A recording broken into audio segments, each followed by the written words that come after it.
Let the House please come to order. Please stand this morning as we are led in prayer. The gentleman from Copiah, Representative Holloway, will introduce our guest minister for the day who will pray for us, and then please remain standing for our Pledge of Allegiance afterwards. Gentleman from Copiah. Thank you, Mr. Speaker. Mr. Speaker, ladies and gentlemen of the House, we have a very special guest with us today from Crystal Springs, Mississippi, Reverend Lewis Dixon, and also accompanying him is his First Lady, Regina Dixon, and they're from Walking Upright Ministries. Reverend Dixon just recently built a brand new church in Crystal Springs. He's been pastoring for 27 years and been married for 47 years.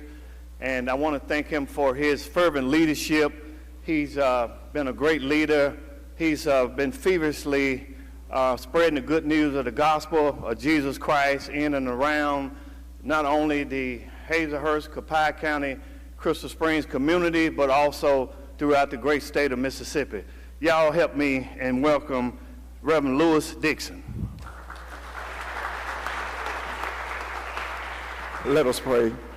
Eternal Father, we thank you, God, for this day that you have blessed us to see, and we pray, God, your wisdom and your knowledge and your understanding. We thank you for the governor of Mississippi. We thank you for the Speaker of the House. We thank you for the President of the United States. We thank you for the Mayor of Jackson. We thank you for each and every one of these representatives. We pray for your wisdom. We pray, God, that justice will prevail. We know that when the righteous reign, people rejoice. And we pray now, God, that they would meet each other on common ground. We come against, oh God, division. We pray for the spirit of unity. We pray for strength, God. We pray even as they represent each county. We pray, oh God, that wisdom will be imparted, and God, that we will solve problems that will meet the needs of each county. Bless now, God. We pray now. You said without you, we can do nothing. And so, God, you said trust in the Lord with all our heart and lean not to our own understanding. But in all our ways, we want to acknowledge you. So, Father God, we thank you for your righteousness. We thank you for your wisdom now. Bless now this day. In Jesus' name, amen.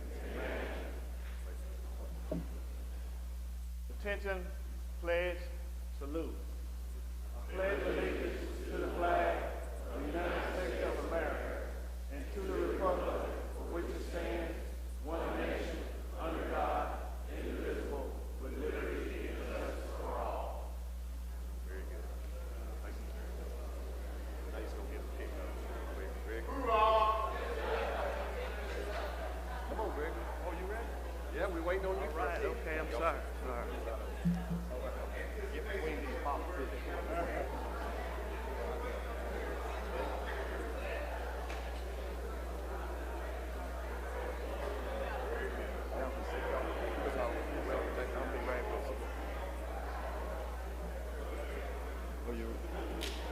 Let me open the machine. Open the machine, Madam Clerk.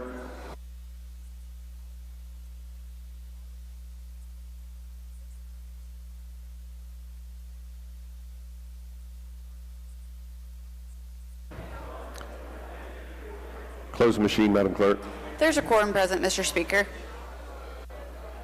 We will have the reading of the journal. Gentleman from Rankin, Representative Powell, moves we dispense with the reading of the journal. All in favor say aye. Opposed, no. The ayes have it. Report of select committees. We have none, Mr. Speaker. Report of standing committees. We have reports on the calendar, Mr. Speaker. Introduction of bills and constitutional amendments. Gentleman from Marion, Mr. Morgan. Thank you, Mr. Speaker. I ask unanimous consent to dispense with the reading of the introductions. Is there objection to this? Hearing none, Mr. Clerk, we will follow that procedure. Resolutions, petitions, memorials, and other papers. We have none, Mr. Speaker. Introduction of guests and visitors. I recognize the gentleman from Copiah for his guests who are in the North Gallery.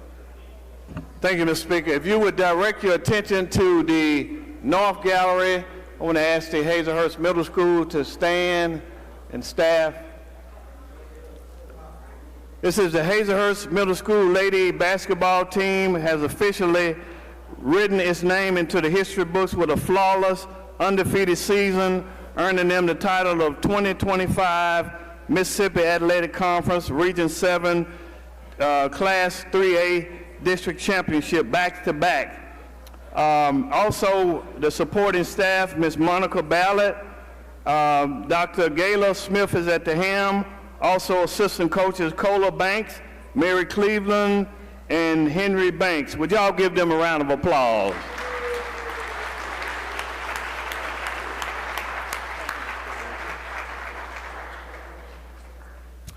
Gentleman from Rankin, Mr. Yancey. Thank you, Mr. Speaker. Ladies and gentlemen of the House, today in both galleries, north and south, I'd ask them to stand. We have the Mississippi Society of Radiologic Technologists. They're hosting their Capital Day today. In attendance are students from Radiologic Sciences programs from 4 of our state's schools: Colin Community College, Jones College, Pearl River Community College, and the University of Mississippi Medical Center. Please make them welcome. Welcome.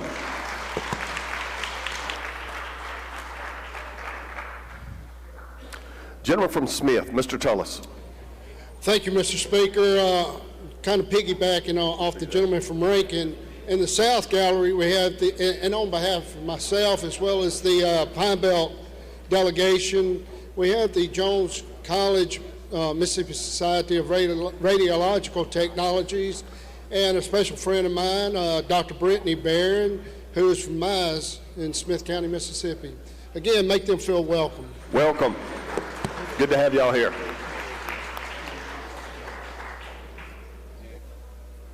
All right, we will go to the calendar.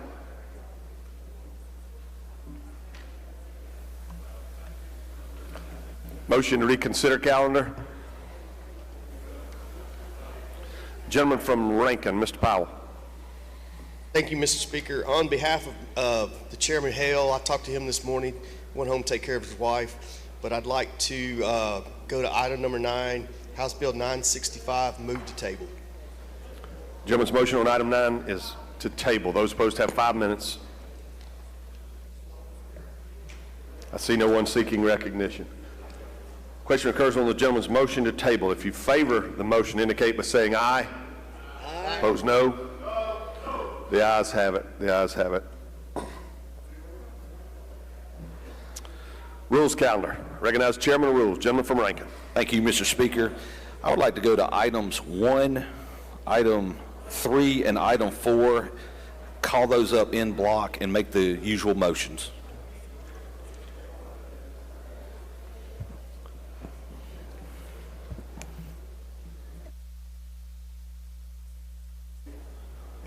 Is there any objection to these 3 in a block? Hearing none, we'll follow that procedure. Gentleman has called the bills up, moves the rules be suspended, the bill considered engrossed read the 3rd time, and placed on final passage. All in favor say aye. Opposed, no. The ayes have it. You're recognized, gentlemen, to explain the bills. That is my explanation of the bills, and I move for final passage. All right. Open the machine, Madam Clerk. In favor of the bills, vote aye. If you're opposed, vote nay. I like it. Has everyone voted? Has everyone voted? Close the machine, Madam Clerk. By vote 118 yeas, 0 nays, bills pass. Next item, Mr. Chairman. I'd like to go to item 2, SCR 506, and call that up. All right. You're recognized to explain the resolution. That will be my explanation. I'll move for final passage. All right. Open the machine, Madam Clerk. If you favor the Senate concur resolution, vote aye. If you're opposed, vote nay. Has everyone voted? Has everyone voted? Close the machine, Madam Clerk. By vote 118 yeas, 0 nays, resolution is adopted. Next item, Mr. Chairman. Okay, next I would like to go to item 5, 6, and 7 and call those up in block. All right. I give the members an opportunity, should they wish to set any of those aside.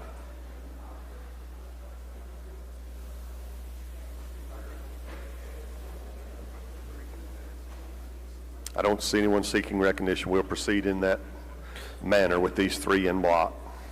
Does that conclude your explanation, gentlemen? Yes, sir. Final passage. Questions on these?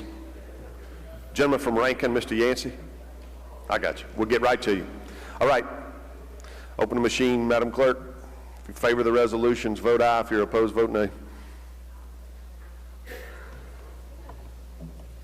Has everyone voted? Has everyone voted? Close the machine, Madam Clerk. By vote 121 yeas, 0 nays, the resolutions are adopted. Next item, Mr. Chairman. Okay, last couple items. I'm going to call up item 8 and 9 in block. All right. Those are two House resolutions.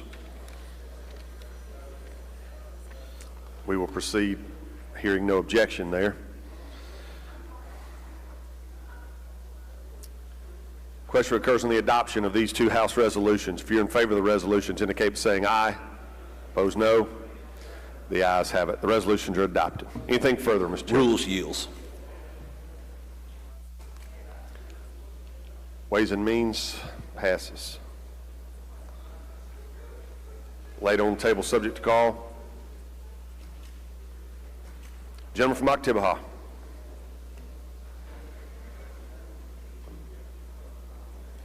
You are recognized. Thank you, Mr. Speaker. I'd like to go to the laid on the table calendar item number 517, and we made the usual motions yesterday, but if I need to do that again, I'll ask for that.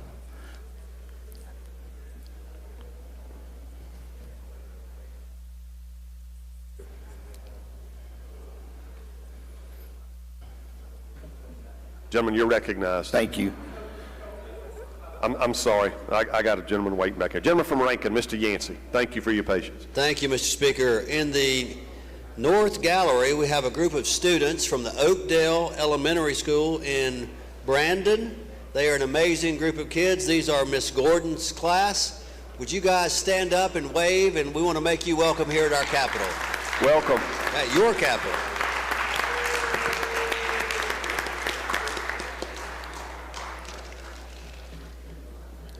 All right, Mr. Chairman, you're recognized. Thank you, Mr. Speaker. Ladies and gentlemen, House Bill number 517. This is the Mississippi Charter Schools Act. This has no changes in it whatsoever. We're bringing the code section up out in case we do make some changes. The code sections here are the only code sections either on the House or the Senate side, so we need this to come out in case we need the code sections, and that's my explanation. There are no changes whatsoever. If we do make any changes, I'll be back in front of you letting you know what those changes are. Questions? I don't see any, gentlemen. Final passage. He moves final passage. Open the machine, Madam Clerk. If you favor the bill, vote aye. If you're opposed, vote nay. Has everyone voted? Has everyone voted? Close the machine, Madam Clerk. By a vote of 88 yeas, 10 nays, the bill passes. That brings us to the general calendar. Chairman of AET.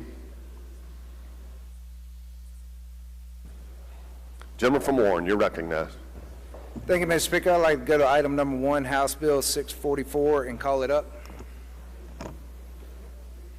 You make the usual motion? You don't need it. You read it the third time? Yes, sir. You're recognized. I'd like the gentleman from Itawamba to handle the bill. Gentleman from Itawamba. Thank you, Mr. Speaker, Mr. Chairman. This morning, this bill I present to you is called the Administrative Procedures Act. What it does is it gives us an opportunity to get some information, feedback from the people in the agencies and departments that we have budgets for. What it does is it tells them if they institute a rule or some kind of action that would cost over $100,000, they have to report back to us. It's simply gathering information for budget for the next year. We will be able to decide whether the rule is a good rule and we need to fund it, or if we don't, we need to talk with them and get it redone. And that's my explanation of the bill. Questions on the bill? I don't see any, gentlemen. Move final passage. He moves final passage. Open the machine, Madam Clerk. If you favor the bill, vote aye. If you're opposed, vote nay. Has everyone voted? Has everyone voted? Close the machine, Madam Clerk. By a vote of 114 yeas, 0 nays, the bill passes. Next item, Mr. Chairman. Thank you, Mr. Speaker. I'd like to go to item number 2, House Bill 1015, and bring the bill up. All right, you're recognized to explain the bill. Thank you, Mr. Speaker. I'd like the gentleman from Pike to handle the bill. Gentleman from Pike is recognized to explain the bill. Thank you, Mr. Speaker. Ladies and gentlemen of the House, House Bill 1015 simply removes an inactive member from the Title V Advisory Council and replaces it with an active member. That's a brief explanation of the bill. I'll take any questions if there are. Questions on the bill? I don't see any, gentlemen. I'll move for final passage. He moves final passage. Open the machine, Madam Clerk. In favor of the bill, vote aye. If you're opposed, vote nay.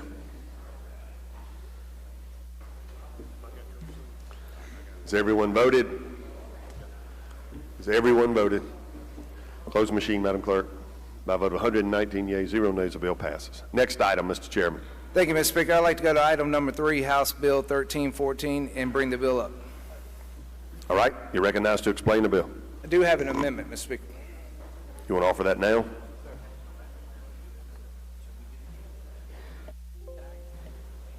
And you've got a committee sub as well. Gentleman moves the committee sub be adopted for consideration in lieu of the original bill. All those in favor say aye. Opposed, no. The ayes have it.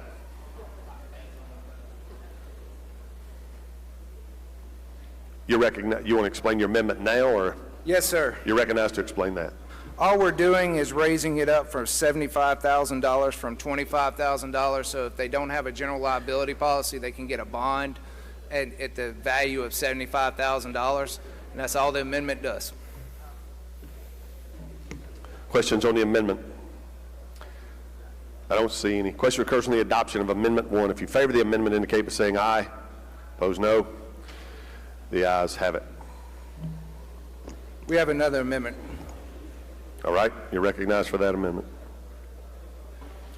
Thank you, Mr. Speaker, ladies and gentlemen of the House. This amendment just simply deletes the figure 10,000 and increases it up to 15,000. What is happening, a lot of your smaller contractors and people who are doing work for public projects and things with the cost of goods that have gone up and everything, it's hard to, it slows down the process to make them have to bid at $10,000. We're just raising the threshold to $15,000. Your small contractors and all will be much appreciative of this, and I have talked with the chairman, and he's okay with the amendment. And that is the amendment, Mr. Speaker.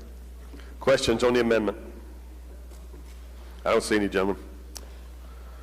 I move adoption. Question occurs on the adoption of Amendment 2. If you favor the amendment, indicate by saying aye. Opposed, no. The ayes have it. Anything further on the bill, gentlemen? Yes, sir. Ladies and gentlemen, this is our bill that we did last year that died in the Senate with reverse auction and different things that the cities and counties want to do on raising the threshold on the dollar amounts that we just talked about in the amendments. We're still trying to work with the Senate to come up with an option or something that we can get through.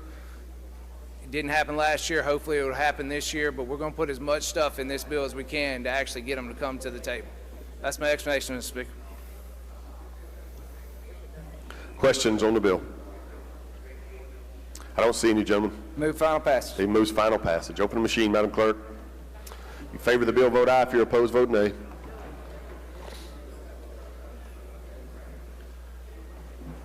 Has everyone voted? Everyone voted. Close the machine, Madam Clerk. By a vote of 119 yeas, 2 nays, bill passes. Next item, Mr. Chairman. Thank you, Mr. Speaker. I'd like to go to item number 4, House Bill 1468, and bring the bill up. All right, you're recognized to explain the bill. Thank you, Mr. Speaker. I'd like the gentleman from Pike to handle the bill. Gentleman from Pike is recognized to explain the bill. Thank you, Mr. Speaker, Mr. Chair, ladies and gentlemen of the House. I guess I have an amendment first. Mr. Speaker, I have an amendment. You're recognized for your amendment. Ladies and gentlemen, I'll explain both the amendment and the bill. What the bill does is it excludes certain personal information from public records requests, but after some conversations with the chair, we decided some of the language in the bill is extremely broad, and so we're going to put a reverse repealer in the bill in an effort to work out some of the language to make it more narrow. That's the explanation of the amendment in the bill. Questions on the amendment? All right, question recurs to the adoption of Amendment 1. If you favor the amendment, indicate by saying aye. Opposed, no. The ayes have it. Anything further on the bill, gentlemen? No, Mr. Speaker, final passage, unless I have questions. All right, I don't see any questions. Open machine, Madam Clerk. If you favor the bill, vote aye. If you're opposed, vote nay. Has everyone voted? Has everyone voted? Close the machine, Madam Clerk. By a vote of 118 yeas, 1 nay, the bill passes. Next item, Mr. Chairman. Thank you, Mr. Speaker. I'd like to go to item number 5, House Bill 1529, and bring the bill up. You're recognized to explain the bill. Thank you, Mr. Speaker. I do have an amendment.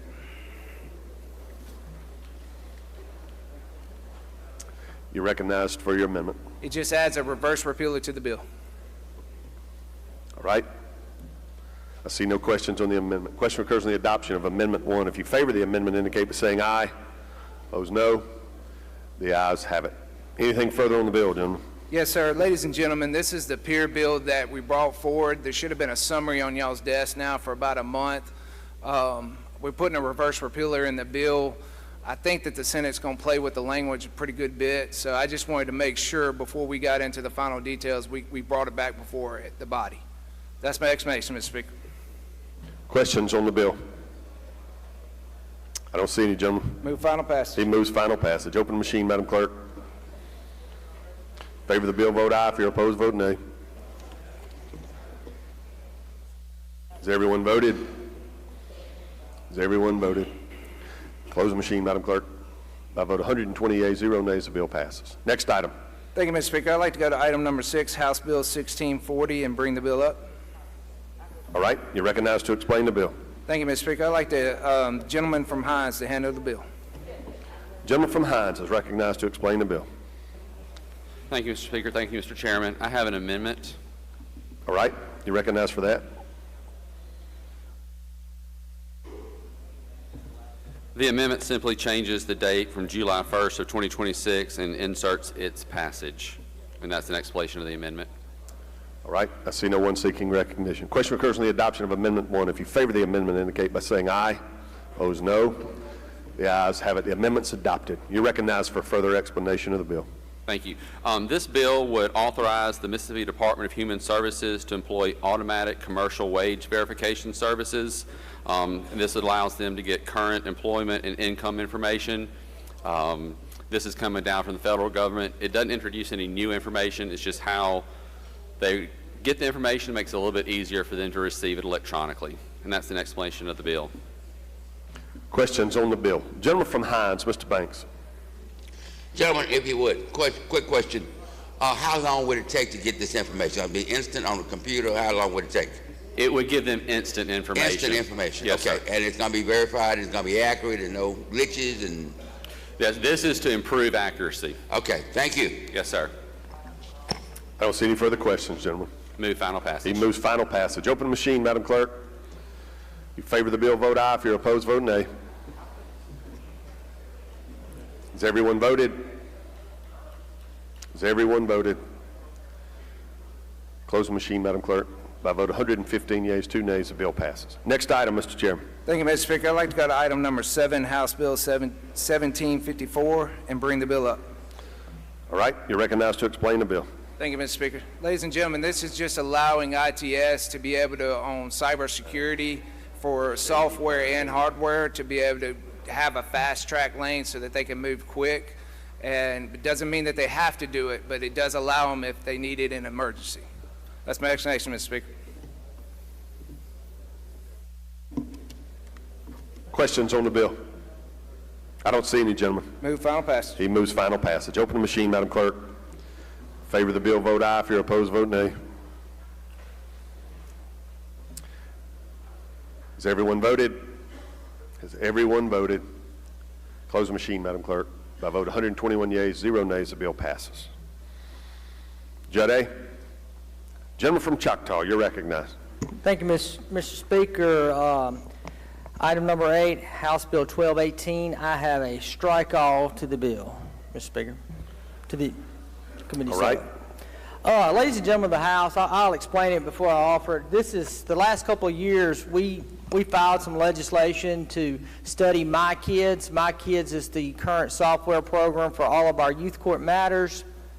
It is set to repeal in July, on June the 30th of this year. What this bill does is it has all the code sections that we are going to repeal at this time. I have met with AOC, I have met with lots of individuals, and we are already in the process. There was an RFP that we did to get a new My Kids system.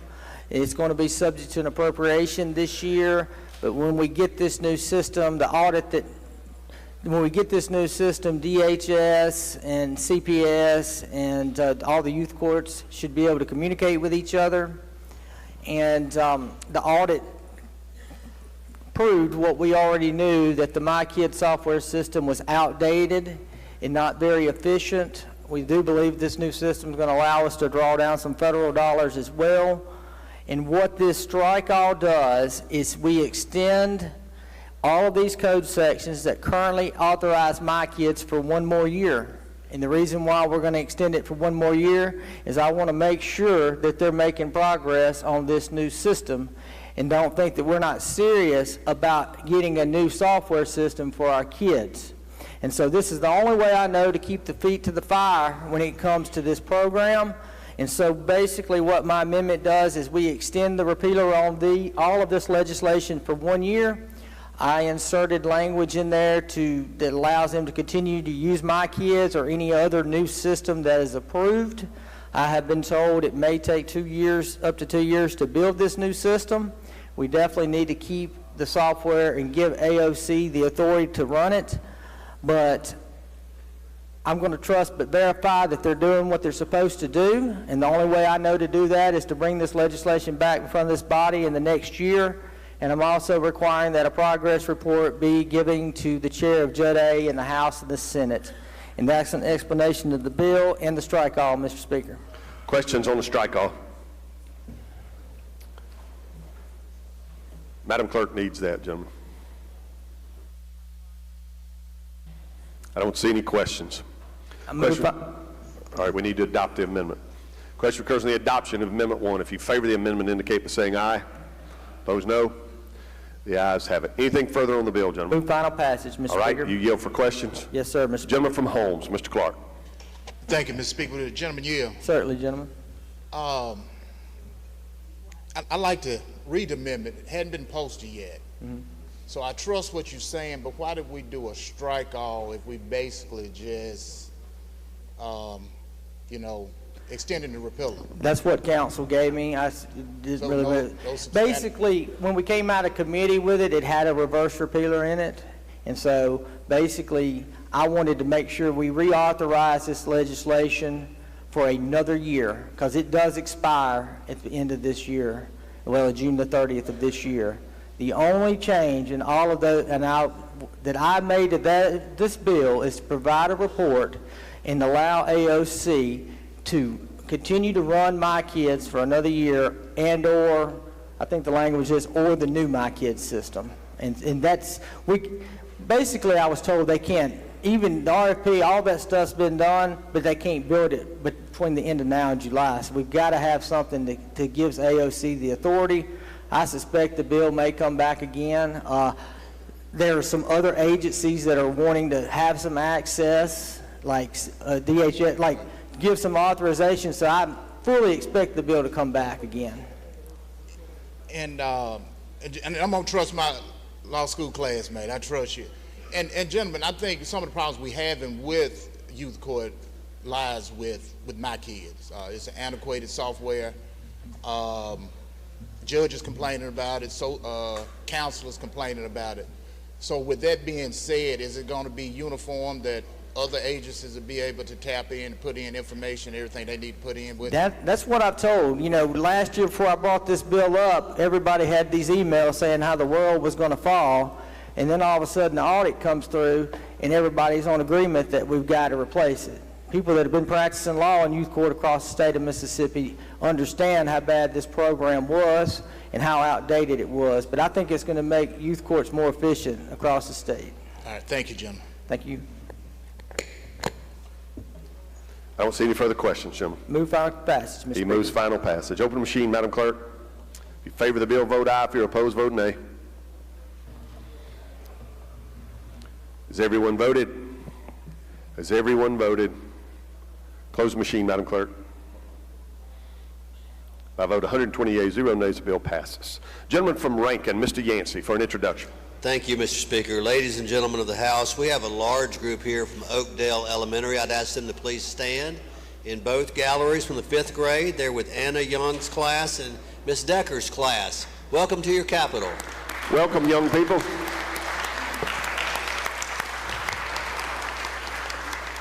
Good to have y'all at your capital today. You be sure and thank your teachers for bringing you here.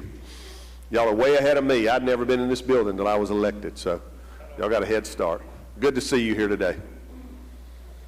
Before we continue, I've got an introduction in the South Gallery. A couple of my bosses are up there. Mayor of Kosciuszko, Tim Kyle, and the Chief of Police, Greg Collins, are here today. Y'all welcome them to the Capitol.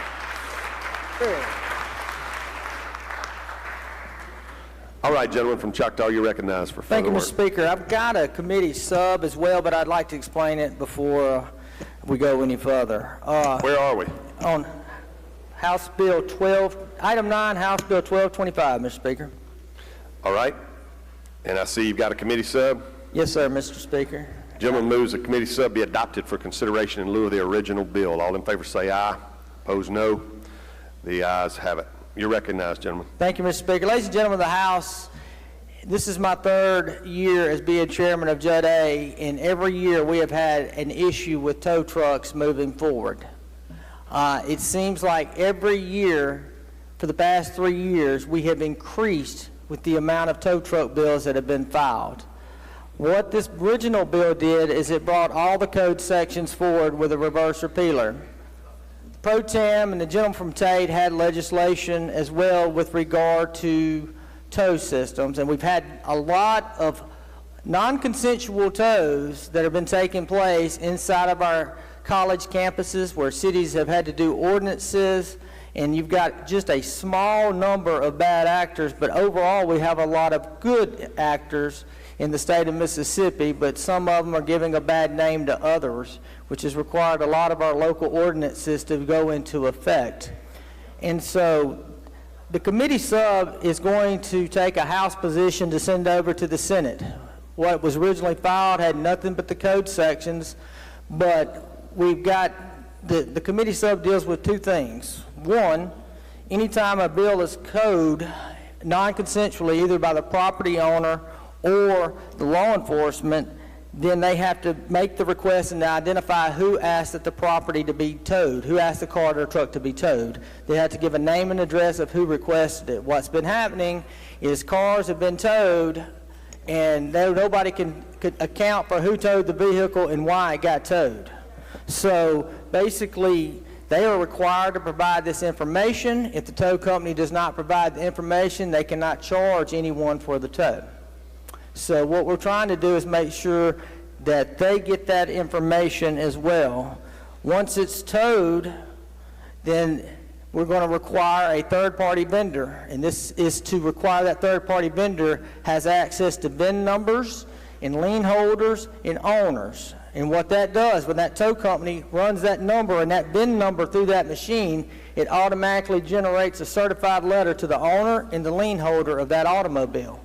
That way, 1, we know who is requesting the tow, and 2, we've got compliance with statutory mechanisms in this bill. Also, we made some changes last year into what some of our scrap dealers have been able to buy abandoned vehicles through the tow, and we've not been able to get that released through DOR, so they weren't able to do it. So we're requiring also in that section that once the third-party vendor sends the lien out and generates the letter and the statutory time elapses, then the title can be clear. I've got a reverse repealer in the bill. I have met with the Towing Association, the insurance, law enforcement. They have come together and proposed some legislation. We're not in a part right here to bring that forward at this moment. That's why there's a reverse repealer in the bill. But I wanted to at least make sure we had a House position as we sent that over to the Senate as we begin negotiations. But that's an explanation of the bill, and I'll yield for any questions. Questions on the bill? Lady from Pearl River. Thank you. Gentlemen, will you yield? Certainly.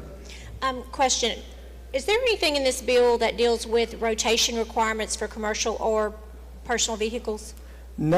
All of the code sections with regard to towing have been brought forward to make sure we don't have any subjects to point of order. Nothing with regard to commercial are we dealing with. All we're dealing with in this one is non-consensual tows and how to clear the titles and make sure lien holders, what you got is you got some individuals that are towing vehicles and they're not notifying the lien holders, they're not notifying the owners, and what happens is they don't get notification, lien holder don't get notification for 60, 90 days, and then they try to charge them so much a day to keep the vehicle.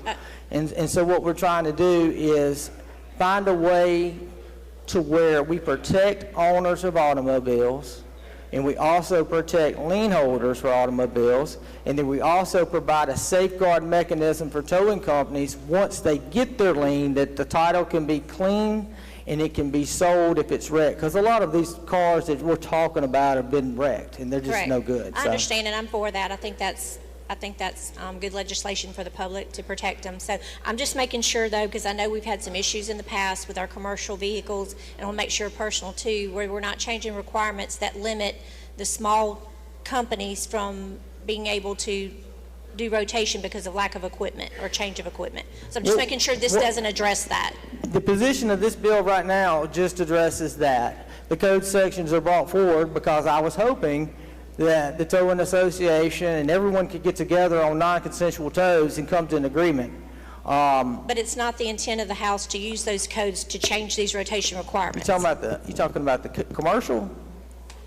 Commercial or residential changes. And when I say tow, I'm not talking about what you're speaking of as far as identifying the ones who call it in and things like that. I'm not talking about that. I'm talking about requirements as the equipment that the tow truck drivers have to respond to be on the rotation call. Current law with regard to commercial is always going to stay in the same. You're talking about rotational. That's up to individual sheriffs and law enforcement officers. We're not getting into that. The sheriff has the right, and chief police has the right to determine who they want on their rotational basis. Well, we had some requirements that came through in a bill, and I don't believe the bill went forward, but they're working on it actually on the board. But there were requirements that would harm our local tow truck drivers, the changes, and so I just want to make sure these code sections weren't using for that. But I understand your intent, and I appreciate it. There was some other legislation that was before the committee with regard to setting up their own separate governing board, and that was not in this bill, nor do I see that being in this bill as we move forward through the process, because we as the legislature developed the statutory authority, and when we vote on what we're going to do for towing procedures, I want it to be in the statute. Thank you. I just wanted to verify that. Thank you, Mr. Chairman. You're welcome. Lady from Jones, Ms. Scott. Thank you much, Mr. Speaker. Gentlemen, this is an excellent bill. Thank you. Let me ask you this. Do you have anything in this bill? You're not going to believe what happened to your colleague. I'm out of town. My niece calls me and tells me her husband's on the police force in Ellisville and says that they're towing your truck, T. I said, that can't be. I moved the truck onto a property that I own. She said, oh, yeah. Derek just called and said it came over the thing, and I said, well, go over there and see what's happening.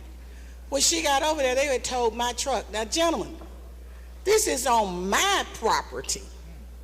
They towed my truck, and it was out of my hands for 5 days. Is it anything in this bill that provides for some kind of penalty for somebody basically stealing my truck off of my land, sir? You hit the nail on the head, lady, with regard to what's happening. All the tow companies in my area, I don't have an issue with this, but it's around this body have come to me over and over, the same situation that you're talking about. Something's gotten towed, and nobody can tell you why I got towed. So in this bill, and as we keep working it through the process, you have to identify, the towing company cannot charge you unless they identify the name, address of who requested the tow. Was it law enforcement? Was it someone else? Because some people are going down there and towing whole blocks of cars at ball games, and then they can't get their vehicle to the next Wednesday, and then they're getting charged $50, $60 a day, and they won't open back up. And so what we're doing with this one is we're trying to take care of the owner of the vehicle.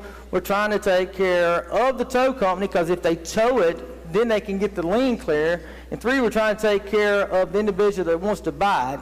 And I've got all the code sections here to keep working this bill, but I thought it was important that we at least send something to the Senate that gives us an idea of where we stand. And this is the position that I stand on at this moment, and that is what our pro tem has had an issue like this that's happened to him and Gentleman Tate. So I think, and gentleman from Adams, I think he had bills about this. Maybe you've had, I've had a lot of bills last 3 years, so we're going to try to do something about it this year. And the only thing I would ask, gentlemen, there's got to be some kind of penalty.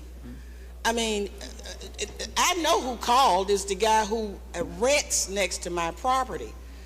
That's who I found out ultimately who called. But this guy doesn't, I own my land and my truck. This some renter has my truck towed up. And somebody, if there's not some penalty, sir, that's not going to stop. And so I hope that as you work through this process, that y'all come up, there needs to be a penalty for this, for people just having your truck towed 5 days later before you can get it back. I agree. Right now in this bill, we don't have a penalty other than the waiver of the towing fee, but it does have a reverse repealer, so I suspect we're going to see it again. Thank you, sir. Thank you. And Gentleman from Newton, Mr. Rushing. Thank you, Mr. Speaker. Will the gentleman yield? Certainly. You may have said this, and I apologize if I didn't hear it. You said a letter was going to be generated to the owner. What about to the lien holder? It is. It is yes, also? Yeah, Okay. owner, lien holder, all of that.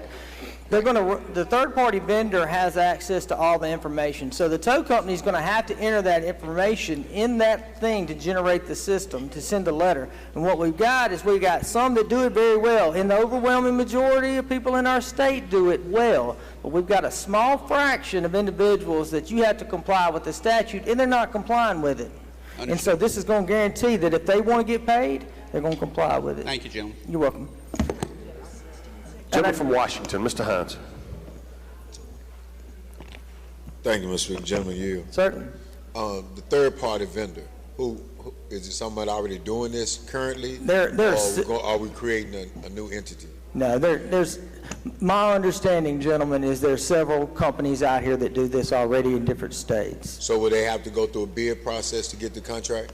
I think they would, but I'll make sure that they'd have to do that, yes. Okay, thank you. I don't have that answer to you because I know this bill's got to come back. Okay.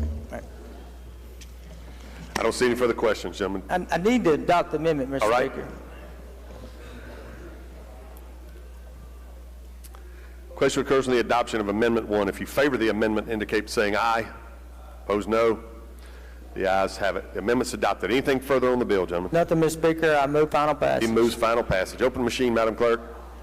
If you favor the bill, vote aye. If you're opposed, vote nay. Has everyone voted? Has everyone voted? Close the machine, Madam Clerk. By vote 121 yeas, 0 nays, bill passes. County Affairs. You recognize, Mr. Chairman. Thank you, Mr. Speaker. I'd like to call up House Bill 1525, the committee sub for that bill, and make the usual motion. All right. Your bill's been read for the third time. The gentleman moves that the committee sub be adopted for consideration in lieu of the original bill. All in favor say aye. Opposed, no. The ayes have it. You recognize, gentlemen, to explain the committee sub. Thank you, Mr. Speaker. What we have here is an opportunity for counties to save money by a group purchase. The bill would authorize counties to participate in a group purchasing program operated by the Mississippi Association of Supervisors. And this portal would be set up by the association, and there would be 6-month term bids that were already in place, and so that the county could advertise for bids on a piece of equipment. And if they could purchase it cheaper through this portal, then they could make that purchase and save money. And that's an explanation of the bill. Questions on the bill? I don't see any, gentlemen. Move final passage. He moves final passage. Open machine, Madam Clerk. If you favor the bill, vote aye. If you're opposed, vote nay. Has everyone voted? Everyone voted. Close the machine, Madam Clerk. By vote 119 yeas, 0 nays, the bill passes. State Affairs. Gentleman from Jackson, you're recognized. Thank you, Mr. Speaker. Good morning, ladies and gentlemen of the House. I'd like to go to item number 11, House Bill 1646, and call it up. All right. I see you've got a committee sub. I do, but Mr. Speaker, please recognize the gentleman from Lafayette to handle this item and the next one. Gentleman moves the committee sub be adopted for consideration in lieu of the original bill. All in favor say aye. Opposed, no. The ayes have it. Gentleman from Lafayette is recognized to explain the committee sub. Thank you, Mr. Speaker. Thank you, Mr. Chairman. We're on House Bill 1646. This is a bill for MEMA. They are asking for the ability to increase their limits of transfers into the Disaster Trust Fund from the Working Cash Stabilization Fund from currently $2.5 million to $5 million. That's an explanation of the bill. Questions on the bill? I don't see any, gentlemen. Final passage. He moves final passage. Open machine, Madam Clerk. If you favor the bill, vote aye. If you're opposed, vote nay. Has everyone voted? Has everyone voted? Close the machine, Madam Clerk. By vote 120 yeas, 0 nays, the bill passes. Next item, gentlemen. Call up House Bill 1645. And I do have a committee sub to adopt in lieu of the original bill. All right. Gentleman moves committee sub be adopted for consideration in lieu of the original bill. All in favor say aye. Opposed, no. The ayes have it. You're recognized, gentlemen, to explain the committee sub. This bill would allow MEMA to come up with a state-run disaster program. As we are learning, FEMA, the FEMA limits are likely going from a $5 million limit for a national disaster up to potentially a $20 to $25 million limit before a disaster is declared from FEMA. This allows MEMA to develop their own statewide program to offer some public assistance as well as hopefully some individual assistance as well. This will give them the framework to set up a program and also create the trust fund of up to $20 million. There's no money in the bill. It would just create the fund, and we would have to fund it eventually. And that's an explanation of the bill. Questions on the bill? Gentleman from Lowndes, Mr. Kareem. Thank you, Mr. Speaker. Will the gentleman yield? Yes, sir. Gentlemen, with this state management disaster plan, will we get a copy of to know what the plan is? Absolutely. Do you know of any changes do they have a plan already? They don't have a plan right now. They're coming up with a plan. They're coming up with a plan? That's correct. All right. Thank you, gentlemen. Gentleman from Washington, Mr. Hines. I'll get right to you. Levy Button. Gentleman from Pike, Mr. Porter. Thank you, Mr. Speaker. Gentleman, will you yield? Yes, sir. Is there a deadline in which this plan should be completed? I don't know that there's a deadline in the bill. Obviously, the sooner the better for them. I know they're wanting to start work on this now. We just have to allow them the framework to get it going. Do you think we should set a deadline? I wouldn't be opposed to setting a deadline, but I just ask that we all work with them, especially in light of what's going on right now, that we work with them over the summer to create this program. And we need input from all of us that have experienced issues with MEMA. So I think that they'll work over the summer to get this done. Okay, so I can expect a phone call from you this summer to get my input? You can expect a phone call for some. All right, I'll be waiting on it. Yes, sir. I don't see any further questions, gentlemen. Final passage. He moves final passage. Open the machine, Madam Clerk. Favor the bill, vote aye. If you're opposed, vote nay.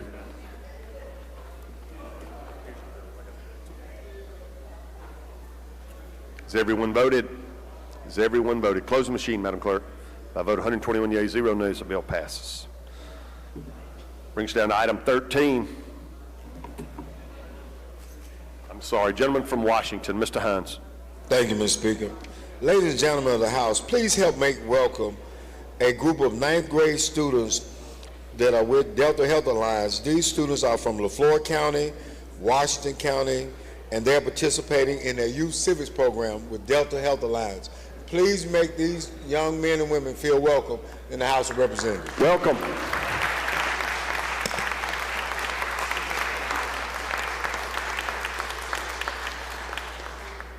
Good-looking group. Good to have you here in your capital today.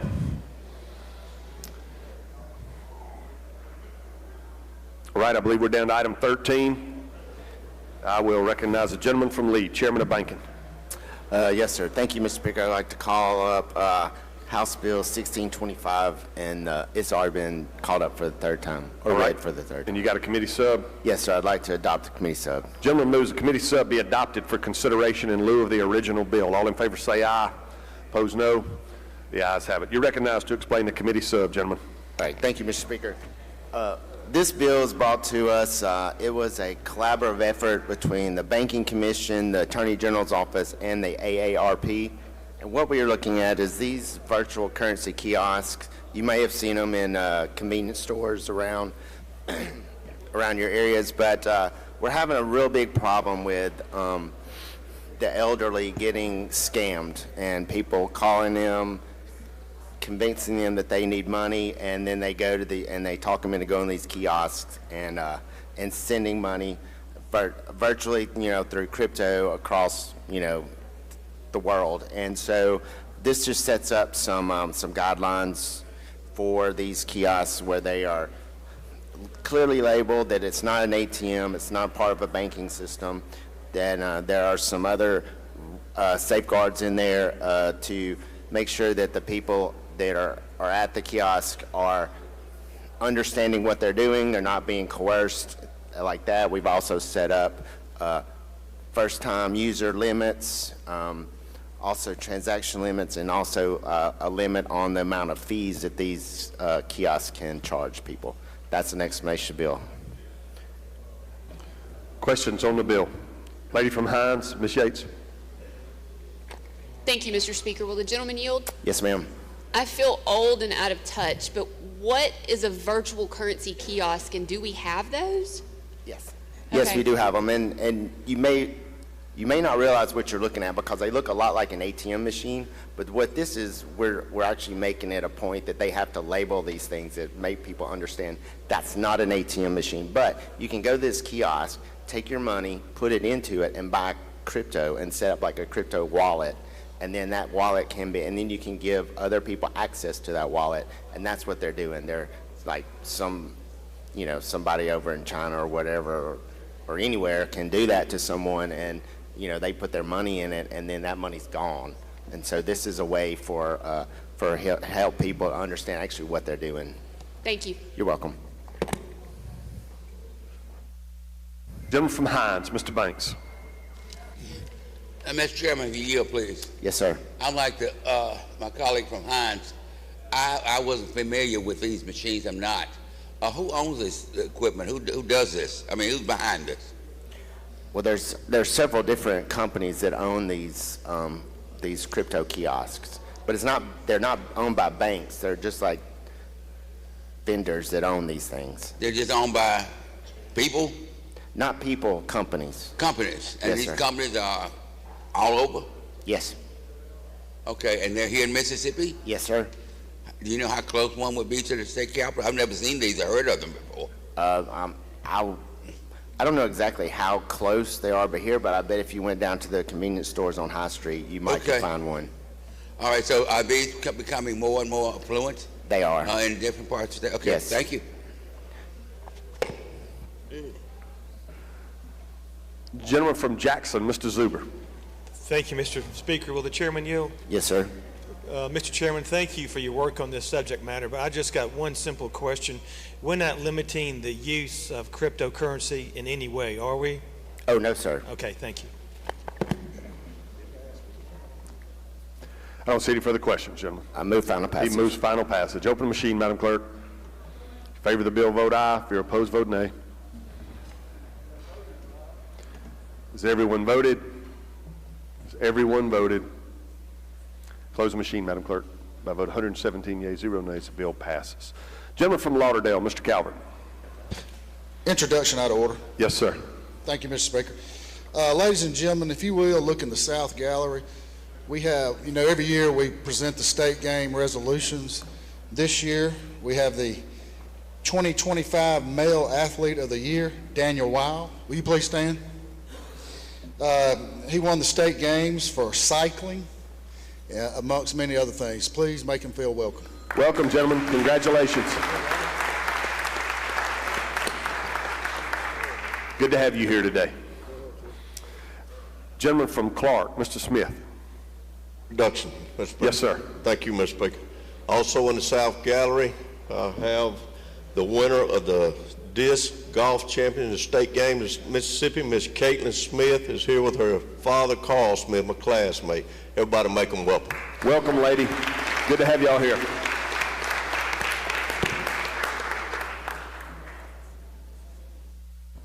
Could she beat you in that sport, gentlemen? Gentleman from Newton, Mr. Rush. Introduction out of order, Mr. Yes, sir.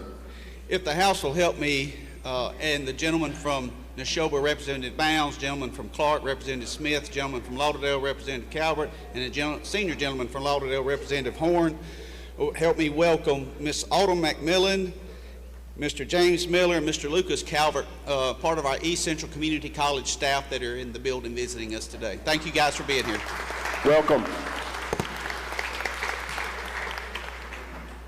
All right, I don't see any further introduction. We will continue on the calendar. I believe we're down to item 14, Judd B. He passes. Elections at item 15. Gentleman from Covington, you pass. Education.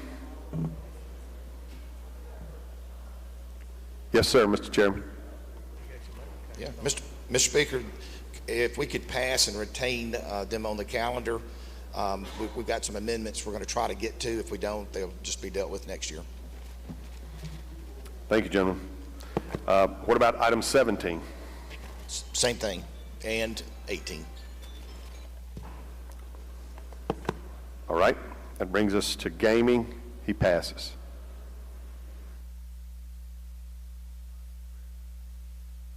Transportation. Gentleman from Benton, you're recognized. Thank you, Mr. Speaker. You recognize the gentleman from Prentice to handle House Bill 342. Gentleman from Prentice, you're recognized. Thank you, Mr. Speaker. I would like to... So you got a committee sub, gentlemen? I would like to adopt a committee sub in lieu of the original bill. Gentleman moves the committee sub be adopted for consideration in lieu of the original bill. All in favor say aye. Opposed, no. The ayes have it. You're recognized to explain the committee sub. Thank you, Mr. Speaker.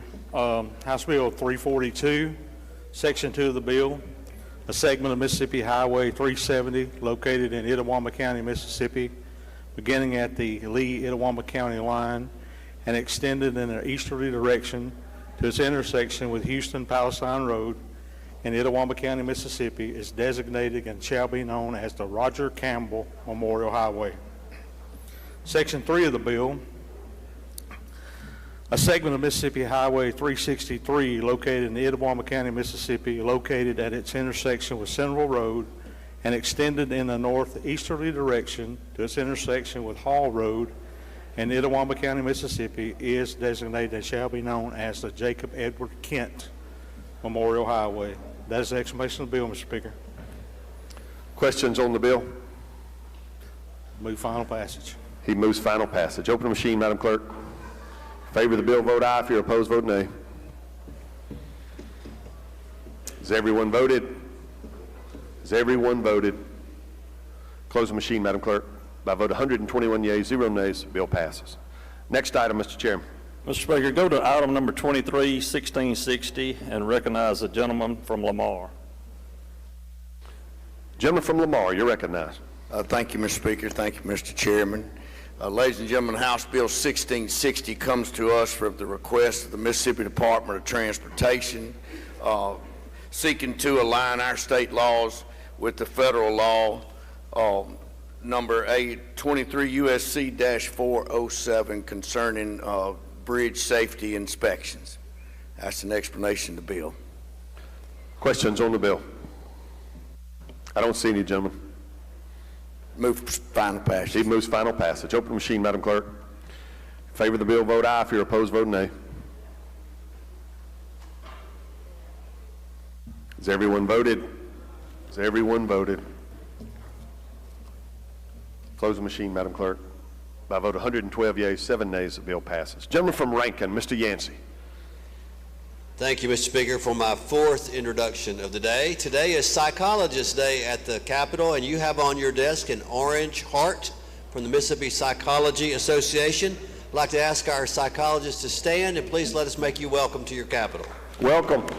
Some of you might need a talk. Good to have y'all here at your Capitol today. Gentleman from Prentice, you're recognized for further work. Thank you, Mr. Speaker. House Bill 1402. I believe it's already been called up, and the Yes, usual sir. motion You're- read third time. You may explain. Thank you, Mr. Speaker. House Bill 1402 actually is on Memorial Highway, and if you would you please stand? A segment of Mississippi U.S. Highway 49 located in Yazoo County, Mississippi, and extended for a distance of approximately 1 mile is designated and shall be known as the Colonel Donnell Berry Memorial Highway. Colonel Donnell Berry devoted more than 35 years of service to the Mississippi Highway Patrol, where he distinguished himself as a respected leader, public servant, committed to the safety of Mississippi's roadways and communities. A native of Bentonia, Mississippi, Colonel Berry maintained strong ties to his hometown and to the state throughout his life and career. He graduated from Bentonia Gibbs School in 1980, earned a Bachelor's of Science degree in Business Administration from Alcorn State University.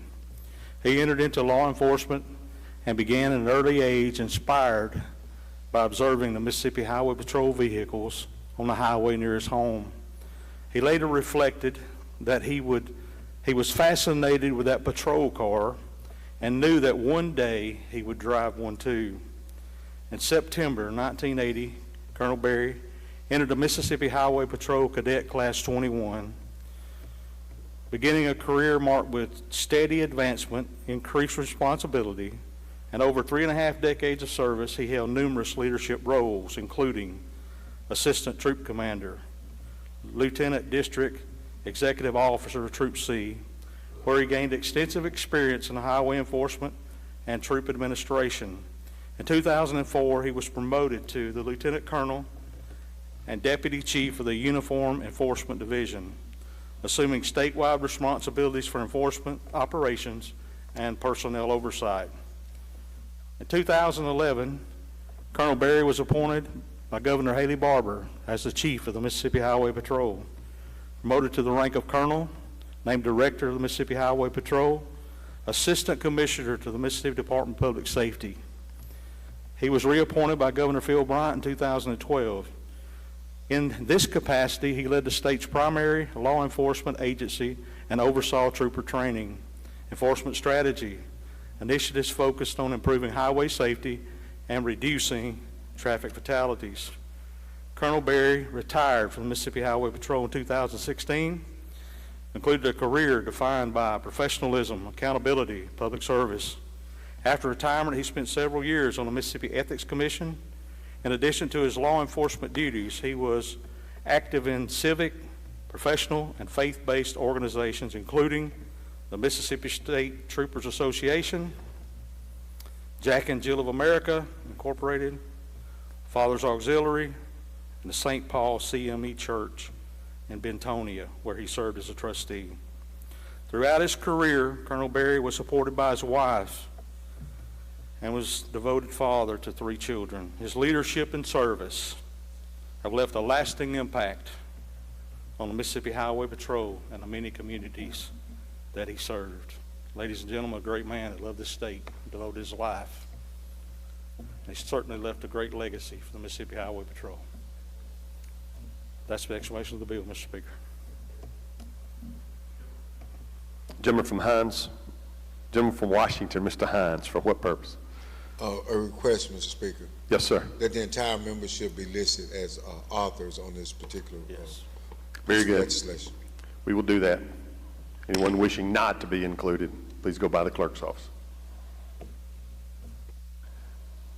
All right, he's moved final passage. Question occurs on the passage of House Bill 1402. Open the machine, Madam Clerk. Favor the bill, vote aye. If you're opposed, vote nay.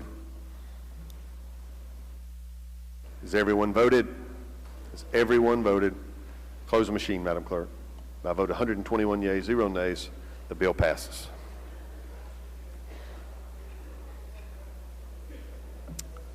We're down to item 25, wildlife.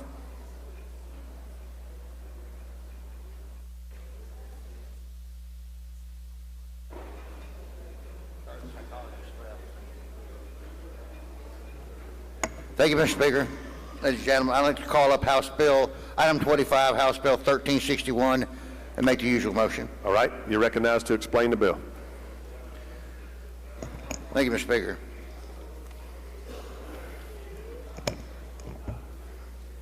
You know, I heard the gentleman from Ocean Springs last week made the, or just a day or two ago, made the comment that he was going to drag us into the 21st century, whether we liked it or not.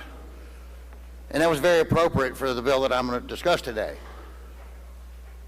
The bill that I'm bringing for you today is the Game Check program.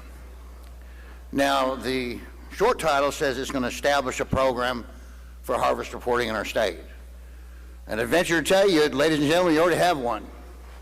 You have a Game Check program in place. We're not going to spend a dime.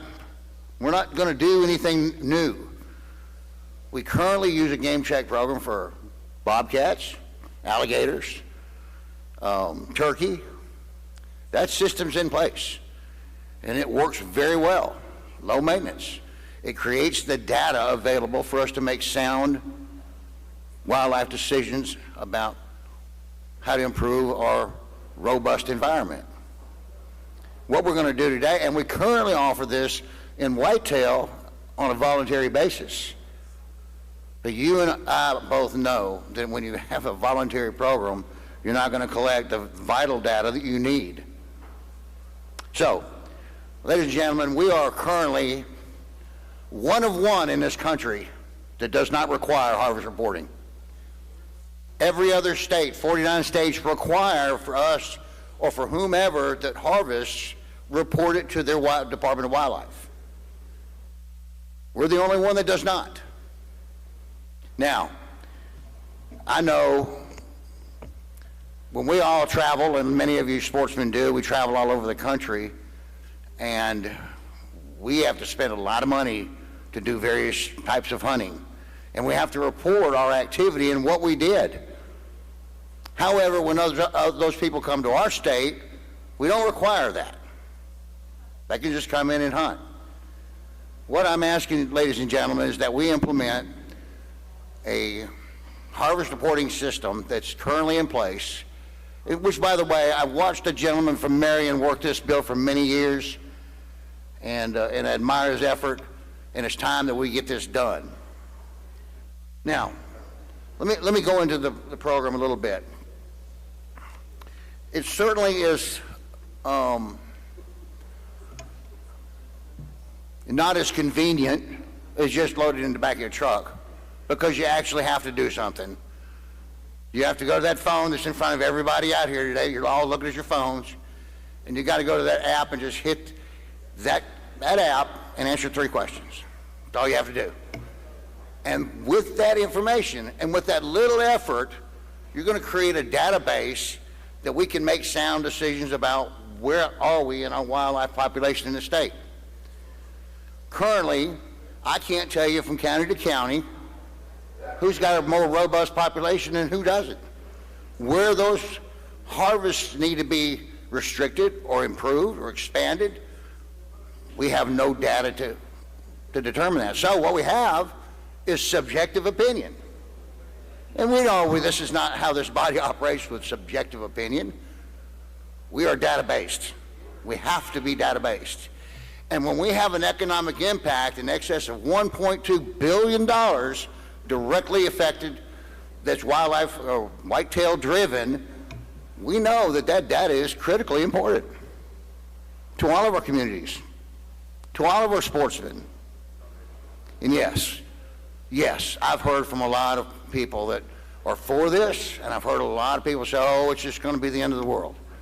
Well, granted, I wish I could say it wasn't going to be inconvenient. You're going to have to look at your phone and answer 3 questions. I can't make it any more or less convenient than that. But the game program is in place. It works. We currently collect that data.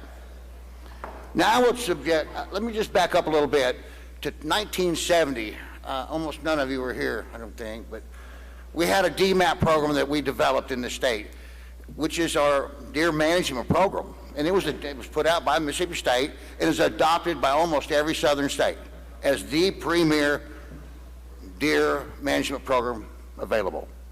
We developed it in the state of Mississippi. Every state around us adopted it and subsequently have the data to support it. We got DMAP, but we're not using it. Less than 15% of our property is DMAP'd. We're in the top 5 in every category in whitetail in this country. In the top 5. We're number 2 to Texas. Yet I can't tell you how many deer are harvested in the state. That's not very responsible in my opinion. Now we've looked at 5-year averages and we can estimate some numbers. We can say that we think we have 1.75 million deer in the state, but we don't have any data to support that. I'm going to talk about another component of this as well. It's something that many of you don't have to deal with. Some of you have heard about it, and some of you are directly impacted. And that's chronic wasting disease, CWD. In the wildlife industry, we deal with that on a daily basis. It impacts 16 counties in North Mississippi. 16 counties have a different set of rules than the rest of you do about how we handle our herd and how we supplement feed. So I would just tell you that it was introduced in the state in 2018. Somehow it got in our state. And today we have 16 counties that are impacted. All of my properties are in hot zones. In hot zones. The biggest concentration of these outbreaks being in Benton, Marshall, Alcorn, Tippa, some DeSoto, but it's now in Panola. I mean, so it's growing. This disease is growing by 3 miles per year in circumference, 3 miles per year. We spend about $400,000 a year to mitigate this problem, and we really haven't done a lot because we don't have the data available. I'm saying, ladies and gentlemen, one more time, this is how critical this is to start collecting data. Now, I know that the pain of this is, you might say, well, it's just another way to write a ticket for the game wardens. I'm trying everything I can do to make this not be punitive, because writing tickets is not collecting data.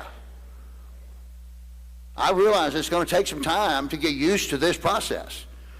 It might even take a year of grace period that we don't do anything, just encourage you to report. But ladies and gentlemen, friends and neighbors, if you care about the wildlife industry, this is one of the only industries that's not monitored, and I'm asking you for your help.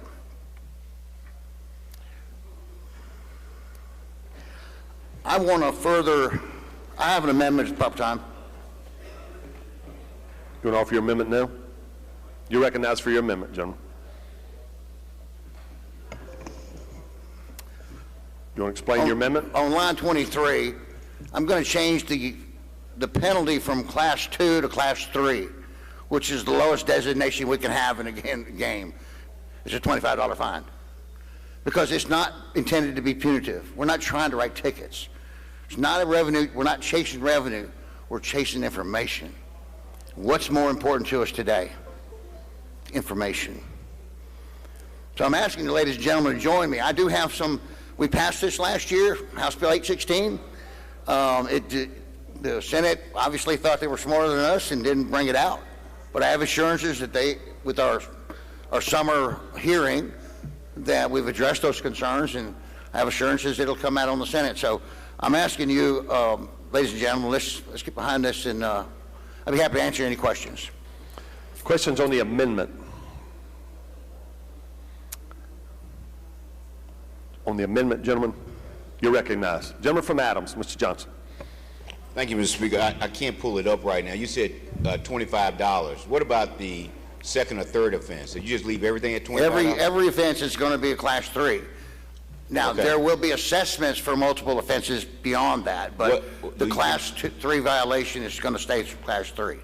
Can you tell me what those are? Because It doesn't escalate. In other words, your second offense may be a $100 assessment, Okay, I got you.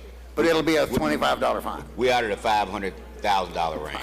All right. I'm trying to make it as gentle as I can. Now, you're doing a good job. Thank you. All right, I don't see any further questions on the amendment. Question occurs on the adoption of Amendment 1. If you favor the amendment, indicate by saying aye. Aye. Opposed, no. The ayes have it. The amendment's adopted. Anything further on the bill, gentlemen? Move final passage. Do you yield for questions? Absolutely. Gentleman from Prentice, Mr. Arnold, for a question. Thank you, Mr. Speaker. Gentleman, yield. Absolutely. I've got this uncle, his name's Earl, and he's not too technologically advanced, and if he kills a deer, all right, does he have a certain time frame to call in and register that information? What is that time frame? Certainly have 24 hours to do it digitally or a telephone. We'll make it as convenient as possible. But yes, it's a 24-hour period. Okay. You know, a lot of our linemen were up there in Mississippi, and they were dealing with that ice storm, and I inquired of the Department of Wildlife and Fisheries about extending the season because people in my part of the state actually eat deer meat too, and their freezers went out, and they lost a lot of the food that they had in their freezers. And I was told by the department if they had this information, then they might have been able to make a justifiable decision in adding maybe 2 weeks to the season. Do you think that's possible in the future if we have something like that to come about? Well, certainly this ice tragedy was just that. And I, like you, lost meat in the freezer, lost my winter cache, and didn't have an opportunity to replace that. We've addressed that in some of our discussions about disaster relief. Will the department extend the deer season from 3 months to 3 months and a week? We'll have to address that when it happens. Thank you, Jim. Lady from DeSoto, for what purpose? Thank you, Mr. Speaker. Do you have a question? I have no question on the bill. I just have an introduction. I'll get right to you. I don't see any further questions. The gentleman has moved. Final passage. He moves final passage. Open the machine, Madam Clerk. If you favor the bill, vote aye. If you're opposed, vote nay. Has everyone voted? Has everyone voted?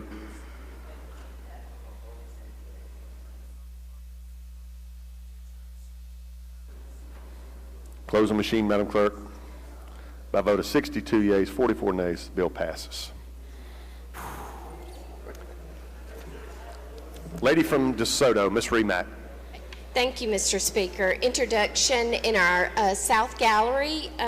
If I could ask the Heritage Academy from South Haven with Principal Andrew Seeley that's seated in our South Gallery to stand, and we can welcome. Please stand, young people. Okay, thank you. Thank you for coming to your capital this morning. Very good to have you at your capital today. You're welcome here anytime. Good-looking group. Thank you, Mr. Speaker. I'd like to move. One second, gentlemen. Gentleman from Jones, Mr. Scoggin. Thank you, Mr. Speaker. In the North Gallery, if y'all would please stand, I would like to introduce the Community College Leadership Academy. They're here at the Capitol today, and it's a group of instructors and faculty from community colleges that are in a leadership program to further their education. So we'd like to welcome them. Also, we've got two folks from Jones College I'd like to welcome, Kennedy Brooks and Bruce Smith. Make them feel welcome, please. Welcome.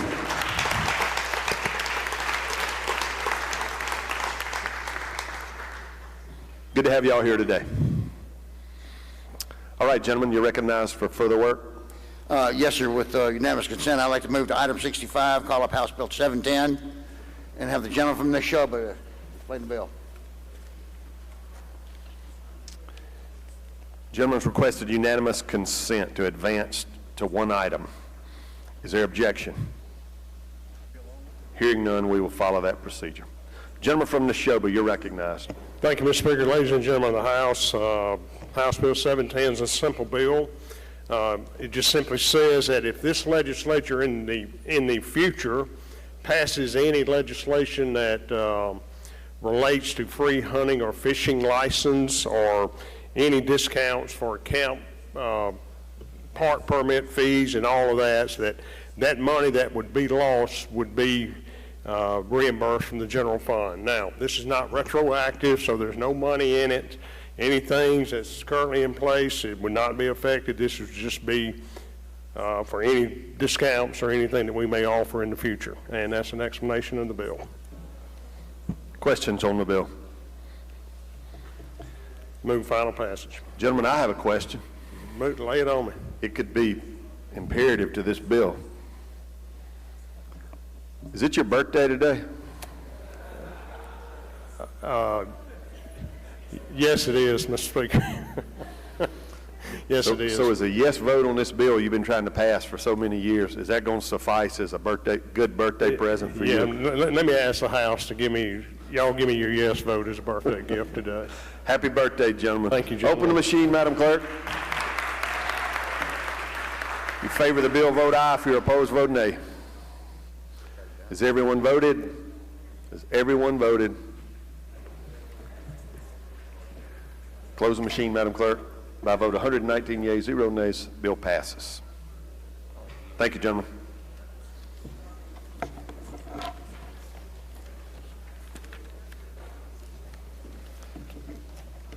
Recognize the gentleman from Jackson, Chairman of Ports, Harbors, and Airports. You're recognized, gentlemen. Thank you, Mr. Speaker. Go to item number 26, House Bill 1441, and make the usual motion. Gentleman calls the bill up, moves the rules be suspended, the bill considered engrossed, read the third time, and placed on final passage. All in favor say aye. Opposed, no. The ayes have it. You're recognized, gentlemen, to explain the bill. Thank you, Mr. Speaker. House Bill 1441 authorizes airport authorities to go through the appropriate process to dispose of or obtain title to an abandoned motor vehicle left on airport property. The bill provides for the required process to determine if the motor vehicle is abandoned and required notices and time frame. The airport authority may also choose to keep the vehicle for the authority's use. That's a brief description of the bill, Mr. Speaker. Yield for questions. If we're hearing none, we'll questions on the bill. Gentleman from DeSoto, Mr. Eubanks. Mr. Speaker, will gentlemen yield? Certainly. Gentlemen, you may have said it, I didn't catch it, but what is the criteria that they're using? Like, I know some pilots keep a vehicle at the airport, that they have a plane, and some of the smaller airports. I think that if there's a pilot that leaves an airport and the airport knows the pilot, it would not be an abandoned vehicle. Okay, I just didn't know. They have to go through a process of notifying the owner. Okay, in writing. All right, I just know if it's like, it's been there for 30 days, we're going to come claim it, you know. Not in that situation. Okay, thanks. I don't see any further questions, gentlemen. Move final passage. He moves final passage. Open the machine, Madam Clerk. If you favor the bill, vote aye. If you're opposed, vote nay.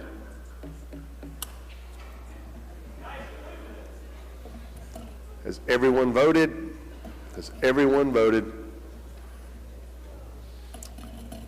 Close the machine, Madam Clerk. By vote 105 yeas, 10 nays, the bill passes. Next item, Mr. Chairman. Go to item 27, House Bill 1442. Call it up, make the usual motion. Gentleman calls the bill up, moves the rules be suspended, the bill considered engrossed, read the third time, and placed on final passage. All in favor say aye. Opposed, no. The ayes have it. You're recognized, gentlemen, to explain the bill. House Bill 1442 provides that airport authorities and other government entities that own or operate airports under Title 61 may contract for financing, design, construction, maintenance, or operating of airport facilities in the same manner of which operating toll roads. I've met with airport directors, and this tool will provide beneficial avenues to meet with the needs of the traveling public. Airports historically have had issues with bond ratings and completing financing prior to beginning construction. This new capability should reduce the time to get a project started and completed, thus creating a greater efficiency in the process. It's a brief explanation of the bill, Mr. Speaker. Questions on the bill? Bill for questions. Your neighbor back there, gentleman from Jackson, Mr. Zuber. Thank you, Mr. Speaker. Will my neighbor yield? For a friendly question. Dear neighbor, it's always friendly. Now, I appreciate who you met with, but tell me again, what does this do? What does this do? It provides for airport authorities and other government entities to own and operate airports under Title 61 to contract for financing, design, construction, maintenance, or operating of airport facilities in the same manner as operating a toll road. So therefore, a private contractor investor could come in and make an improvement at an airport with private money for public benefit, entering into a public-private partnership.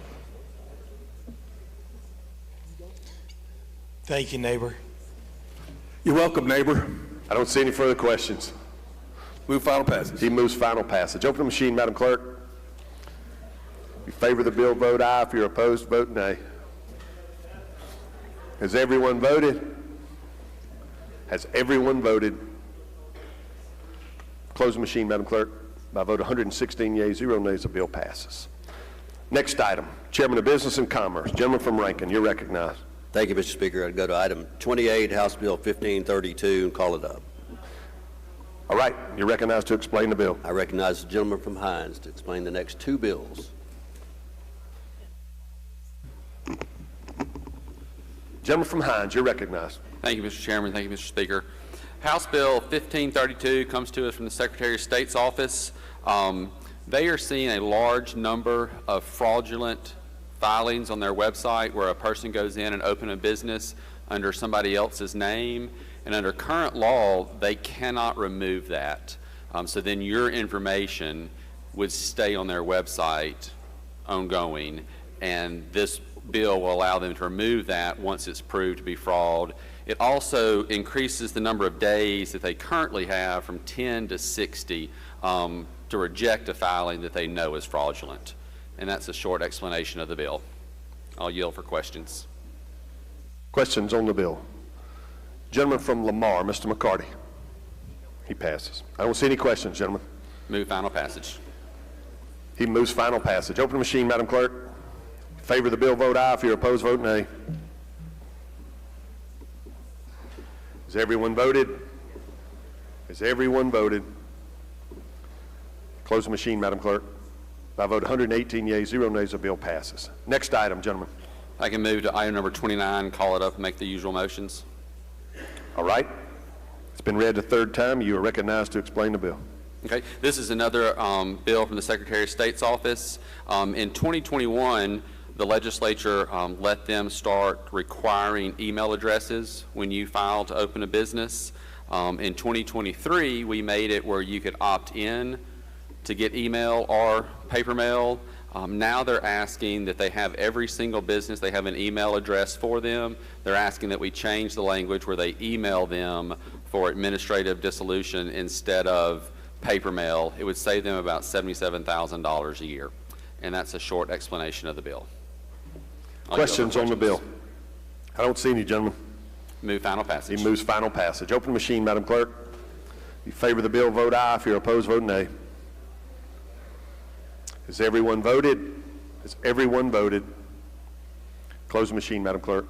By a vote 114 yeas, 4 nays, the bill passes. Gentleman from Pearl River.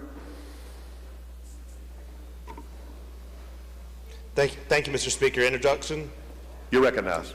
If everyone could look to the South Gallery, we have the Poplarville High School and Middle School Choir. If they could please stand. And I ask that the House please give them a warm welcome to their capital.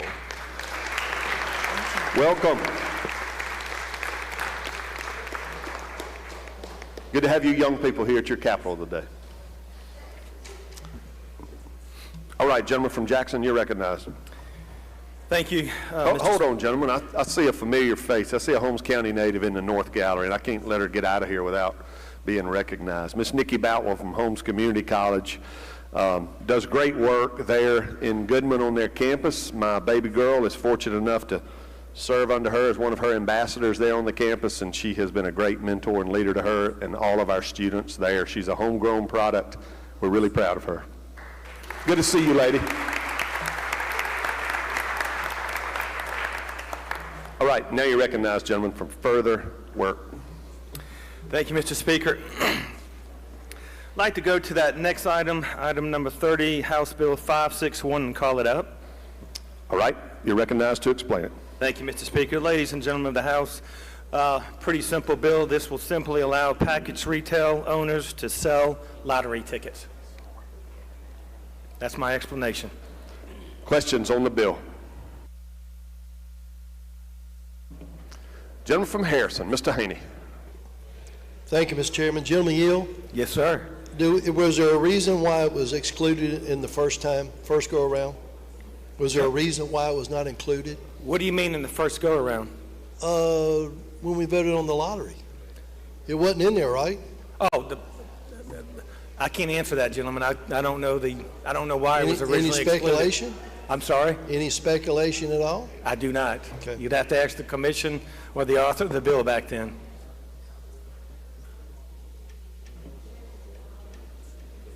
I don't see any further questions, gentlemen. Final passage, Mr. Speaker. He moves final passage. Open the machine, Madam Clerk. Favor the bill, vote aye. If you're opposed, vote nay. Has everyone voted? Everyone voted. Close the machine, Madam Clerk. By a vote of 99 yeas, 15 nays, the bill passes. Next item, gentlemen. Mr. Speaker, the next item is item number 31, House Bill 1330. I'd like to go to and call it up, please.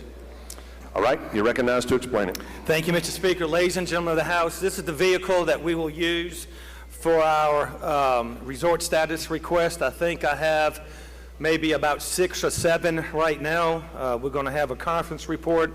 I would simply request that you make sure your request is in that final conference report and just verify it at the very end. Thank you. Questions on the bill? I don't see any, gentlemen. Final passage. He moves final passage. Open machine, Madam Clerk. Favor the bill, vote aye. If you're opposed, vote nay.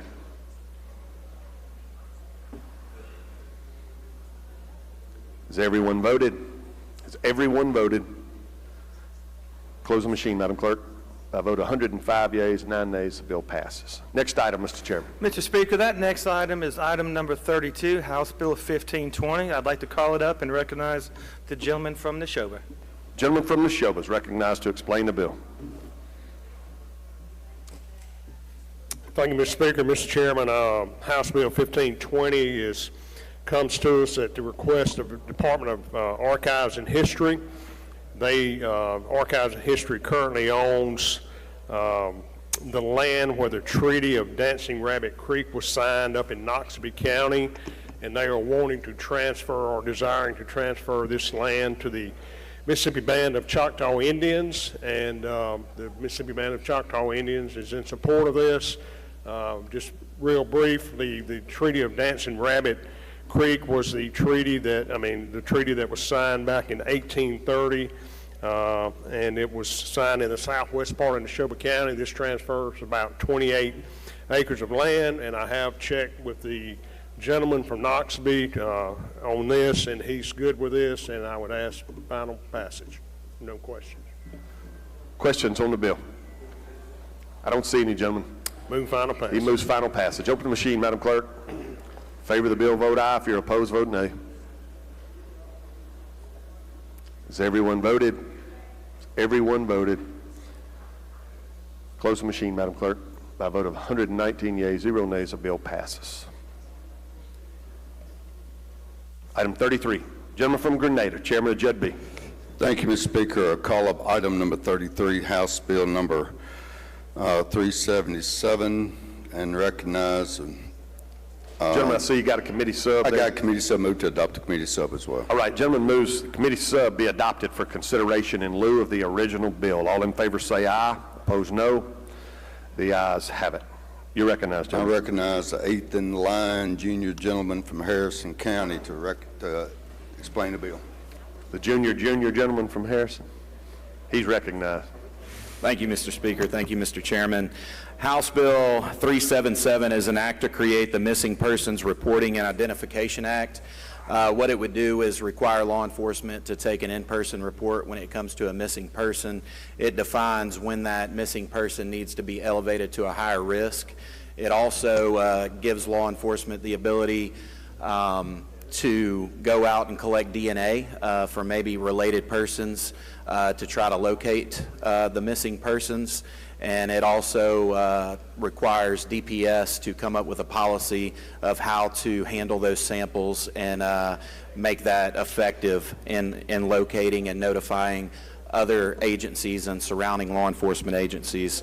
It also extends grows the statute of limitations when it comes to crimes dealing with federal assistance. That's my explanation of the bill, Mr. Speaker. I yield to questions. Questions on the bill. Gentleman from Hines, Mr. Banks. Gentlemen, if you would, I see on the board it says NamUs. What is NamUs? NamUs is a system, a platform where you can enter missing persons or unidentified persons to where all law enforcement has access to that, to be able to determine who's missing, what their identifiers are, and help to locate them. Gentleman from Bolivar, Mr. Sanders. Thank you, Mr. Speaker. Gentleman, yeah. Yes. What's the difference in the reporting procedures that we have in place now versus what we're having today? So to this bill specifically, you know, there's some law enforcement, being prior law enforcement, sometimes reports aren't taken depending on the circumstances of the missing person, whether they're missing for a certain amount of time or certain things like this. This would require law enforcement to take that report in person the day that it's reported with no type of delay. Okay. Thank you. I don't see any further questions, gentlemen. Move to final passage. He moves final passage. Open the machine, Madam Clerk. If you favor the bill, vote aye. If you're opposed, vote nay. Has everyone voted? Has everyone voted? Close the machine, Madam Clerk. By a vote 120 yeas, 0 nays, the bill passes. Next item, Mr. Chairman. Thank you, Mr. Speaker. Item number 34, House Bill 611. Call it up. You're recognized to explain it. Recognize a gentleman from Greene County to explain the bill. Gentleman from Greene, recognized to explain the bill. Thank you, Mr. Speaker, Mr. Chairman. House Bill number 611 just states that when a law enforcement officer has to appear before the Board of Standards and Training for a hearing related to their law enforcement certification, it says that they are allowed to get discovery in line with the rules of civil procedure. That's an explanation of the bill. Questions on the bill? I don't see any, gentlemen. Move for final passage. He moves final passage. Open the machine, Madam Clerk. If you favor the bill, vote aye. If you're opposed, vote nay. Has everyone voted? Has everyone voted? Close the machine, Madam Clerk. By a vote 118 yeas, 0 nays, the bill passes. Next item, Mr. Chairman. Thank you, Mr. Speaker. I'll call up item number 35, House Bill 1165, and advance the usual motion. All right. It's been read the third time, but I do see you got a committee sub. I do have a committee sub. I ask that the committee sub be adopted. The sub be adopted for consideration in lieu of the original bill. All in favor say aye. Opposed, no. The ayes have it. You're recognized to explain the committee sub. I have an amendment, Mr. Speaker. All right. You may explain your amendment. Thank you, Mr. Speaker. In the bill, there's a provision whereby the original bill stated that minors, when using a firearm during the commission of a felony, would be treated as an adult. What this bill does, what the amendment does, is strike that language and says a child or minor that uses a firearm during a commission of an offense described in the violent offense as defined in the code section 97.32, and that's the explanation of the amendment. Not all felonies, just those felonies that are crimes of violence, and that's the explanation of the amendment. Questions on the amendment? That's original. Gentleman from Holmes. This amendment or committee sub? This is the amendment to the committee sub. Committee sub been adopted? Committee sub's been adopted. Been adopted. No question on the amendment. All right. Question recurs to the adoption of Amendment 1. If you favor the amendment, indicate by saying aye. Opposed, no. The ayes have it. Anything further on the bill, gentlemen?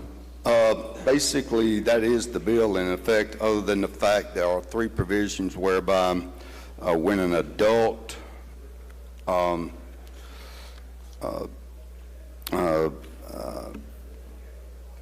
makes a minor, has a minor accompanying them in a felony offense, whether it's a crime of violence, non-crime of violence, it carries 10 years, and a crime of violence is a potential penalty of 40 years. That's the explanation of the bill. Questions on the bill? Gentleman from Holmes, will you pass? He passes. Good. Gentleman from DeSoto, Mr. Eubanks.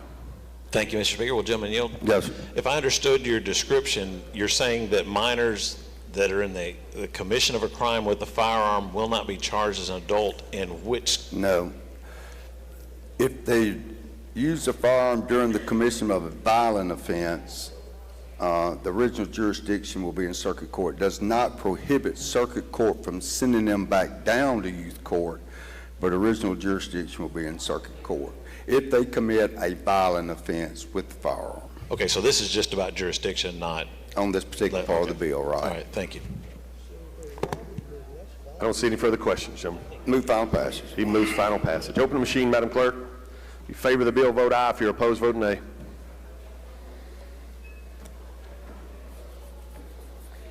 Has everyone voted?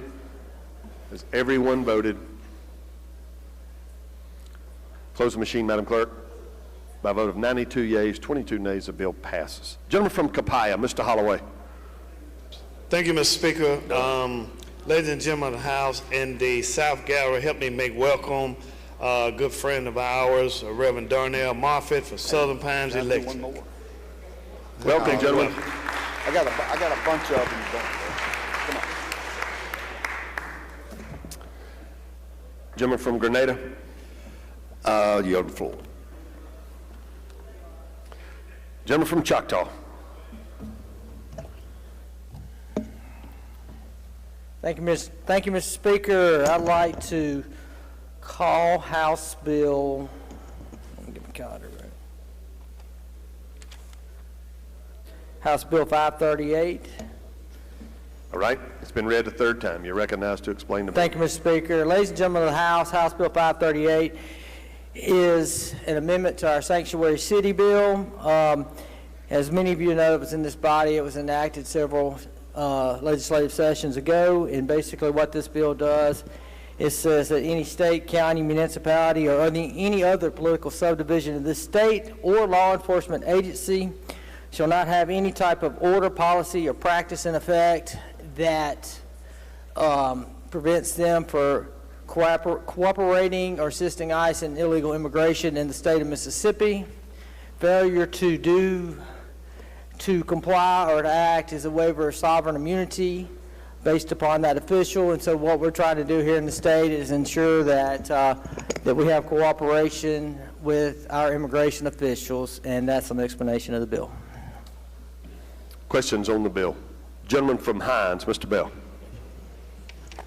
Thank you, Mr. Speaker. Gentlemen, you yield. Certainly. Aren't we already cooperating with the federal government with respect to law enforcement actions?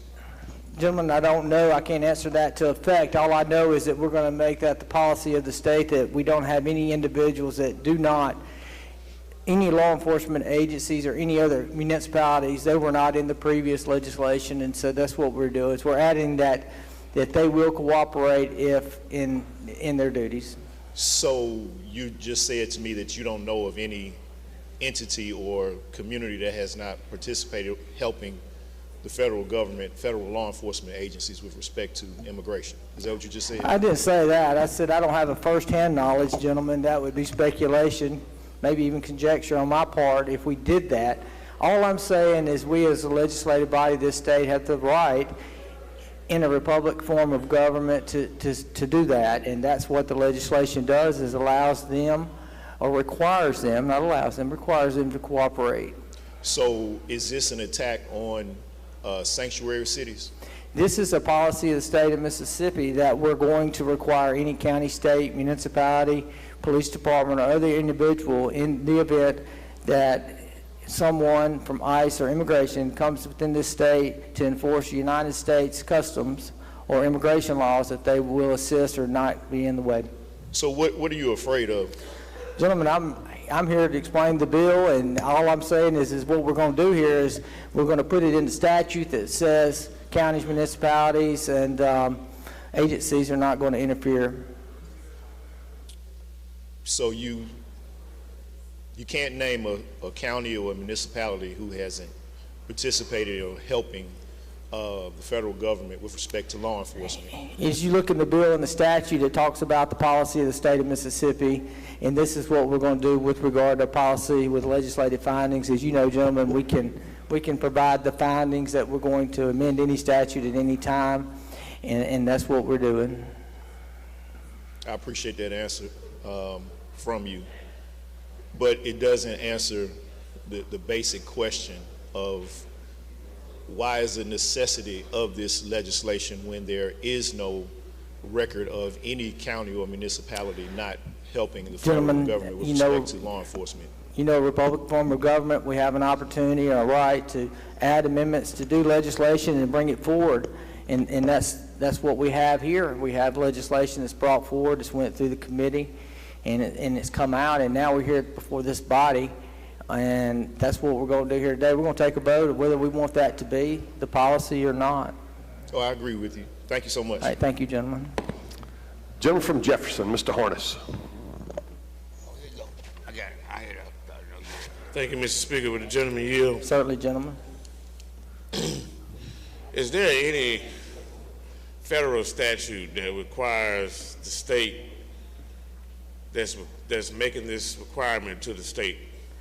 Gentlemen, as I told the gentleman from Hines, you know, this is what we're doing. We already have a statute in place in the state of Mississippi that's in effect right now. We're expanding the scope of that with regard to what duties we're including municipalities. We're including that law enforcement agencies cannot hinder ICE when they come into the state of Mississippi and help for the enforcement of their immigration laws. I'm sorry. Go ahead, I'm sorry. I'm sorry, I didn't. What kind of statute is that in place now? The statute, this is just amending prior law, and it is 25-1-119. This is already the law of the state of Mississippi, but we're expanding the scope of that, not only to include, it used to have county or subdivision, we're adding state, county, or any other political subdivision, or any law enforcement agency would implement any practice or procedure. So this is already the law to some point. We're just expanding on that scope. But can you compel state governments to, or authorize state government to carry out federal statutes? Is that even possible? This is not us authorizing the state to carry out federal law. This is to allow them not to have a policy or procedure that would hinder them in their investigative duties or enforcement of the custom laws and the immigration laws of the state of Mississippi. So what you're saying is that if I am outside the Capitol building walking around and I see ICE agents brutalizing a citizen and I come to their aid, and I'm a Jackson police officer, and I come to their aid, I lose my protection, I lose sovereignty immunity. That puts the city, the town, or municipality on the hook without the protections of the Mississippi Tort Claims Act or anything of that nature. Is that what you're saying? No, what I'm saying, gentlemen, is basically we're saying right here in the state, and I'll read that statute to you, and it says, it starts out with any state, county, municipality, or any other public subdivision in this state, university, college, community college, junior college, that's current law right now, or any agent, employee, officer, that's already current law, gentlemen, that you would be covered under, or have in effect any policy or order, ordinance, practice, or procedure that limits, restricts, bans, or interferes with the enforcement of federal immigration laws. Okay, so we already have that illegal law on the books, so we are bolstering another illegal statute. I'm sorry, we are bolstering another illegal statute by not only compelling state authorities to carry out federal law, but we also are taking away the immunity given to municipalities and county and city governments? There's no preclusion, gentlemen. It just says limits, restricts, bans, or interferes. We're not compelling the state to do anything with regard to enforcement of immigration laws. It's just saying they cannot get in the way or interfere. And it says limit, restrict, ban, or interfere with enforcement of those laws. And who is this statute directed at? Who is the party that we're emphasizing in the statute? Statute's not directed towards anyone, gentlemen. A lot of that's already current law. We just expanded on it a little bit. So is it? I'm sorry. Go ahead, gentlemen. Yeah, finish your explanation. Is it directed at municipalities? Is it directed at citizens? Is it directed at law enforcement? It's a very broad. It's very broad, vague. And I got the strikeout version here in front of me. That way I wouldn't misquote what we were saying. Actually, current law is counties and municipalities already. But what we did do is we add law enforcement agencies or have policies and procedures not to interfere. So technically, your counties and municipalities already have to comply under state law. We're just saying practice or procedures. They cannot implement some policy that would get in the way of that. And what is the penalty under your bill, sir? The penalty is loss of sovereign immunity. Okay. Do you think, now, that is a very sacred, that's the one thing that municipalities and county governments can depend on is sovereign immunity when it comes to lawsuits. Do you think that this is overreaching to take away the sovereignty and immunity of? I don't think. We're limited. It's not where like a lawyer can go out there and file something. This is all the investigative, these agencies and things that happen go by the Attorney General. Okay. So this is not something that's being opened up. It's just got to be investigated. There's another paragraph, subparagraph 5, shall investigate, if this is not being done. And can you explain the public policy behind this statute? I'm sorry, say that again. Public policy. It's just, gentlemen, it's no different than amending the statute that we've been up here before, so. But what is the purpose of the legislature, Mississippi legislature? I've told you what the purpose is, gentlemen, and the purpose is we're expanding the scope into law enforcement and not to interfere, and we're going to allow, under the discretion of the Attorney General, to prosecute under the statute. And that's really just an explanation. Many of us are aware about what's going on around the country, but has Mississippi had to deal with this issue? Gentlemen, this is issue for this body right now is this bill that we've got, and this is what we're going to do. We have a statute on the books, and we're just going to, all we're going to do is expand on that just a tidbit. Would you be, can we get an amendment to take the mask off of the ICE agents since we're going to take away sovereignty and immunity? Gentlemen, as a member of this body, you're entitled to offer any amendments you'd like to do. And what kind of coward walks around with a mask on and make arrests? Do you have any idea what Gentlemen, type of person that is? I'm not chasing and going down that rabbit hole with you, and we're not going to hop around that. I know you're dancing, but you ain't got a dance partner. So if you want to talk about the bill, we'll talk about it. Okay. That was a good one, man. All right, gentlemen. Thank you for your questions. Thank you. Gentleman from Holmes, Mr. Clark. Thank you, Mr. Speaker. Would the gentleman yield? Certainly, gentlemen. Gentlemen, I want you to look at line 25. All right. And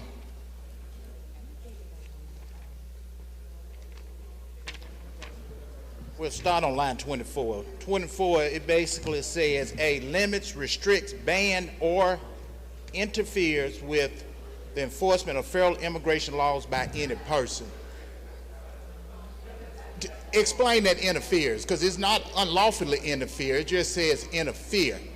Gentlemen, the intent of the legislation is that individuals do not have any policy or procedure not to assist with them. Us lawyers, we love to argue things, but I think you know what the intent of this legislation is. The intent of this legislation is that we're not going to have any law enforcement agency that's going to interfere when they come in there and they have individuals that they're trying to do their job, that they're not going to interfere with them, and that's where we are. And gentlemen, I understand intent. When we finished law school, my intent was to be a millionaire by 51, but I'm not. Let me ask you this. Interfere. Mm-hmm. Let's say my local sheriff get ICE agents come in, show up one day, want to use his jail. He say no. He's interfering. Will he be in violation of this law? Gentlemen, you know, it's, I would hope that we have cooperation through our federal law enforcement agencies with our state agencies. And I don't know of many sheriffs or law enforcement across the great state of Mississippi that won't cooperate with the government when they come in with regard to crime and other things that happen in their communities, because I tend to believe that that they're working together for the common good, and that's to protect citizens from unlaw-abiding actions that happen within their area. And I think the overwhelming majority of the people of the great state of Mississippi want law and order in this state. And if that includes law and order, includes immigration laws, then so be it. And so I think most sheriffs in the state of Mississippi would allow someone that would come in because, frankly, gentlemen, most people don't want to keep them in their jail any longer than they have to pay for the cost that it's doing to the taxpayers and the local individuals. So now, the sheriff is entitled to do what he or she thinks is in the best interest that's in their jail. I tend to believe, you know, just being an attorney that's represented the boards and agencies, that most people, they're trying to find a way to get them out of the jail to keep from saving on that. So I think you're trying to, I'm answering it, gentlemen, but what I'm trying to say is I don't see a situation where a sheriff would not allow someone to come get an undocumented illegal immigrant in their jail, but maybe you do, I don't know.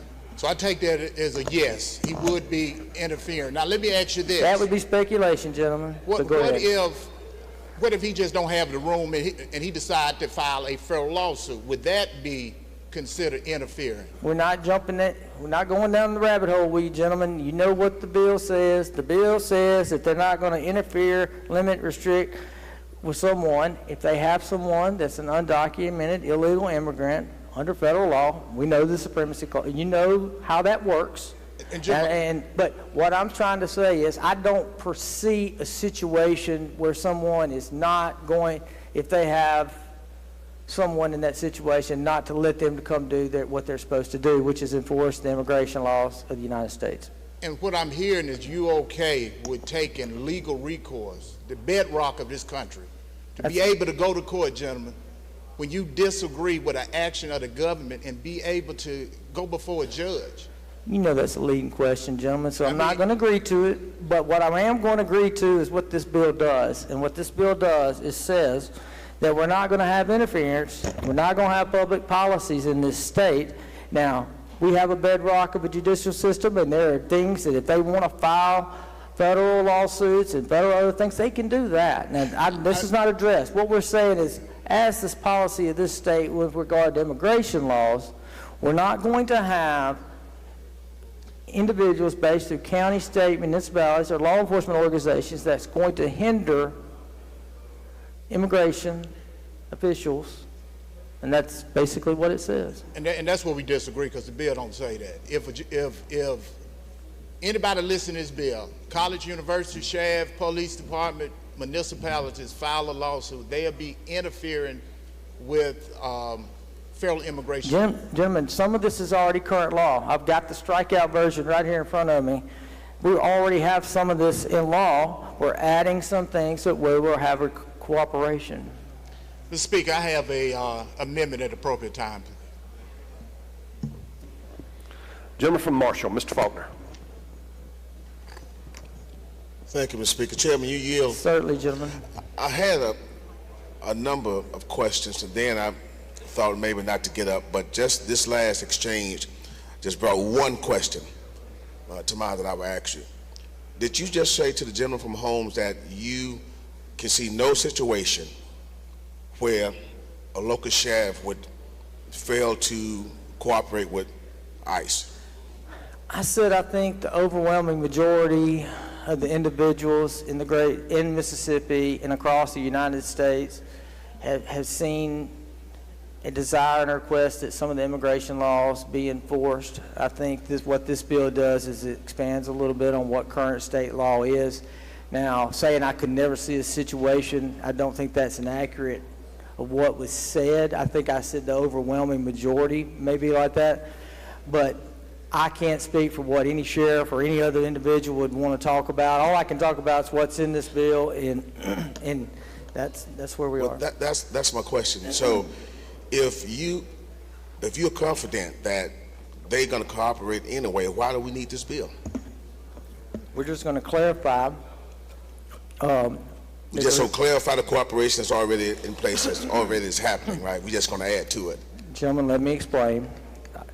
You know, you and I used to sit in front of you for a while. I moved to the back and you moved to the front, so you're more studious than I am. I see you right up here. But, gentlemen, what this does, we have a law here. We have a law in the state. And what this law does is just say we're not going to have it. And we could do example after example, and I'm willing to entertain some of that to a degree, but I think I've answered that question. Thank you, gentlemen. Thank you. Gentleman from Adams, Mr. Johnson. Thank you, Mr. Speaker. Gentlemen, you established and praised the law enforcement officials in this state. I take that to mean that you have a lot of respect and you trust the training that the law enforcement in this state has gotten. I would suggest that. Gentlemen, what I said is I think the overwhelming majority of the individuals want to see immigration, not only in the United States, but also all the other leading questions. I'm not saying I certainly agree with what you're saying, but I am willing to discuss parts of this bill if you want to jump into that. Let me ask you this: Do you think a law enforcement officer should observe and allow a person to violate the Fourth or the Fifth Amendment of the United States? Gentlemen, nothing in this bill will preclude. What I'm saying is we're just going to say county, municipalities, which is already current law, we're just adding, or any other political subdivision or any law enforcement agency shall implement or have in effect any practice or policy or procedure. So that's what the bill encompasses. Well, the bill says on line 24 through 25 that essentially that you can't interfere with the enforcement of federal immigration law by any person. And my point is, we've observed visually the violation of the Fourth Amendment, the Fifth Amendment, the use of excessive force, the warrantless searches, the First Amendment violations, all throughout the news. And these officers have been told you're violating this. And you're saying that if a sheriff or a police chief or municipality observes somebody violating these constitutional amendments, that they will be penalized in the state of Mississippi if they stop an ICE enforcement officer from violating the Constitution. Because you don't say it has to be a lawful. You just said they interfere with them while they're trying to enforce the law, even if they are violating the law. I appreciate what you said. I don't think I said what you said I said. No, I'm saying what the bill says. What the bill says. Let me finish. I will take the interrogation, gentlemen. You and I have a lot of respect for you, and I know you're gonna burn me if I say this, but we know you're a learned attorney. So, but I said we have the current law. I'm not getting into all the rabbit holes and where you're trying to make me hop around. I'm not getting into that with you. I'm getting into what this bill. I'm getting into what it says, and I've asked and answered that question, but we're not in a court of law, so we don't have objections. But what I'm going to say is, basically, we're not going to have that with a practice or procedure or anything that limits, restricts, or interferes with that. All right, let me ask you this. So is it okay with you if a ICE enforcement officer is violating the law and our law enforcement officer observes that and says, look, you're going to have to stop? According to your bill, because you don't say that it has to be lawful enforcement, you just say enforcement. And we clearly observed them not following their own rules and regulations. And so what I'm asking you simply, and at some point somebody may have an amendment, that there should be something in here that says that it has to be a lawful enforcement of the federal immigration laws. Would you be opposed to that? Gentlemen, the bill that we have in front of us is this, okay?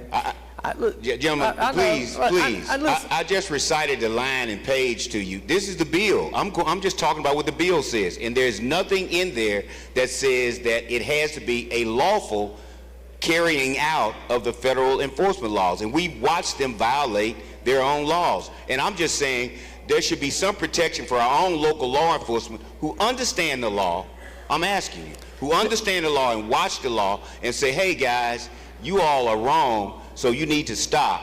I don't want them to be penalized for saying that. Gentlemen, federal law is going to be what immigration is here to enforce. No, they don't. Okay. They've clearly shown that they will not follow the federal law. Gentlemen, we're going to agree to disagree on certain aspects, and it would be speculation because I'm not anywhere with You these answer my incidences question. where- A non-answer is an answer. Thank you. I get to answer. Thank you, gentlemen. Gentleman from Harrison, Mr. Hullum. Does the gentleman yield? Thank you. Yes, I will. Gentlemen, I just two quick questions. When we look left, when we look right, we all fighting for the will of Mississippi, correct? I'm sorry. You spoke low. I couldn't hear you. I say, when we look left, we look right. We all fighting for the will of Mississippi, correct? Gentlemen, we are all here to represent the constituents that were elected us here to do, and I think that's our, and everyone's doing that to the best of what they think is best. I understand. And my question is this. If any Mississippi sworn law enforcement sees our immigration and enforcement officers conducting themselves in an illegal or disrespectful manner, can they use their authority under the Mississippi law, arrest them? Gentlemen, now, I'm not aware of where someone on the state level can enter. I'll strike that. What I'm going to do is answer the question in this way. The way this bill reads, we have current law in the state of Mississippi, okay? And what we're saying is there's not going to be any lawful, any policy or practice and procedure that does that. That's an open practice or policy that's going to limit, restrict, or interfere.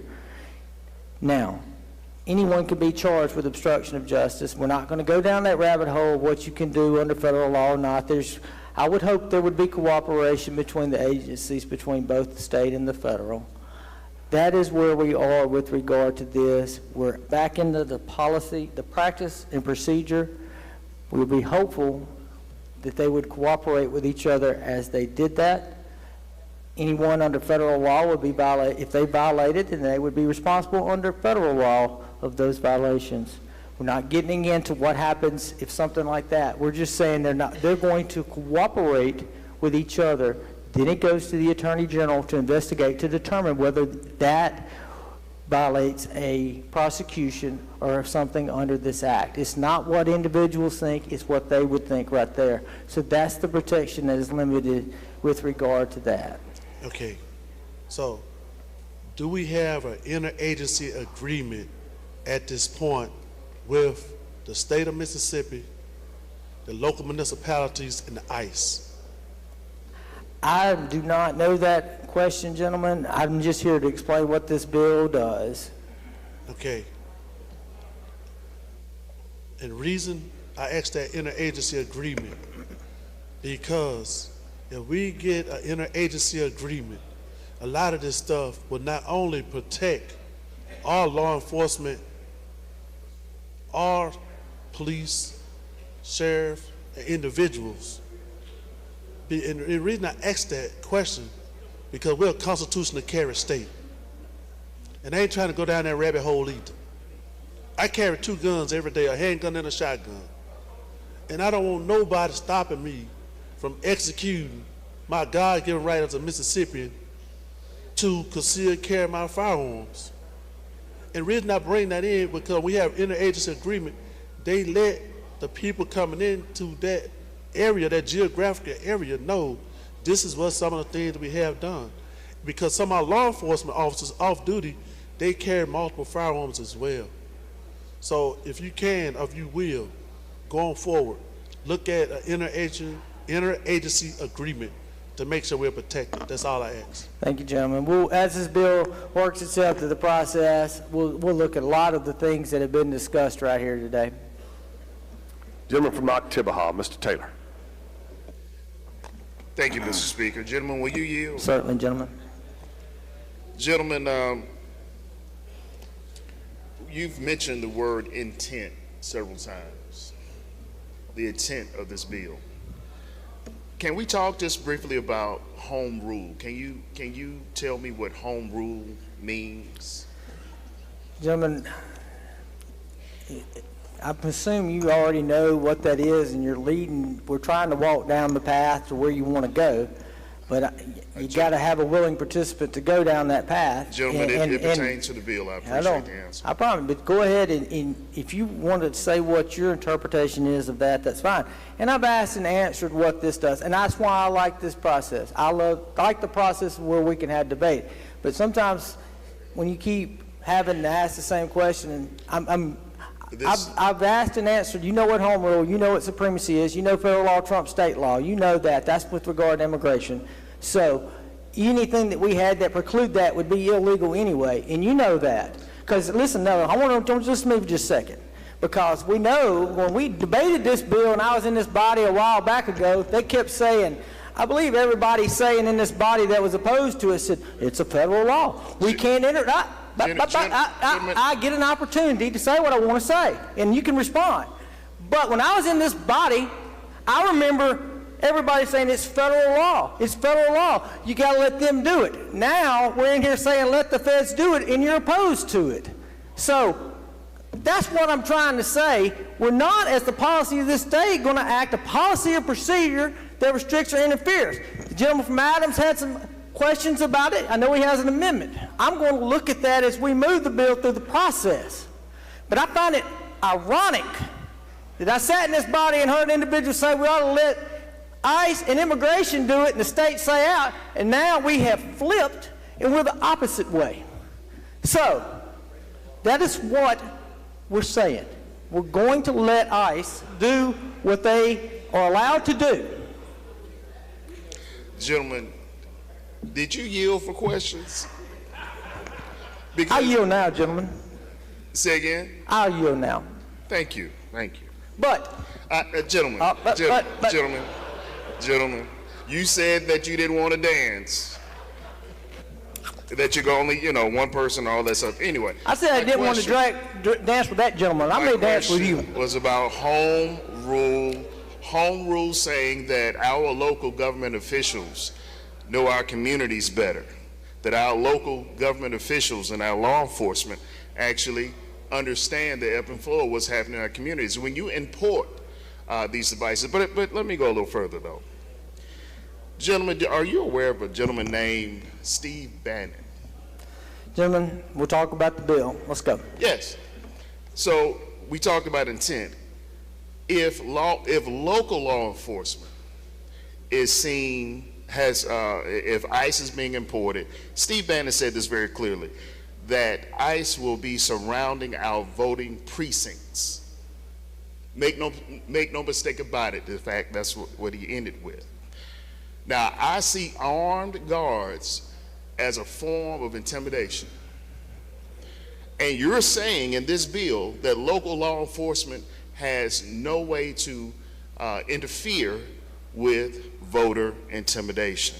Armed guards at precincts by Republican leadership saying that, hey, they will be there. You don't have any objections to that? Gentlemen, we're going to have to agree to disagree.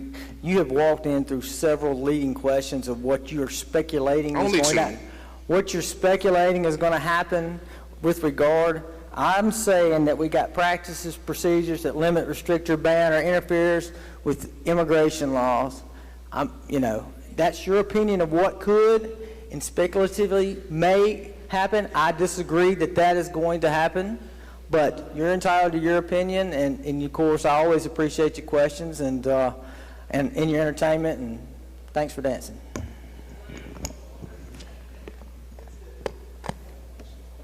Gentleman from Pike, Mr. Porter. He passes. Gentleman from Forest, Mr. Watson. Thank you, Mr. Speaker. Would the gentleman yield? Certainly. Yeah, all of my questions are at least intended to be friendly, so I hope that you will receive them in that manner. Are you familiar with the Ruby Ridge standoff in August of 1992, and I believe it was in Idaho? involving I do not recall Randy it. Weaver? I do not recall it at this moment, gentlemen. But I have an awful amount of respect for you as former Judge A chair, and I think you are the longest serving member in this body. So Thank you. I am going to entertain as you go. You're so kind. But what we're talking about in the Ruby Ridge standoff involving Randy Weaver is the overreach of the federal government.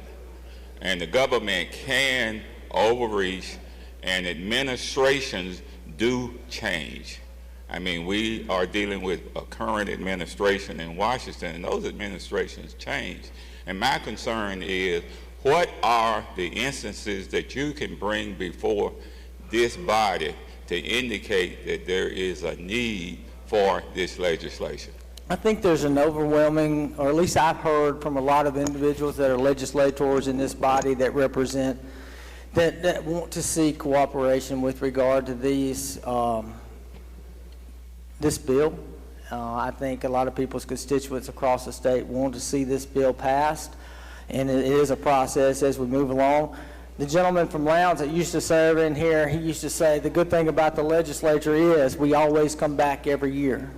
So any piece of legislation can always be viewed, even with changing administrations and things like that. Okay, yeah, but I understand that, and I highly respect that, but my point is, what are the instances, where is the misconduct or the lack of cooperation that we are concerned about that we want to address in this legislation?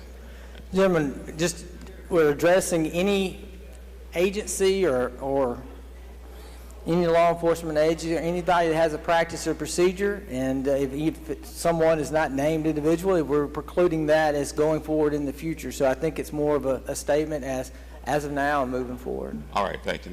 Now, just say, for instance, on this issue of losing sovereign immunity, let's say an individual law enforcement officer engages in, we'll say, a lack of cooperation with ICE. If that individual law enforcement officer does not cooperate or assist with that whole governmental subdivision, lose its sovereign immunity protection? The Attorney General will have the discretion to investigate any of the agencies, departments, counties, or municipalities to prosecute this matter, okay? And so that would be where we're at. You know as well as I know, if someone is not doing what they're supposed to do, there's federal law that's going to be coming in with regard to that would trump any type of state law. And so I trust the process, and I trust it as we move forward. And I think you have valid questions, and I appreciate that because I have an awful lot amount of respect for you because of your wisdom of being in this body. And I disagree at this moment, but I'm always subject for interpretation and change because I know this bill is going to keep working. So. Okay. Well, I'm not really saying anything that you would disagree with me. I'm just saying you are saying basically it would be a factual or legal determination that would have to be made as to whether or not that agency or governmental subdivision would lose sovereign immunity. Because to lose the sovereign immunity is to lose the protection that government affords law enforcement agencies. You agree with that? I think if this piece of legislation is passed by both bodies and it is signed into law, that all municipalities, organizations, and other individuals are going to know that they can't have a policy or procedure that's in effect to that. If you have someone that's acting outside the course and scope of their employment, we can go, as that goes down, I want to get into all that. Yes, sir. But we know what the intent of this legislation is, or not the intent, but what it really reads and says. It says we already have this law in the state of Mississippi. We're just expanding it to policies and procedures with regard to law enforcement, and so that's where we are. All right. Just one final question or comment. At your leisure, if you would, read about Ruby Ridge, read about Randy Weaver, and also the case that was prosecuted by Jerry Spence, and it went from the Bush administration to the Clinton administration, but the defense was successful, and Randy Reaver right now is free. So if you could read about that, young man. I certainly will, gentlemen. Thank you, sir. Thank you. I'm going to recognize the lady from Lincoln, Ms. Curry, for an introduction. Thank you, Mr. Speaker. In the North Gallery, I have the 5th and 6th grade from Lipsey Middle School from Brookhaven, Mississippi, with their gifted teacher, Deanna Moak, if y'all will stand when I call your name, Emily Sanders, academic coach, Misty Saez, the principal, and they have brought to us today the Lamplighter Student Leadership Team and Student Council. Please make them welcome.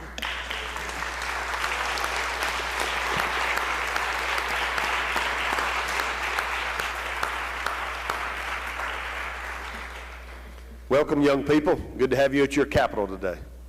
Good-looking group. All right, further interrogation. Lady from Humphreys, Miss James Jones. Gentlemen, do you yield? Certainly, lady. Just a quick question. I'm sorry, I'm not an attorney, so I won't be asking you leading questions as these other folks have. But I just have a basic question. Yes, ma'am.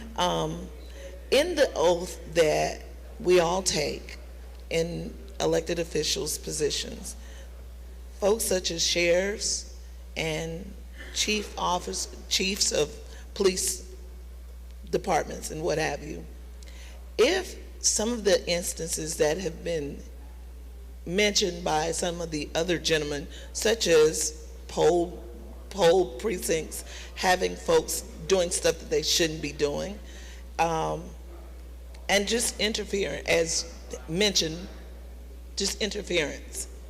Their oath of office says to agree and to follow the Constitution of the state of Mississippi. If they fail to do that, is that a dereliction of their duty? I don't want to go, well, we're going to, what I'm going to say is we can get into constitutional law. We can walk up and down with that. They swear to an oath not only for the state of Mississippi but also the United States of America. Right. Immigration would be here under the laws of the United States of America, so they would be under their oath at that point. If an immigration officer had violated any of that law, then they would be responsible and be held. Everyone's held to the standard of the federal law, and so in their oath. But the oath says first the state of Mississippi and the United States. So the state of Mississippi kind of comes first in that oath. And so I was just wondering about that. And so, especially in those elected positions or appointed positions, those folks, just like us, they'll have to, in turn, answer to their constituents. And so would that not pose an issue with those gentlemen or women that are in those positions? They have elected to serve the people that they think they were to serve, and they're required to have an oath to the United States of America, and we do that every time when we come in here in the morning. We pledge allegiance to them and our constitutional oaths, and their constitutional oaths to uphold the law. We're passing a statute here that requires them. This would be part of the state of Mississippi's law to uphold that oath now. Okay. Thank you for answering.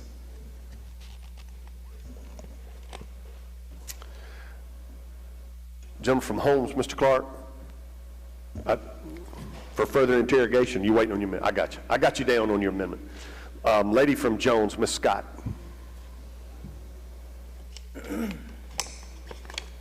Just a couple of questions, Mr. Chairman. If you could go to line 30, if you could go to section 3, that's line 38, because you kept saying this is all existing law, and this part is new, right? That is new, yes. Everything from line 38 down to like 63. I have the strike through version, so it may not be exact line for line. Okay. And so we've established that that's all new. So the part that I want to go to is that we're going to require all of the agencies and departments of the state. Now, this is not law enforcement. And what y'all have been, I've been trying to listen. What you all have been describing has been centered around law enforcement, right? The majority of the questions that have been asked have been around law enforcement. Okay, but now in this particular section, would you not agree that if we activate all agencies and departments of the state to enforce the laws for the United States Immigration and Customs, that we would be talking about DHS, Medicaid, the Employment Security Commission, the State Personnel Board, the Water Division at the City of Laurel, the Street Department at Choctaw County. We're activating all of those agencies, right? Those agencies are always active, lady, on behalf of the citizens of the state of Mississippi. Basically, that language just says they shall cooperate and not, let me make sure I don't misquote you here, but it says they shall cooperate to the fullest extent possible with the federal government in complying, and also complying with the detainer request. So basically they said, hey, if they come in here and ask for the help, you know, we'd appreciate it. Okay, and so then we go down to line 46. And I guess this is the part that I'm trying to find out. It speaks about providing information on all aliens. And you know, my boy, Donald John Trump, campaigned and said he was going to get the illegals out of here, the murderers, the robbers, the rapists, you know, we were going to get them out of here. Mm-hmm. So now, can you tell me, what does line 46 do, providing information on all, what does on all aliens mean? When the federal government, through immigration officials, comes and requests information, say, hey, we've come to our conclusion that we have individuals located maybe within your municipality, county, or state, to assist them with that. That's all that says, lady. Okay, so now, because to me, would you not agree that to really perfect this, it should say on all, and we need an amendment to say illegal aliens, right? Lady, if that is what we're trying to get to, right? Lady, you know what the legislation says, you know what the intent. And when the federal government comes in here under the federal level, just like the FBI when they go to your local sheriff's office, just like they go to other, they have the authority and the jurisdiction to enforce that law. It doesn't matter where they are in the great state of Mississippi or the United States. They have jurisdiction and authority across every part of it. Everyone knows what they're coming for. They have that authority under federal law. Any law under state law that precluded that would not be valid. That's where we are. So semantics, one way or the other, on the language of the statute, I think we can all agree, or maybe you and I cannot agree, but I think the overwhelming majority of where the intent of this legislation is to have cooperation. Y'all, each individual member in this body that have pointed things out, we may disagree on this policy, we may disagree on a lot of other issues, but I do appreciate that you pointed out, and that is why we have this Republic form of debate where you can point those issues out. And so this is the first step as this bill moves forward. Now, if we reach out, we see that there needs to be some cleanup language or some other things that have to be done. The gentleman from Holmes right here, who's a good scholar, who has interrogated me very friendly and somewhat hostile over the years, but I have a lot of respect for him. You know, there may be some things as it works this bill through the process that we do change. And I'm always open to looking at something to change to try to make the piece of legislation better. And so as we move forward, I will definitely look at making any type of changes that need to be. Maybe we could go in there and further clarify what the statute defines under federal law for that. So, but whether there's any ambiguity or anything of that nature, I disagree with that. But as the bill keeps working itself along, we'll look at it. But, gentlemen, The only thing I'm asking you is what we've been being told. And you would have to agree that we're being told that we wanted to get out of this country, and I think there's significant agreement on that. That people that are here illegally, first of all, that's committing murders, that's robbing, that's in the drug cartels, that's doing all this bad stuff, we want them out of here. I think, I think that's consensus across America. The only thing I'm asking you about this bill is that shouldn't we be consistent there and say that if you're going to bring all these agencies and all of law enforcement, that all of the power of the state of Mississippi should be turned on those who are illegal. And that's all I was asking you. Would you be amenable to an amendment that would just say, and providing information on all illegal aliens within the state when requested by the federal government or requested by the state government or requested by these agencies? That's all, gentlemen. Thank you. Gentleman from Washington, Mr. Hines. Thank you, Mr. Speaker. Gentleman, you? Certainly, gentlemen. I have a question, and I'm just a little curious because of my relatives that are in law enforcement. If an off-duty officer comes out of a store or a building and sees a woman being detained, thrown down on the ground by gentlemen wearing jackets and masks, and she hollers, "Will you help me, please?" and he engages to help the lady who's asking for some safety, she's clearly in duress, will he be charged if he did not know that these were ICE agents and he's an officer? Can he be charged for impeding justice or whatever? Because he's a sworn officer and he's sworn to protect and to serve, and she's asking for some form of protection. It's a good question, and I'm going to give you the answer right now, because that's the reason why we put in this piece of legislation that the Attorney General shall investigate any actions. It doesn't say that. I could read all 6 lines, but the understanding is they shall investigate any agency, department, or any other subdivision the state alleged, and that's where I want you to look at the word alleged to be in violation of this statute, and to prosecute that person or entity. So our Attorney General, which reflects back to the people that's elected by this great state of Mississippi, will have that authority to look back to see that alleged. And so I understand that you're trying to point out individual factual references that could lead down this road or to that road, but if it was just left up to the will of anyone that could do it, the bill has where it is alleged to be in there. And so that's what we're going to allow the Attorney General to do, to look at all of that and as we move forward. So I guess I got an answer. I'm not quite sure.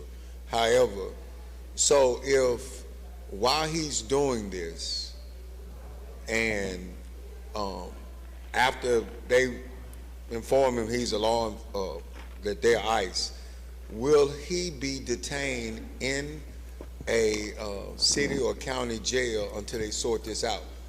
Because if he is detained, he then goes on suspension for being a law enforcement officer. He can lose his pay or whatever. I'm just asking, because situations do happen. I just want to make sure I'm clear. Gentlemen. Will he be arrested at that scene, yes or no? Gentlemen, the statute says there's an investigation to be alleged, okay? That's where it's at. Now, our law enforcement agencies in our immigration, I would hope, and this is what I would say, I would hope they would work together for the greater good with enforcement, okay? You're pointing out individual scenarios which you think you can do. You and I are going to agree to disagree on what the language in the statute says, but I appreciate your question.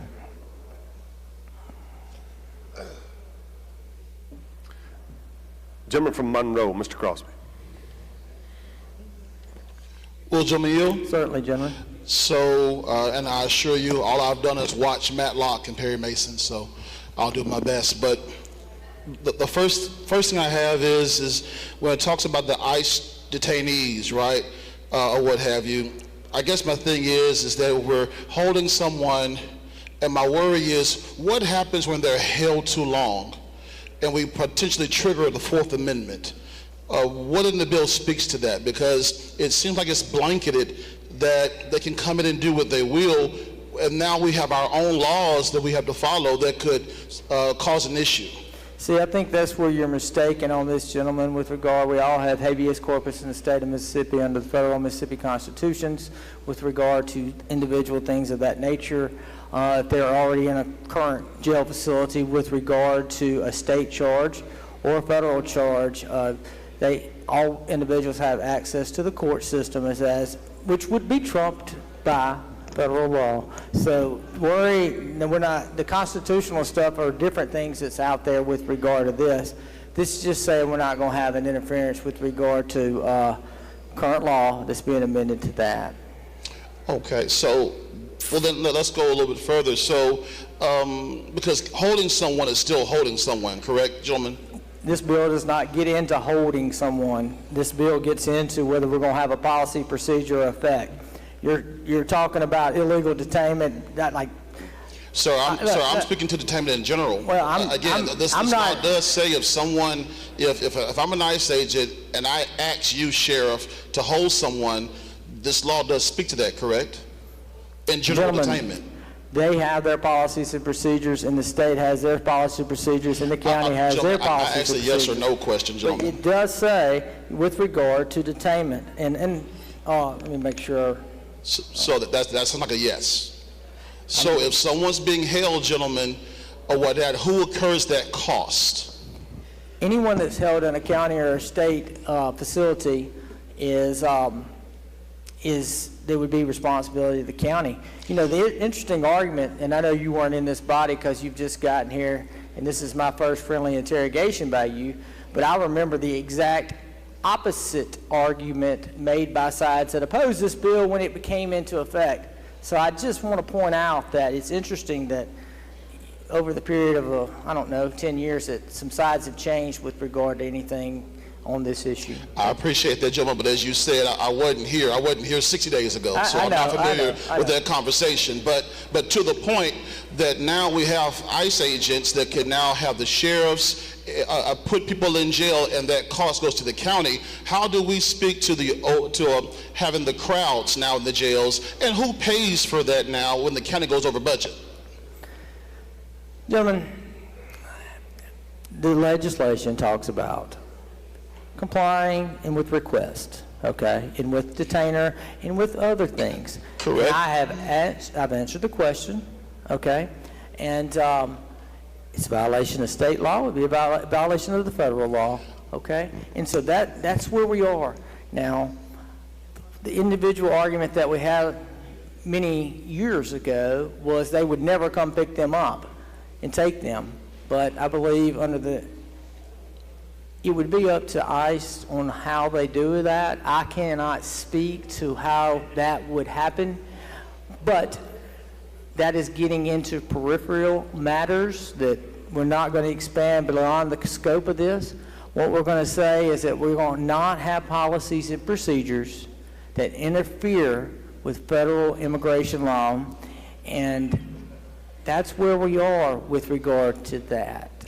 Gentlemen, I understand that, but we also, as legislators, and I know you being more my senior understand this, we are also responsible for the budget that comes from the top down. Someone is going to have to pay for the actions being done by these federal officers, and it will be these county sheriff's departments. And so that has to be a real concern, because if we increase all of these, again, and hopefully we don't have these issues, but there's a reality that this has happened around the country already.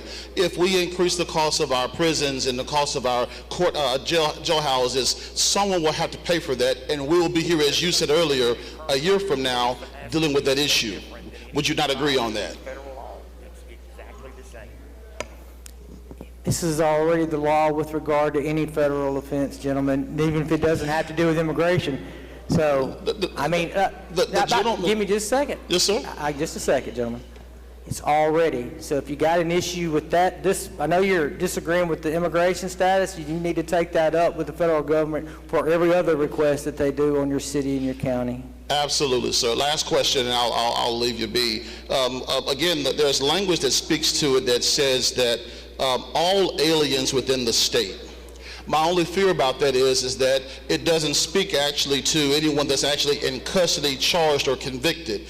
It's open blanketed, which means that anyone that's detained could potentially be added into it. So again, I would just say that, again, to your point, again, we've only met a couple of times. I do trust that when we get to debate on this, on building it out, that we make sure that we are taking care of Mississippians, not so much carrying out what the federal guidelines mean, but that every Mississippian here is being taken care of.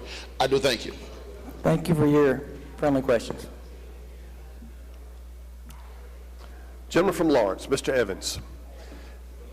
While he's getting ready, I've got the gentleman from Holmes for an amendment, and I've got the gentleman from Adams to speak on final passage. Is that correct? Anyone else? Have I missed? All right, gentleman from Lawrence, you're recognized. Thank you, Speaker. Gentleman Yield. Yes, sir. Gentlemen, believe it or not, I think I have a friendly question here. And for purposes of this debate, purposes for the audio record and video perhaps of the session today, you've been talking about Mississippi policies and procedure. You're trying to establish a Mississippi policy and procedure that we will, in fact, cooperate with federal, state, whatever law enforcement we have. Our law enforcement is required to cooperate with them, right? And vice versa. Not trying to trick you or anything. That was as simple as I stated. Gentlemen, we brought forward section 71-11-1, which talks about, which no changes are to, that policy's been in effect for a while.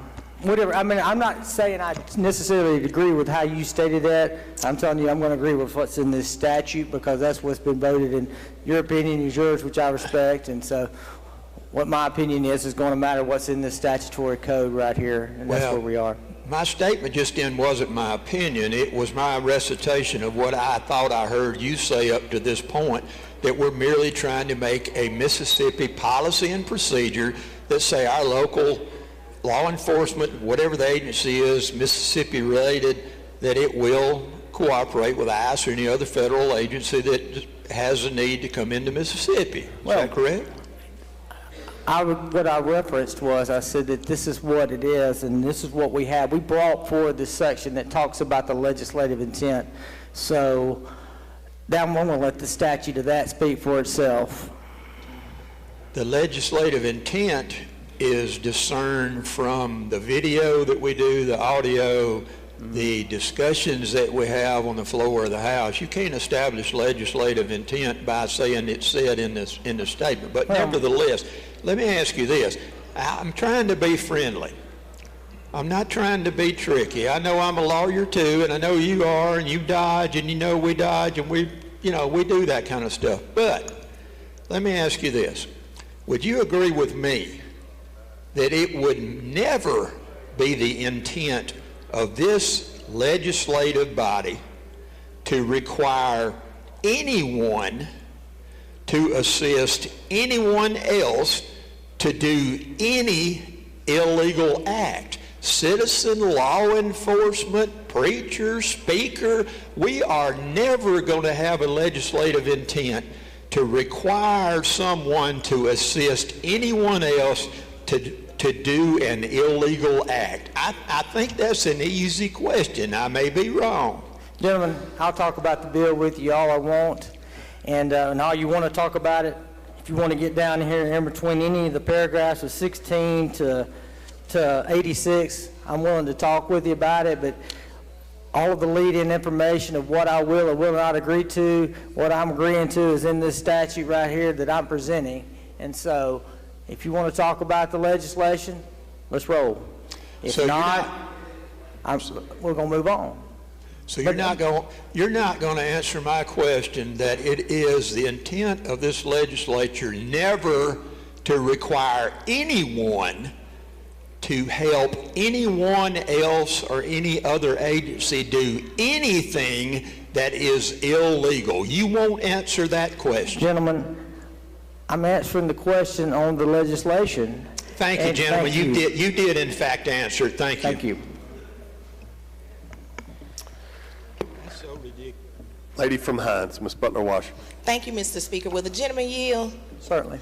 My question is, in regard to this legislation, will this legislation lead to potentially where our state will have a state holding facility in regards to the illegal immigrants?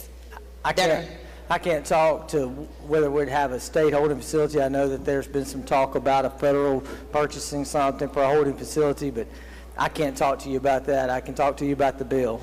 And my question stems from the gentleman from Crosby. When we talk about our county law enforcement, in Hines County, we're in the process of trying to secure funds to build a new jail for those that we currently have incarcerated. So that's my concern, that will anything in this legislation lead to that, to take the burden off of the local municipalities and counties that will be doing this?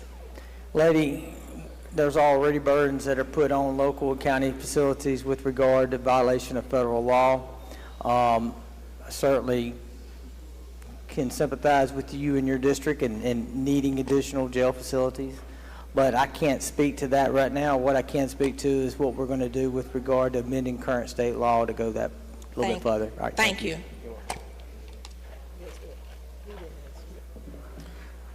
Gentleman from Hines, Mr. Brown.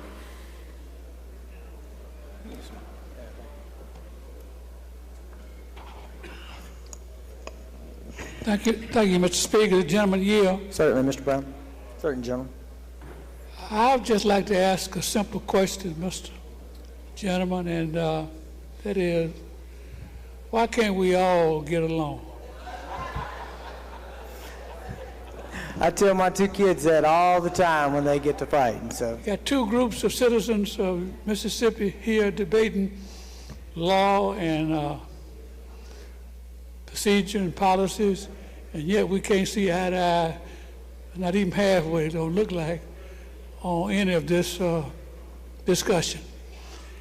It's just a question I'd like for you to ponder. Thank you. Thank you, gentlemen.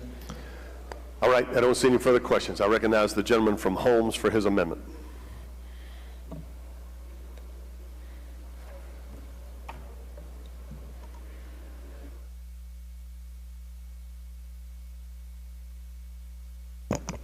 Mr. Speaker, I'd like to have the amendment read if I can, please. Madam Clerk, please read the gentleman's amendment. Amendment number 1 by Clark and Scott. On line 25, before the word interferes, add the word unlawfully. Further amend on line 25, before the word enforcement, add the word lawful. Further amend on line 46, before the word aliens, add the word illegal. Thank you, Mr. Speaker. Ladies and gentlemen of the House, I'll be totally honest. I have some reservation about offering this amendment. And the reason being is when I first got here, some of the old timers around here, Mr. Bailey, senior gentleman from Washington and others, always told us when you see a snake, you can't fix it. You should just kill it. But yet and still, I want to come forward because I think this is a snake that deserves to be fixed, because I don't think we really realize what we're about to do. Now, my amendment is very simple, and the gentleman from Lawrence kind of touched on it. It simply basically says that no state agency, no law enforcement official, nobody working for a government entity have to break the law. They do not have to assist in anybody who's trying to break the law. And when you think back 18 months ago, let's all think back. Regardless of party affiliation, regardless of race, 18 months ago up to now, everyone in this house would have to admit that some things has happened that you would have never dreamed in your entire life that would happen. Some say government have overreached, and what we are simply trying to do, ladies and gentlemen, is trying to protect the men and women who work for this state, for our very agencies. And let me give you an example. Go to, if you look at the bill, The bill says all state agencies, departments, counties, municipalities, political subdivisions, universities, colleges, community colleges, junior colleges, all ages, employees, and law enforcement. University Medical Center, state agency. ICE show up and want medical records. The law says they can't get them, but if they refuse to turn over your medical records, my medical records, they're in violation of this law. They show up at the Department of Revenue. Our law said that those are confidential records, but if they refuse to turn them over, guess what? They're in violation of this law. They show up at the Health Department. HIPAA says it's a violation. But you know what? If they don't, guess what?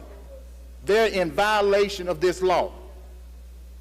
So, ladies and gentlemen, regardless of where you stand on this position of immigration, we all agree that certain records, certain information that our government, that we entrust our government agencies to be the protectors of, should not be turned over illegally. If ICE need those records, they have recourse now. It's called going to the judicial system, filing for subpoenas, and they can get them. But we do not need to put somebody at the Department of Revenue in a position of receiving a certified letter from immigration saying turn over records, and they know it's a violation. And they have to sit there and make a decision on whether they're going to do it or not. We shouldn't do that to our state employees. We shouldn't do that to our state employees. Now, I'm going to vote no on the bill. I'm letting you know now. But this is, I think the gentleman talking about the intent of legislation. I think this amendment would be the intent that he's been talking about throughout this debate. So, ladies and gentlemen, I ask you to vote yes on amendment number 1. Thank you, Mr. Speaker. Do you yield for a question, gentlemen? You got 30 seconds. I reclaim my time. The mic wasn't on. Anyway, You got it. Okay. Gentlemen, I want to ask you, the gentleman said that years ago we didn't want state involved in it. We wouldn't allow the federal government. Have you seen things in that time, like people getting shot in the street like dogs, the excessive force, illegal search and seizure, warrantless search, busting into the house of people who are not even aliens without a warrant? Have you seen all that happen? I've seen all of that, gentlemen. And would you want that to happen in your state without the duly elected law enforcement officers who are trained and we trust saying, hold on a minute, you may not be right, that is not the law? Would you want them to do the right thing? I would want them to do that, and gentlemen, as the lady from Humphrey said, they've taken an oath to do that. Exactly. And that's all I want to say. Mr. Speaker, I've asked my question. I don't have to speak on the bill. Thank you. Thank you, gentlemen. Two of you work well together. I recognize the chairman to respond. Ladies and gentlemen of the House, Gentleman Holmes is one of the best legislators out there. This matter has been sitting on the calendar for over a week. No one has come to me with any questions or concerns during that time. I distinctly remember, and I like to bring this up, when the gentleman, we were trying to consolidate his district, and he stood up in front of this body and gave the most impassioned speech I could remember. And that speech was, if we're going to close that school, let's donate it to charity. And so we did that, or let a group. And that changed it from a 1/3 to a 2/3. Now, I do believe the gentleman over here has good intentions with what he wants to do. The amendment has not been brought to me prior. I will look, as this bill goes through the process, to any other changes. I'm not saying I'm technically disagreeing with all of your changes at this moment, but I know that we're going to have to move this bill through the process, and when you got an individual that has burned the body on a good amendment once, that don't mean he can't do it twice. So, but he also said he had never dreams of stuff. Who would have ever imagined where we are from 4 years ago to the last 18 months as what's happened across this nation with regard to certain things and interesting to me, the positions that were taken over 10 years ago have sort of flipped now. So what I'm going to ask the body to do And I'm going to give you full assurances that I'm going to continue to look at this as we move the bill through the process.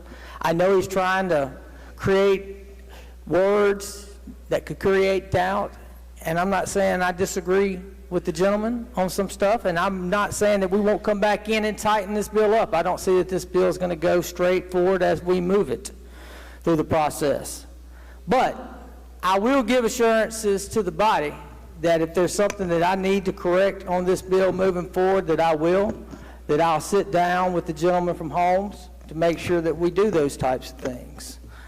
So, with that being said, we all know in this body that federal law is going to trump with regard to immigration, and it's going to trump what we put in this piece of legislation. Okay? So, with that, I would ask that the body oppose the amendment of the gentleman from Holmes. Recognize the author to close. Thank you, Mr. Speaker. Ladies and gentlemen, I consider this box to be the truth box. When I step up to this box, now if you talk to me outside of the box, might be a different story, but when I step into this box, I speak the truth.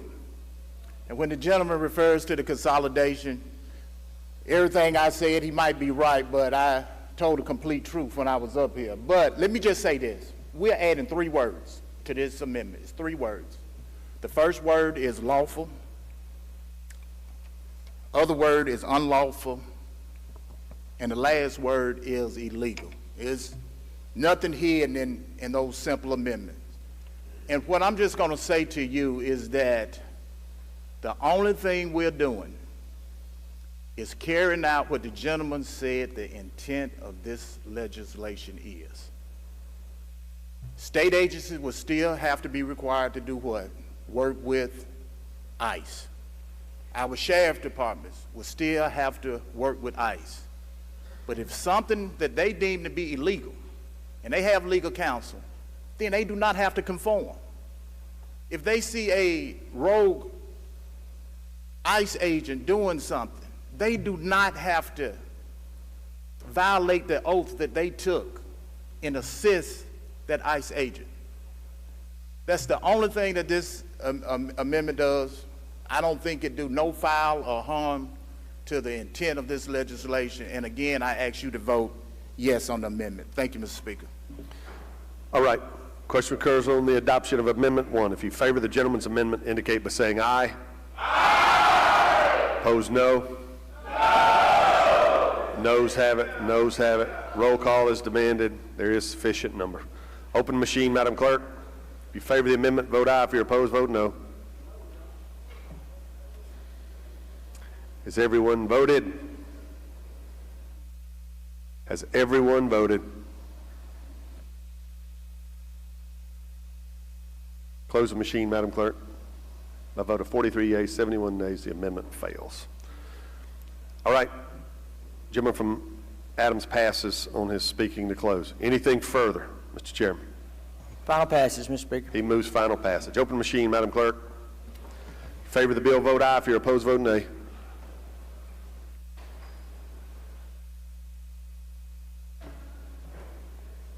Has everyone voted?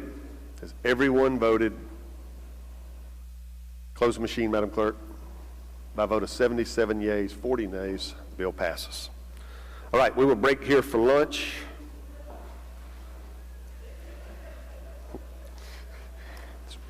At 1 o'clock, we will recess until 2. Before we do that, gentleman from Green, Mr. Birch. Thank you, Mr. Speaker. I have an announcement. Corrections Committee is going to have a hearing. It starts immediately after adjournment in 113. It's open to all members. After adjournment this evening? Or right now. Recess. Okay, right. After recess. All right. Gentleman from Jackson, Mr. Geis. Thank you, Mr. Speaker. I'd like to hold 2 bills on a motion to reconsider. Item 26, House Bill 1441, and item 27, House Bill 1442. Hold on a motion to reconsider. Thank you, sir. Yes, sir. Thank you. Gentleman from Harrison, Mr. Hullen. Yes, Mr. Speaker. I'd like to ask unanimous consent to change my vote on yesterday's calendar, item number 8, from yea to nay, please. Is there objection? Hearing none, change the gentleman's vote. Gentleman from Pike, Mr. Porter. Thank you, Mr. Speaker. I'd like to hold item number 23, House Bill 1660 on the motion. Thank you, gentlemen. Please notify the chairman. And lady from Hines, Ms. Summers. I'd like unanimous consent to change my vote, Mr. Speaker, on item number 23, House Bill 1660, from yea to nay. All right. Thank you. Is there objection? Hearing none, we will change the lady's vote. All right, I don't see any further seeking recognition. I will recognize the gentleman from Rankin for the motion. I move that the House stand in recess until 2 p.m. Gentleman's motion is the House stand in recess until 2 p.m. If you favor that motion, indicate by saying aye. Opposed, no. The ayes have it. The House will stand in recess until 2 p.m.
I just noticed on the, as a minute. We have committee amendment.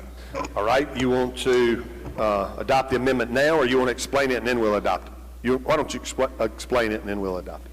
The amendment was just to clarify language. Some language was referring to redeeming parties instead of tag sale purchasers. So the amendment was just to clarify that language, Mr. Speaker. All right. It being a committee amendment, I'll just let you explain the entire bill and then we'll. Yes, sir. So this bill regards tax forfeited property, real estate tax sales. That creates a system where from any tax sales this point forward, if the purchaser does not demand his chancery clerk's conveyance within 30 days of the redemption period ending, then it is then offered, the chancery clerk's conveyance is offered to the two subsequent tax sale purchasers in chronological order. And if they also waive their right to that chancery clerk's conveyance, then it is ripened to the state. The state has the ability to issue title, purchase directly, and changes some language, fee simple language in the conveying language, Mr. Speaker. That's the explanation of the bill, and I yield for any questions. Questions? Lady from Jones, Ms. Scott. Mr. Speaker, thank you, because we need help on this. Well, the gentleman, yeah. Yes, ma'am. Gentlemen, look, in these cities where these properties are being forfeited, and you know, they're in parts of town that is very difficult to be developed, then it reverts back to the state. And the reason why we're having a hard time getting folks to purchase it, developers in particular, is because this patent process, I've discussed this with y'all before. Can y'all get a judiciary maybe over the summer? We need a solution for that. You know why? Because you end up, first of all, cities with a lot of property on the tax roll that's irredeemable. You know what that then creates, right? Yes, problems. I do. So, but if you got people who would like to buy the property, but it costs them, first of all, $10,000 for a property that's not worth $1,500 to get it straightened out. But if we could get something where it was much more affordable, wouldn't you agree developers would then buy? Then we wouldn't have all of this property that's been gets into disarray and then causes things to happen. Is it anything we can do about that patent process? You lawyers can come up with something. Yes, ma'am. So the fee simple language is added to this bill. That's an effort to get these properties closer to make them insurable by the title insurance companies, so they are easier developable.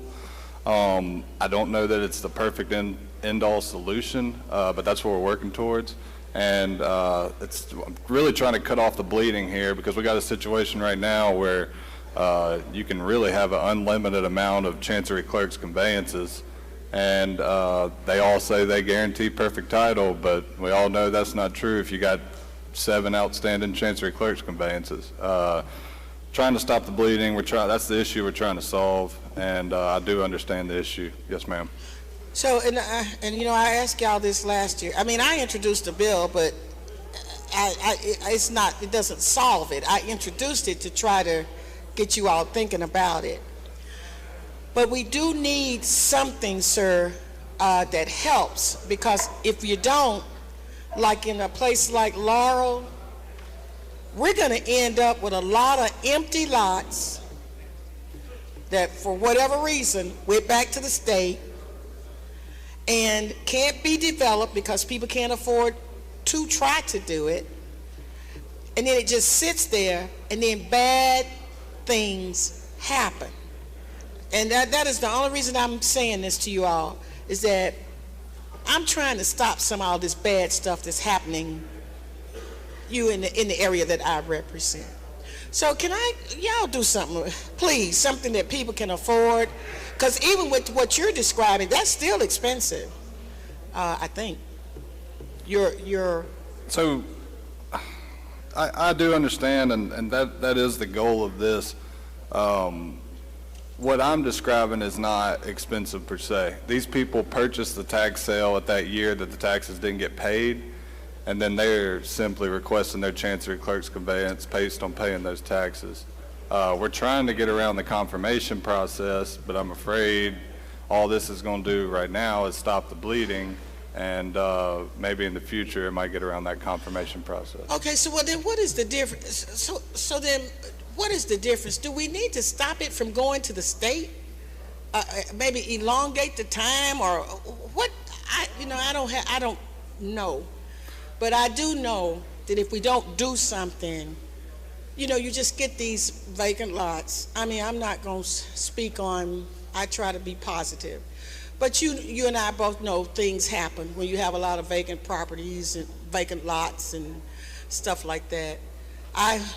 And people would want to buy it if, Mr. Speaker, if we could do something. If you smart people come up with something. Thank you, ma'am. Gentleman from Holmes, Mr. Clark. Thank you, Mr. Speaker. Would the gentleman yield? Yes, sir. Now, gentlemen, I think you might have a good bill here. That's right. Yeah, depending on your answers to my questions. Let me ask you this. Presently under present law, the former landowner have 3 years to file a petition to set aside a tax sale, and that's reserved for situations where the county did not send proper notices, the sheriff didn't give notices, things that the county did not do.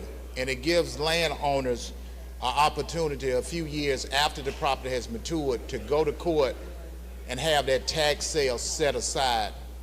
With us giving the fee simple, are we eliminating that recourse for landowners? The 3-year statute of limitations, and I might be wrong, I thought there was a 10-year on all real estate. Is that?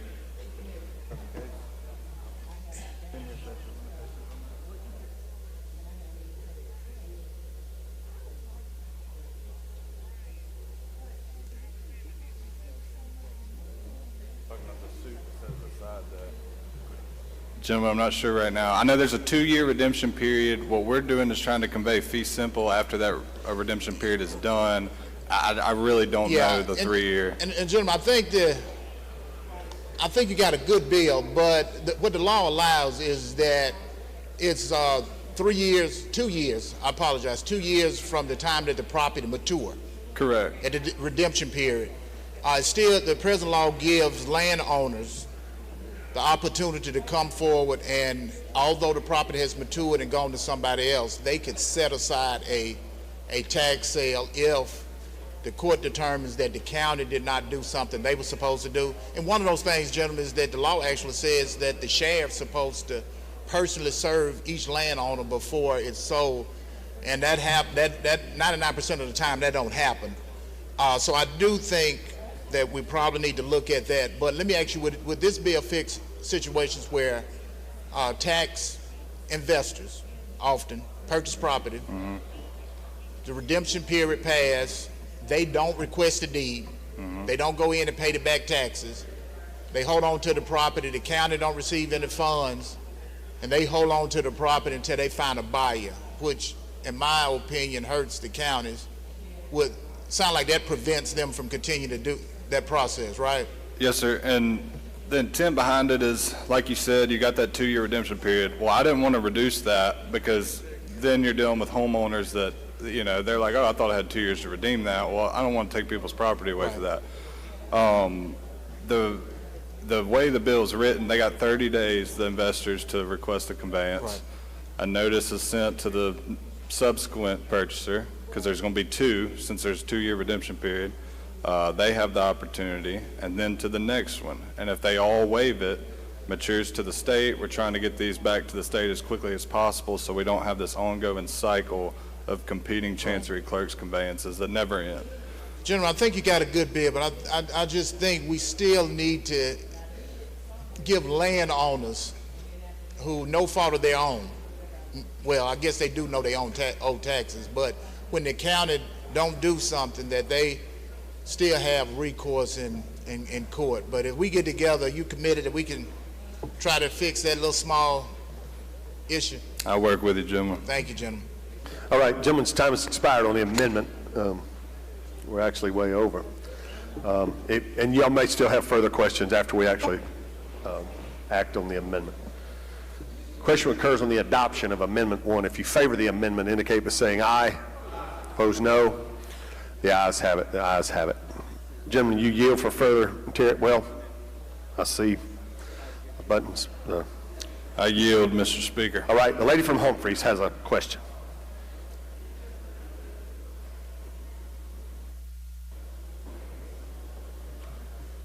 Gentlemen, do you yield? Yes, ma'am. Just one quick question. Are the Chancery clerks okay with this legislation? I haven't received any communication with them. It was kind of a floating bill last year that got turned into a study committee, and so we're back again this year. I don't know if they support it or don't, one way or the other. I truly don't. Okay, thank you so much. Just wanted to know. Yes, ma'am. All right, I don't see any further questions, gentlemen. Move final passage. He moves final passage. Open the machine, Madam Clerk. Favor the bill, vote aye. If you're opposed, vote nay.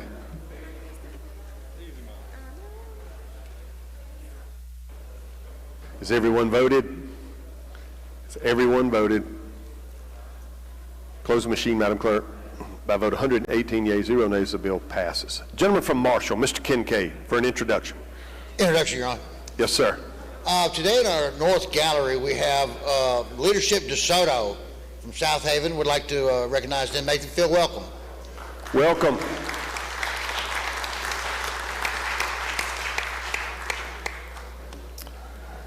Gentleman from Harrison, Mr. Hullum, for what purpose? Mr. Speaker, introduction out of order. You're recognized.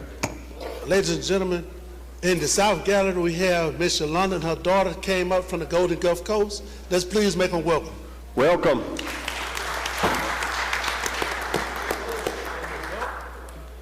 All right.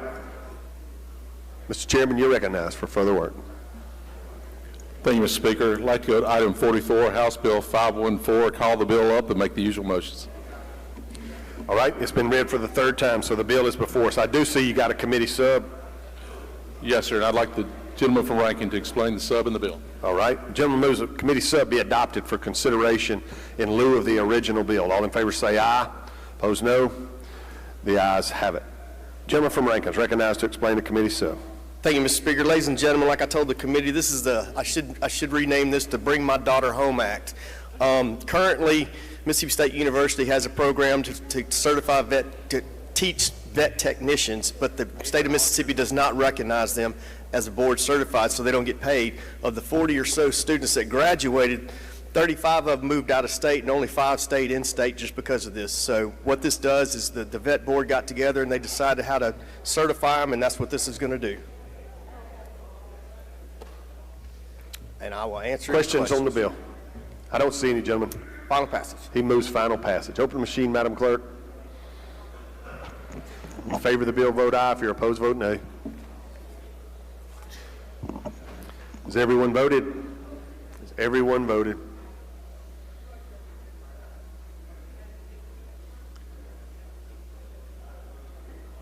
Somebody vote the chairman, please. Close the machine, Madam Clerk. By vote 113 yeas, 0 nays, the bill passes. Next item, Mr. Chairman. Thank you, Mr. Speaker. Next item is item 45, House Bill 814. All right, you're recognized to explain it.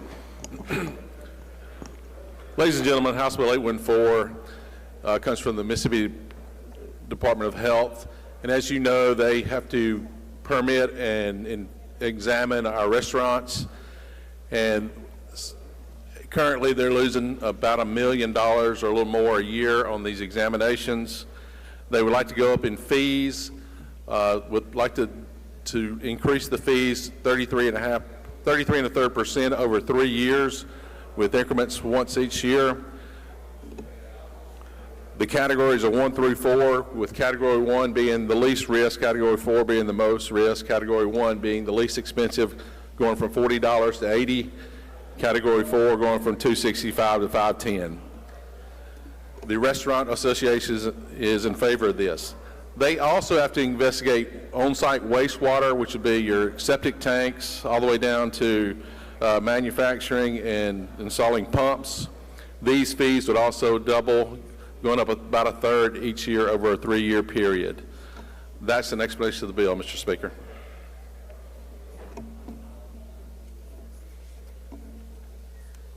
Questions on the bill? I don't see any, gentlemen.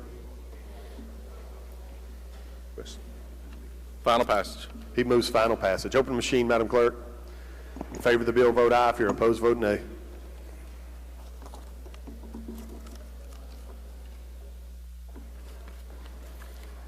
Has everyone voted? Has everyone voted? Close the machine, Madam Clerk. By a vote of 100 yeas, 11 nays, the bill passes. Next item, Mr. Chairman. Thank you, Mr. Speaker. Next item is item 46, House Bill 942. All right. You are recognized for that. Thank you, Mr. Speaker. Item. I see you've got an amendment as well. Yes, sir. I'd like to table the committee amendment and offer this amendment. All right. Is there opposition? I see no one seeking recognition. The gentleman's motion is to table the committee amendment. If you favor the gentleman's motion, indicate by saying aye. Opposed, no. The ayes have it. We're back on your original bill, gentlemen. Thank you, Mr. Speaker. And now you have further amendment? I'm sorry. Oh, I'm sorry. Explain the amendment? Yes, sir. All right. The amendment's simple. We're on line 61. We're deleting under direct and immediate supervision of and replacing that with from. And on 65, eliminating has completed a Mississippi Board of Veterinarian Medicine approved animal chiropractic course and inserting is a certified animal chiropractor.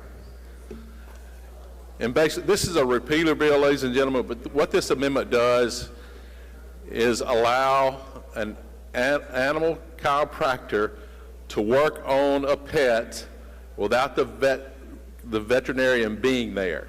The veterinarian, and this is how the process works, refers this animal to a animal chiropractor, but does not have to be there immediate and oversight of the chiropractor, the way the bill reads now. It changes that. Both disciplines agree with this language change, and that's an explanation of the amendment.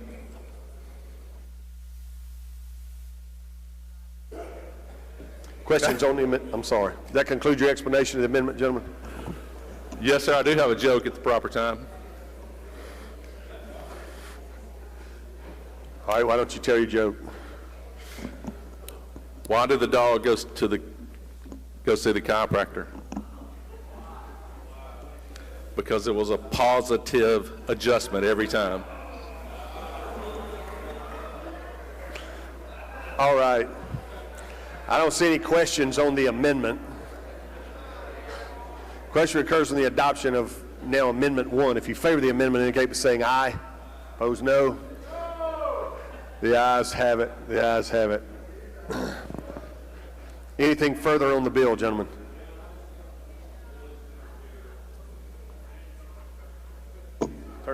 Turn him on. Did I do something? You passed so many bills, the microphone is played out on you, gentlemen. Sorry. The bill extends the repealer to 2029. All right. Questions on the bill? I don't see any, gentlemen.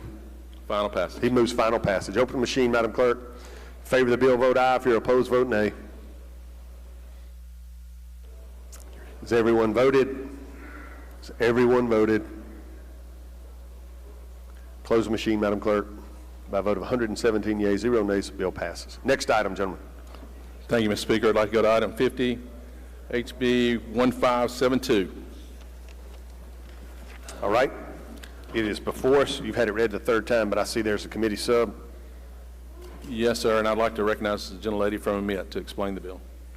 All right. The gentleman moves the committee sub be adopted for consideration in lieu of the original bill. All in favor say aye. Opposed, no. The ayes have it. The lady from AMIT is recognized to explain the committee sub. Thank you, Mr. Speaker. Mr. Speaker, ladies and gentlemen, the committee sub for House Bill 1572 is creating within the Rare Disease Task Force, the Mississippi Rare Disease Advisory Council, to identify gaps in care, evaluate funding and insurance, and also coverage practices. It's going to analyze health challenges, treatment access, and ensure coverage for practices related to rare diseases. The task force is going to have 7 members. There'll be a report that's due December 1st of each year. I would just like to say in closing that the Rare Disease Task Force thus far has distributed 2 reports. They have been really working towards finding treatments and cures for rare diseases. In 2024, we appropriated money for the task force. They still have money that remains from the initial appropriation, and that's my explanation of the committee substitute. Mr. Speaker, I'll yield for any questions. Questions on the bill? I move final passage. I don't see any, ladies. She moves final passage. Open the machine, Madam Clerk. Favor the bill, vote aye. If you're opposed, vote nay. Has everyone voted? Has everyone voted? Close the machine, Madam Clerk. By a vote 119 yeas, 0 nays, the bill passes. Lady from Humphreys, Ms. James Jones. Thank you, Mr. Speaker. Introduction out of order. Yes, ma'am. All right.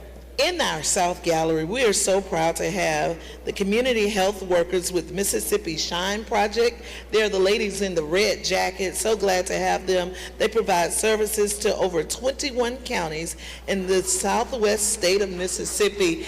On my far right, I have to say shout out to Ms. Salola Delaney from Belzoni, Mississippi. So glad to have them in the house and their hard work. Welcome, ladies. Good to have you here. Gentleman from Jefferson, Mr. Harness. Introduction, Mr. Speaker. Yes, sir. Ladies and gentlemen, I also have a constituent in the South Gallery, Ms. Kim Lowe. She's here visiting us. She's from Jefferson County. Make her welcome. Welcome, lady.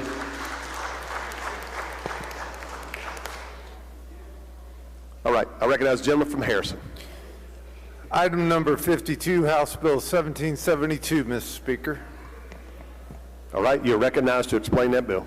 Okay, this is simply the repealer for DHS this will take them through July 1st, 2029, and that completes an explanation of the bill, Mr. Speaker. Questions on the bill? I don't see any, gentlemen. Final passage. He moves final passage. Open the machine, Madam Clerk. Favor the bill, vote aye. If you're opposed, vote nay. Has everyone voted? Has everyone voted? Close the machine, Madam Clerk. By a vote 118 yeas, 0 nays, the bill passes. Next item, Mr. Chairman. May I have an introduction, please? Yes, sir.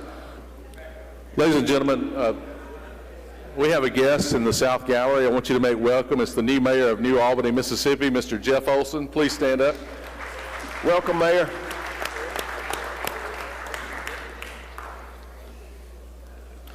I'd like to go to item 53, House Bill 1296. All right, you're recognized. Gentleman from Pearl River to Gentleman from Pearl River, explain the bill. Thank you, Mr. Speaker, and I have an amendment at the proper time.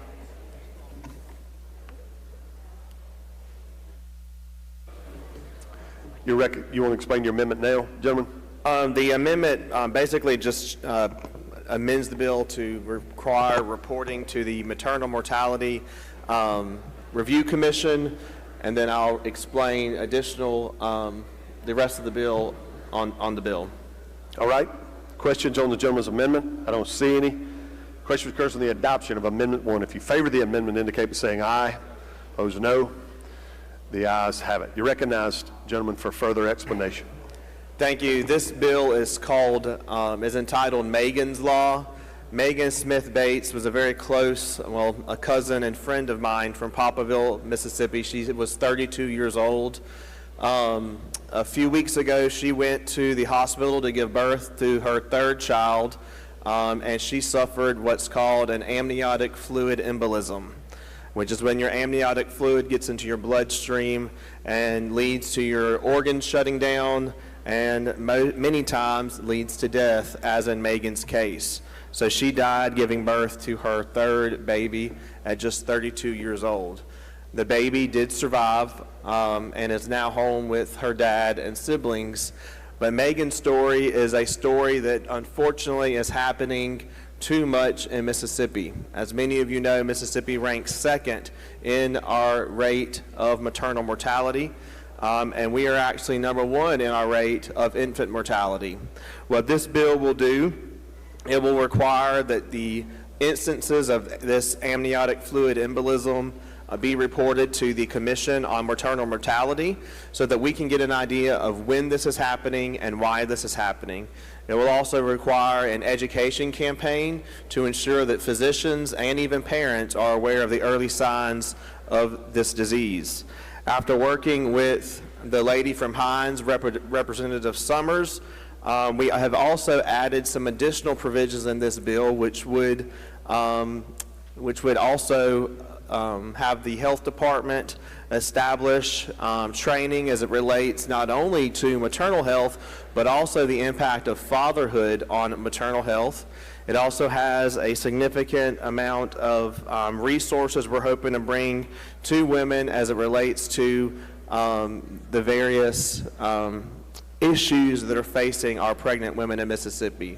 Ultimately, this goal, we hope, will reduce or at least reduce the rate of maternal mortality at birth, or give us an idea of why Mississippi is experiencing such a high rate. That's an explanation of the bill, Mr. Speaker, and I'll yield for any questions. Questions on the bill? I don't see any, gentlemen. Move for final passage. He moves final passage. Open the machine, Madam Clerk. In favor of the bill, vote aye. If you're opposed, vote nay. Has everyone voted? Has everyone voted? Close the machine, Madam Clerk. By a vote of 119 yeas, 0 nays, the bill passes.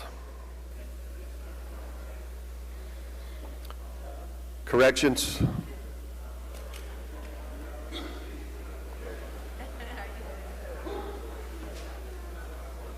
Drug policy. Passes. Judd B.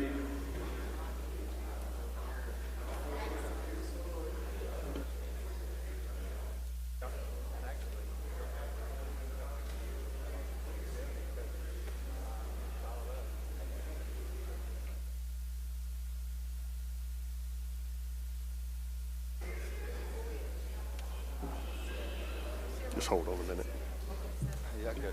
Gentleman from Grenada, you're recognized. Thank you, Mr. Speaker. I'm going to pass on 57 and 58 and move to item number 59, House Bill 1577, and call the bill up. All right. I see you got a committee sub. I do have a committee sub. I ask committee sub be adopted. Gentleman moves the committee sub be adopted for consideration in lieu of the original bill. All in favor say aye. Opposed, no. The ayes have it. You're recognized to explain the committee sub, gentlemen. I recognize the vice chairman to handle the bill. All right. Gentleman from Pearl River is recognized to explain the bill. Thank you, Mr. Speaker. This is House Bill 1577. It comes from the gentleman from Harrison. This has to do with the litany of false reports of child abuse that we're getting to CPS over the last few years. A report shall not be considered filed in good faith with CPS when it is unsupported by credible evidence and the person who filed the report intentionally submitted the report knowing it was false. It shall be considered a willful false report of child abuse. Any person convicted of making a willful false report of child abuse shall be punished by a fine not to exceed $5,000 and imprisonment in the county jail not to exceed 1 year or both. That's an explanation of the bill, Mr. Speaker, and I'll yield for any questions. Questions on the bill? I don't see any, gentlemen. Move for final passage. He moves final passage. Open the machine, Madam Clerk. In favor of the bill, vote aye. If you're opposed, vote nay.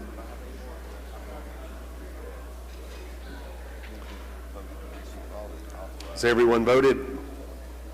Everyone voted. Close the machine, Madam Clerk. By a vote of 119 yeas, 0 nays, the bill passes. Next item, Mr. Chairman. Thank you, Mr. Speaker. Call up item number 60, House Bill 294. All right. You're recognized to explain. Thank you. I've got Vice Chairman who will handle the bill as well. Jim from Pearl River is recognized to explain the bill. Thank you, Mr. Speaker. This bill will clarify the practice limitations of the Mississippi Office of Capital Post-Conviction Counsel. It would allow the appointment of post-conviction counsel not only in capital cases that involve the death penalty, but all capital cases, even if the individual was sentenced to life in prison. That's the explanation of the bill, and I'll yield for any questions. Questions on the bill? I don't see any, gentlemen. Move for final passage, Mr. He moves final passage. Open the machine, Madam Clerk. Favor of the bill, vote aye. If you're opposed, vote nay. Has everyone voted? Has everyone voted? Close the machine, Madam Clerk. By a vote of 117 yeas, 0 nays, the bill passes. Next item, Mr. Chairman. Thank you, Mr. Speaker. I'm sorry. I've got to kind of skip down and just do my other 2 bills, 3 bills, and I know that you got 61 stuck in there, Mr. Speaker, but I'd like to get these other ones out of the way if possible. Gentleman's requesting to skip over 61 for now, which is not his bill, and advance to 62, 3, and 4. Is there objection to that?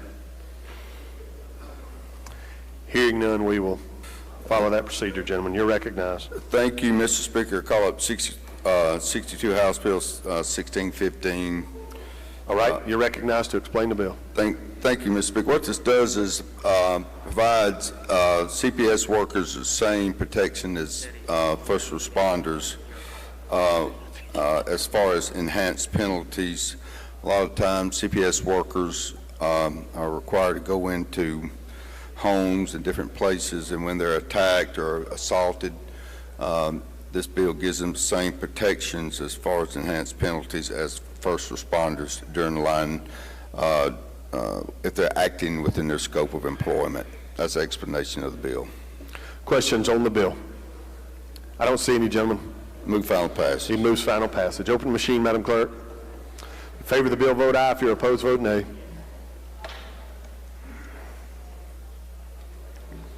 Has everyone voted? Has everyone voted? Close the machine, Madam Clerk. By a vote 104 yeas, 14 nays, the bill passes. Next item, Mr. Chairman. Thank you, Mr. Speaker. Item number 63, House Bill 1131, and I ask that the committee sub be adopted. All right, gentleman moves the committee sub be adopted for consideration in lieu of the original bill. All in favor say aye. Opposed, no. The ayes have it. You're recognized, gentlemen, to explain that committee sub. Thank you. I recognize the House expert on prostitution legislation, gentlelady from Madison County. Lady. I'll think of something. Just give me a minute. This bill increases the misdemeanor fine for procuring prostitution from $200 to $1,000. This bill also increases the felony fine from $1,000 to $2,000. The bill will also require offenders to do 100 hours of community service. Any questions? Yes, ma'am, I believe so. Gentleman from Adams, Mr. Johnson. Mr. Speaker, I had some questions, but I just can't, I'm going to leave that alone. Did you think long and hard before you decided to say that, sir? Gentlemen, on the advice of counsel, don't answer that question. She said long and hard. And now nobody wants to ask a question. Exactly. All right. I move for final passage. Lady moves for final passage. Open the machine, Madam Clerk. In favor of the bill, vote aye. If you're opposed, vote nay. Y'all missed that. Has everyone voted? Has everyone voted? Close the machine, Madam Clerk. By a vote of 106 yeas, 13 nays, the bill passes. Next item, Mr. Chairman. Thank you, Mr. Speaker. I'm going to hold 63 on a motion. I'm kidding, Mr. Speaker. Item number 64, House Bill 1510. I call it up, Mr. Speaker, have a committee sub. All right. The gentleman moves the committee sub be adopted for consideration in lieu of the original bill. All in favor say aye. Opposed, no. The ayes have it. You're recognized, gentlemen. Thank you, Mr. Speaker. The committee sub opens up the code section for assistant public defenders in the 7th Circuit Court District and authorizes additional, the county to authorize payment for additional assistance. I think it's up to 5, and that's the explanation of the bill. Questions on the bill? Gentleman from Jefferson, Mr. Harness. He passes. I don't see any questions, gentlemen. Move final passage. He moves final passage. Open machine, Madam Clerk. In favor of the bill, vote aye. If you're opposed, vote nay. Has everyone voted? Has everyone voted? Close the machine, Madam Clerk. By a vote of 121 yeas, 0 nays, the bill passes. Judge Biggs yields the floor. Thank you, gentlemen. We will go back to item 61 in State Affairs.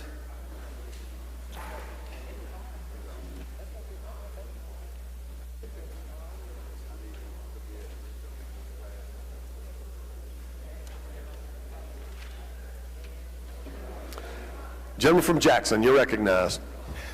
Thank you, Mr. Speaker. I'd like to go to that item 61, House Bill 605, and call it up. All right, you're recognized to explain the bill. Mr. Speaker, ladies and gentlemen of the House, we keep hearing about how the Senate supposedly is the body of deliberation. I don't buy that one bit, but we'll let them continue to believe that. But let me tell you about this body. This body made up of each and every one of you. This body is the body of leadership.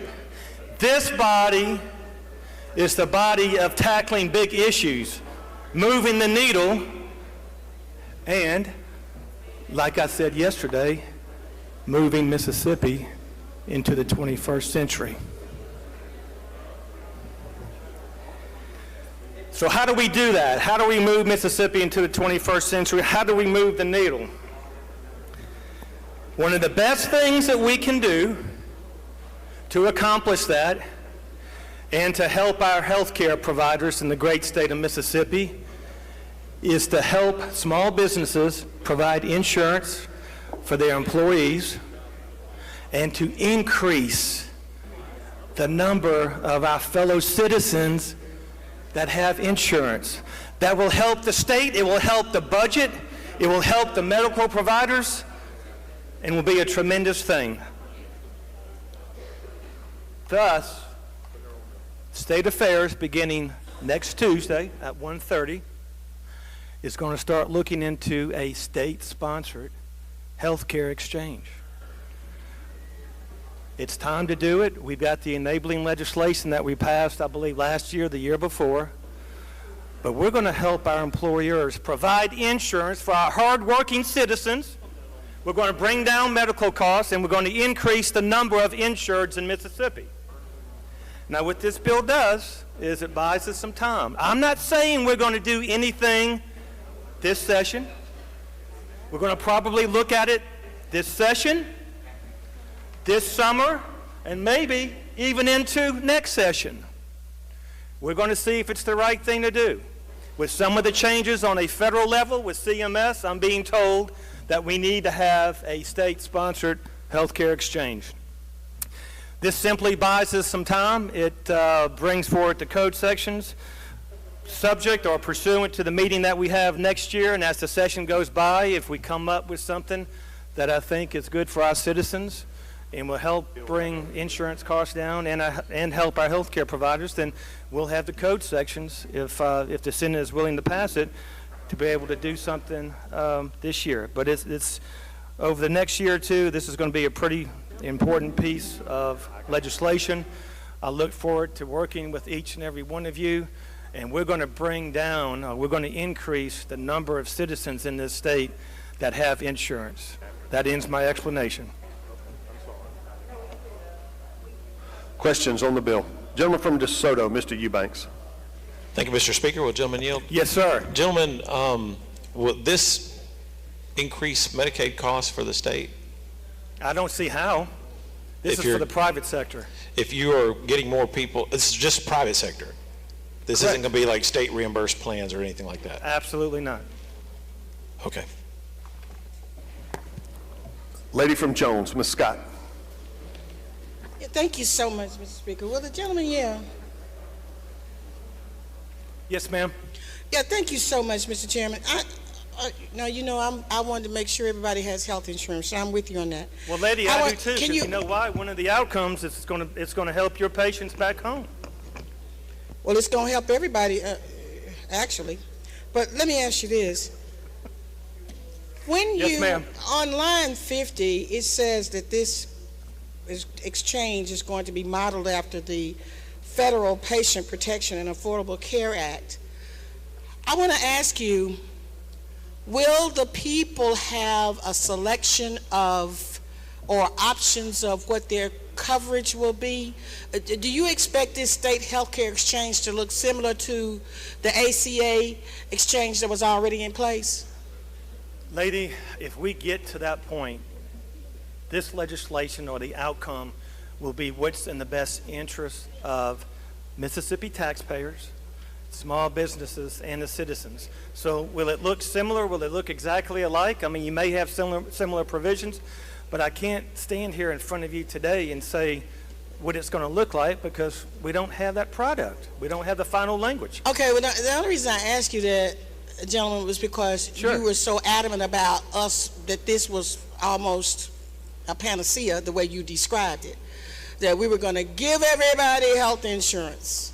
And I think that's a direct quote from you. So if we're going to do that, then I would think you, as the leader on this issue, would have some idea as to how you expect this program to look. And since we're talking about the taxpayers, you would agree now that the ACA exchange was subsidized, right? That's correct. Do you expect this to be a subsidized program? No, lady. And so this is going to be something, I guess we have to assume that the business community is going to then absorb on some kind of healthcare exchange. Yes, lady. Is that what you're envisioning? They will play a part in it.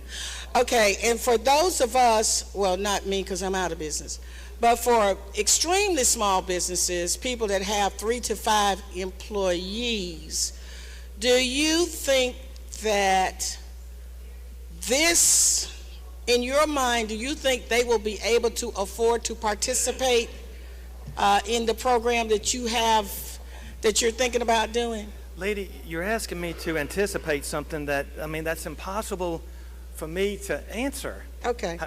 Well, the only reason is because you were just so adamant, gentlemen, and well, about how we were going to do it. Because you know I'm for it. I'm for giving people health We don't even have a final product. Okay. But everything that I hear about the changes from CMS and what's happening at a federal level, we need to start looking at this so that the state will have control whenever it comes to a health care policy or provision. Well, I don't know as much as you do about the Centers for Medicare and Medicaid. And since we know neither one of those programs would be participating in this pool, I don't think. But we look forward to seeing whatever State Affairs is going to be doing next week. Lady, all I'm trying to do, hopefully we can increase the number of Mississippi citizens that have health insurance. And we can help our small businesses provide their employees insurance. This is very preliminary. I mean, it may take a year and a half. It may take 2 years. But we're starting that process now because now is the time. And this is the body of leadership and not in the Senate. The Senate don't want to do anything. We will. Well, gentlemen, I don't disagree with you all's leadership, but I will say to the House, and if the insurance commissioner were here, he would tell you that he and the former governor, my friend Haley Barbour, tried to put this in place, and this body rejected it. So, you know, we love you. But that's the truth and the history. I love you too, lady from Jones. Gentleman from Pearl River, he passes. I don't see any further questions. Mr. gentlemen. Speaker, I do have an amendment at the All right, proper you're time. recognized for your amendment. You want to explain it? It simply adds a reverse repealer to the bill. All right, questions on the amendment? I don't see any. Question occurs on the adoption of Amendment 1. If you favor the amendment, indicate by saying aye. Opposed, no. The ayes have it. The amendment's adopted. Anything further on the bill, gentlemen? He moves final passage. Open the machine, Madam Clerk. If you favor the bill, vote aye. If you're opposed, vote nay. Has everyone voted? Has everyone voted? Close the machine, Madam Clerk. By a vote of 115 yeas, 0 nays, the bill passes. Chairman of Public Utilities. Gentleman from Rankin, you're recognized. Thank you, Mr. Speaker. I'd like to go to item 67, House Bill 1393, and call it up. You're recognized to explain the bill. Thank you, Mr. Speaker. Ladies and gentlemen, what this is doing is MDA came to us and wants us to establish a fund that we can use to help some of our economic development areas out. Currently there's lead time on some electrical equipment. It can be anywhere from 2 to 6 years. So what they anticipate to do with this fund is to allow your local entity to purchase these equipment, basically get in line for these electrical components before the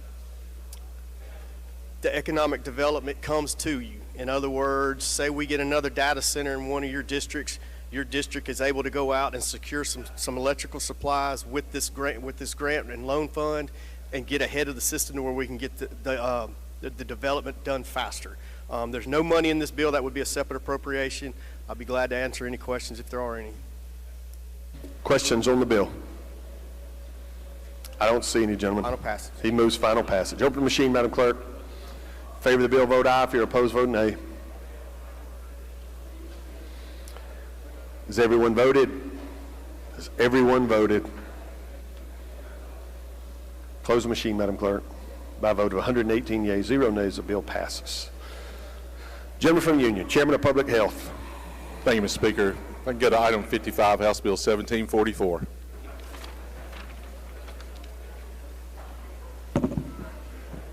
All right. That's the bill that was inadvertently called up as a corrections bill. My mistake. It's a public health bill, and you are recognized for that bill. Thank you, sir. I'd like to recognize the gentlelady from Lincoln to explain the bill. Lady from Lincoln is recognized to explain the bill. Thank you, Mr. Chairman, Mr. Speaker. House Bill 1744 requires the Department of Health and the Department of Corrections to come up with a comprehensive health plan to establish a hepatitis C program, an HIV program, and that the Department of Corrections shall develop a plan for improving women's health. I know I've talked about hepatitis C and HIV, and the Department of Corrections has gone to the UMC and gotten a 340B pricing for HIV medicines. As of today, they have not gone to the Department of Health nor the UMC to get that 340B pricing for HIV. There's so many grants out there. There was one this past year that a rehabilitation center got in Oxford from the federal government. They received $2.5 million for Hep C, and I have no idea how they got that. I mean, they were awarded the grant. I don't know how they can spend the money, but we didn't even ask for it. So what I'm asking here is that they get together, and if there's any grants and money available that we can take care of this, that they make sure that they don't pass it up again. And that's my explanation of the bill.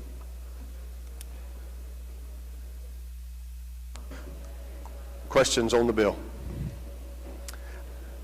Gentleman from Lafayette, Mr. DeWeese. Does the lady yield? Yes, sir. I understand, and we've had conversations about this. Can you give me an idea of what we're talking about as far as cost is concerned with this? They're supposed to get together and come up with a plan, and they'll present it to us. So this is. But it will not cost a penny. So today. this is just the planning stage, waiting on funding if it's available. That's correct. Okay, thank you. Gentleman from Harrison, Mr. Felcher. Lady Yield, Yes, sir. how does this tie into what Vital Core is supposed to be doing or is already doing? Well, they're supposed to be doing this. I'm giving grace right now because after it came up last year, now they are treating 50 inmates a year that have hepatitis C. The problem is we have over 5,000 inmates with hep C, so doing 50 a year is just nothing, truly. Have they conveyed to you that they can possibly get a handle on this? I can't hear you.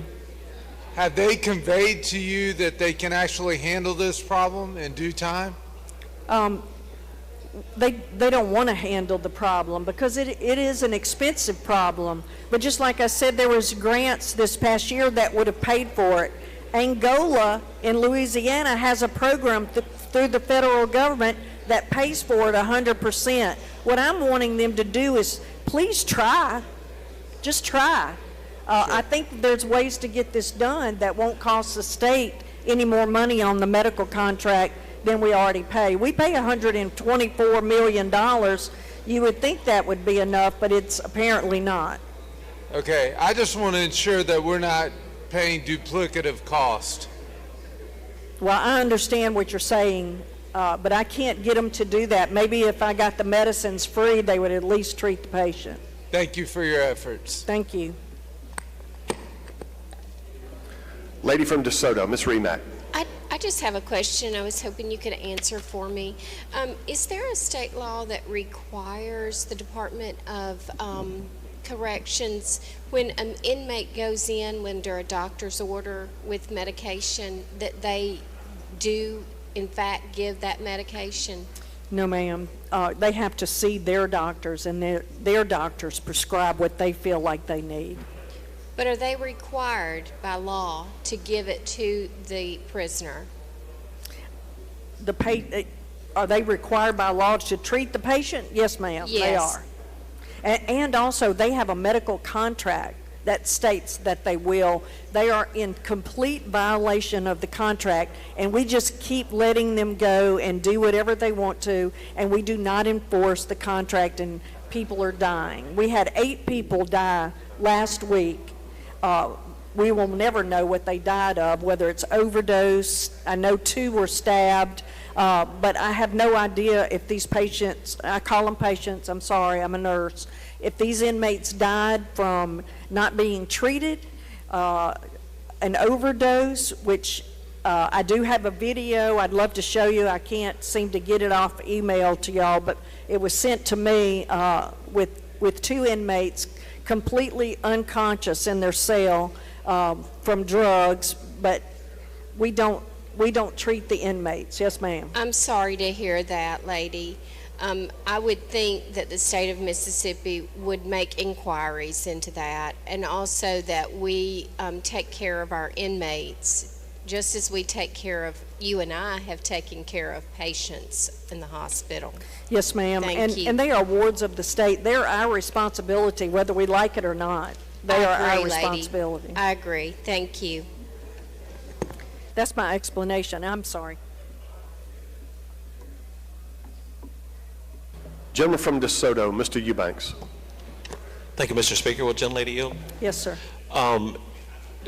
Do we, to piggyback on Representative Remack there, do we do any kind of testing to see if there's communicable diseases that any of inmates possess before we sentence them and send them off to a prison? Is there any of that built into like a No, physical or something once you've been convicted? Once you're admitted and show up for prison, they have so many days to have them go through an examination, talk about their medicine, which to me is a little too long. If you're a diabetic and you need your insulin, having several days to let them know that you need that is a little bit too long, but they are required by law to do an admission on them so they can get all of that situated. But then they're given 14 days to administer any medicine that inmate may need, which is something we're going to have to look at and change on the next contract.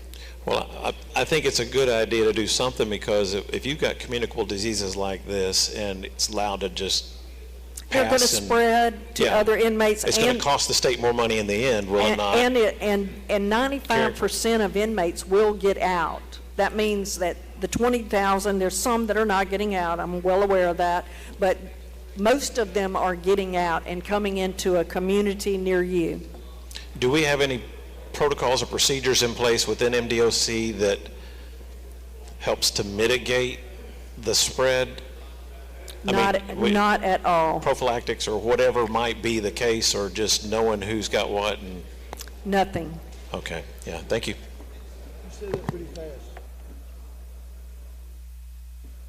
I don't see any further questions, lady.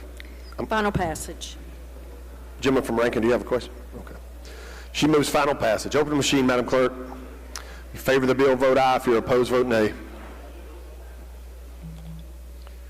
Has everyone voted? Has everyone voted? Close the machine, Madam Clerk. By a vote of 120 yeas, 0 nays, the bill passes.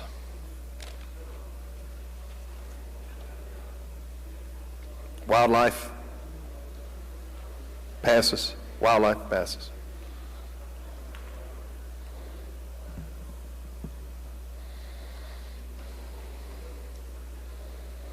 State Affairs, he passes. Public Utilities, he passes. Judd B passes.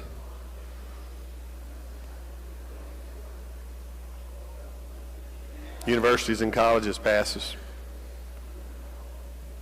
Back to Public Utilities, he passes. All right. Before we suspend business and recess, subject to call for just a minute to be sure we are where we are, I see several folks maybe for introductions. I recognize the gentleman from Rankin, Mr. Varner. Thank you, Mr. Speaker. Introduction out of order. Yes, sir. We have the Secretary of State student ambassadors up here with our teachers, Elena Magilio. I think I said that right. But if y'all stand up for us right here.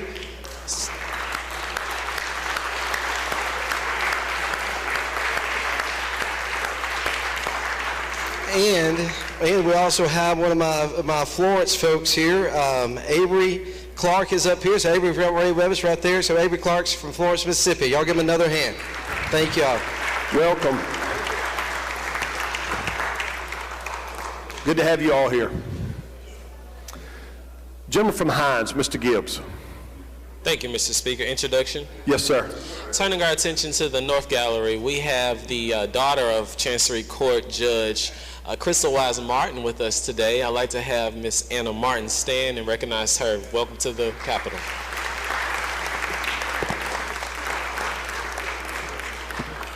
Welcome, lady. I had lunch with your mom earlier this week. Gentleman from DeSoto, Mr. Hall. Thank you, Mr. Speaker. Also with the same group, we have several leaders, future leaders from DeSoto County. Luke Wilburn, Holden Hill, Emerson Sorrells, Kerrigan Parker, and Elizabeth Flowers. Good to see y'all. Welcome. Gentleman from Hines, Mr. Nelson. Thank you, Mr. Speaker. Over in the South Gallery, have one of my favorite constituents, Ms. Evelyn Lewis-Baugh. She is the sister of my favorite judge in Hines County, Judge Kenny Lewis. Thank you for visiting today.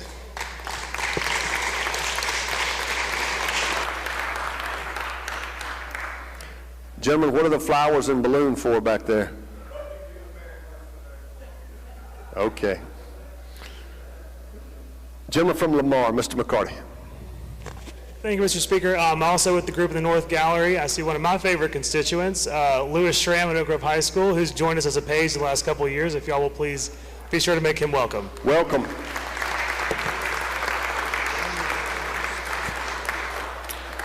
Gentleman from Hines, Mr. Bell. Thank you, Mr. Speaker. And in the North Gallery, on behalf of Representative Willie Bailey and myself, our page for last week, Miss Ava Clark. Would you please stand up and help her make welcome? Welcome, lady. All right, I see no one else seeking recognition. We're going to take a brief recess, subject to call. see where we are. You recognize, gentlemen. Mr. Speaker, I'd like to call a rules meeting while we recess. All right. And I will also make a motion to recess subject to call. Gentleman's motion is a House stand in recess, subject to call of the chair. All in favor say aye. Opposed, no. The ayes have it. The House will stand in recess, subject to call.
calendar, so we'll start back there.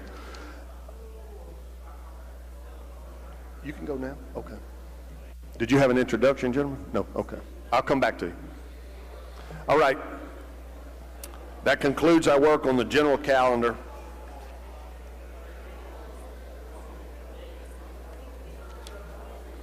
So we will go back to the beginning to the motion to reconsider.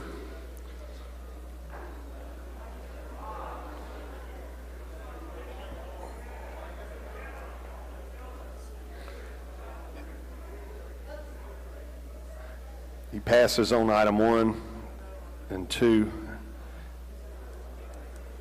and he passes on item 3, and it brings us down to item 4. Is that your?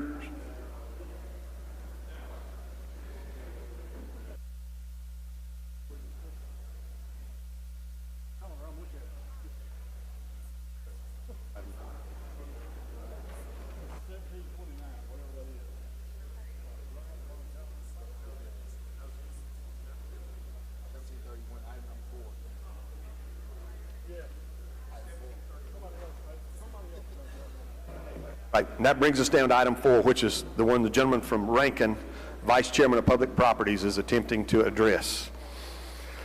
Mr. Gentlemen, Speaker, you are recognized. Thank you, Mr. Speaker. I'd like to go to House Bill 1729 and reconsider the vote by which it was passed.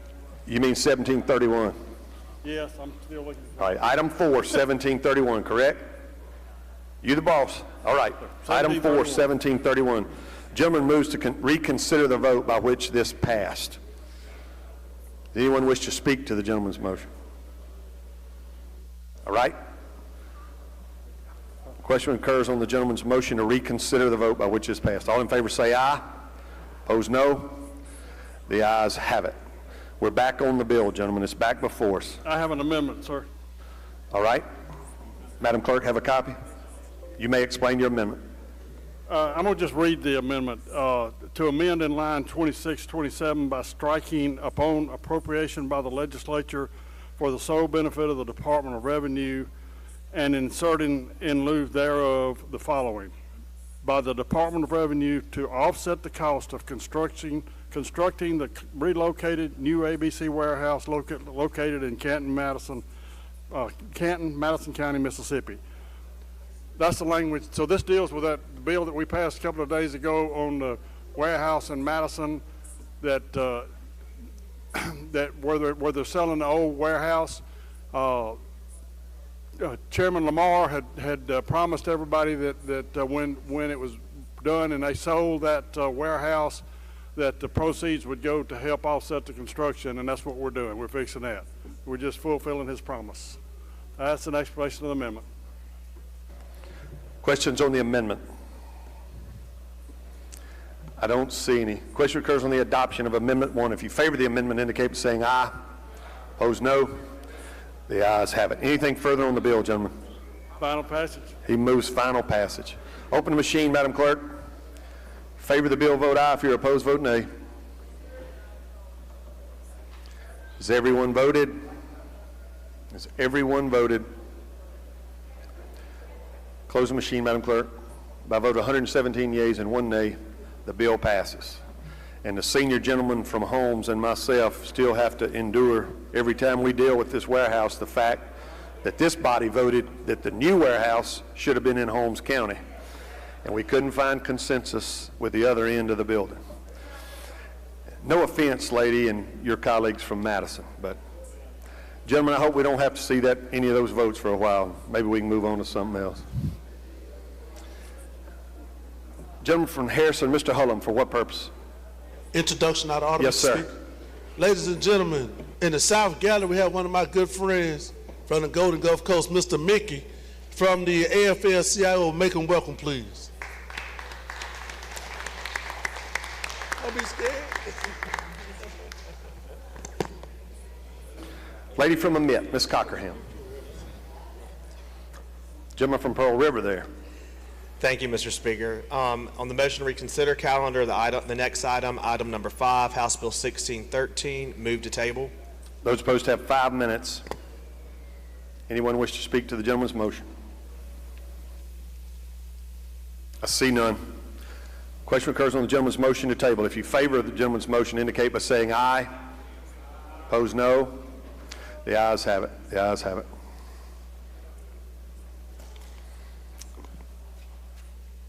We're down to item 6. Yes, sir. Motion to table item number 6, House Bill number 1035. All right. Those opposed have 5 minutes. I see no one seeking recognition. If you favor the gentleman's motion to table, indicate by saying aye. Opposed, no. The ayes have it. The ayes have it.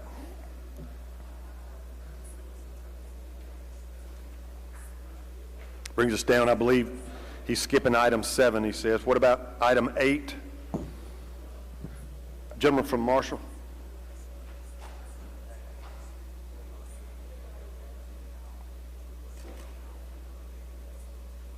Thank you, Mr. Speaker.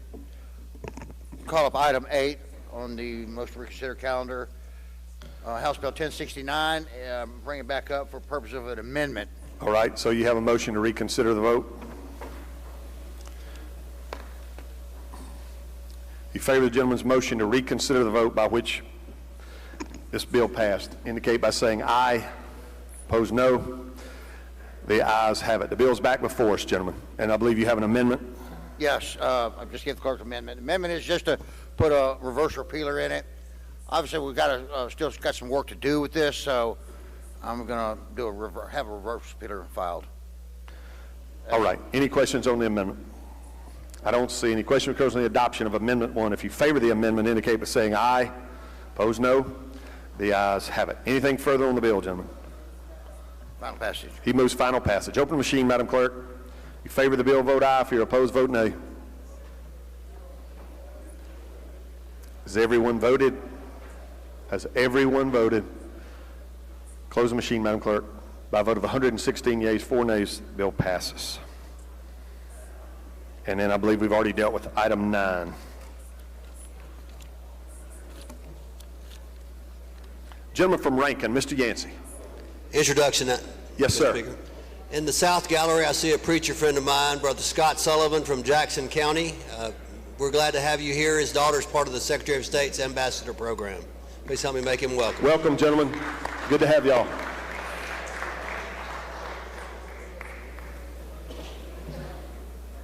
All right, I believe that concludes our work on the calendar.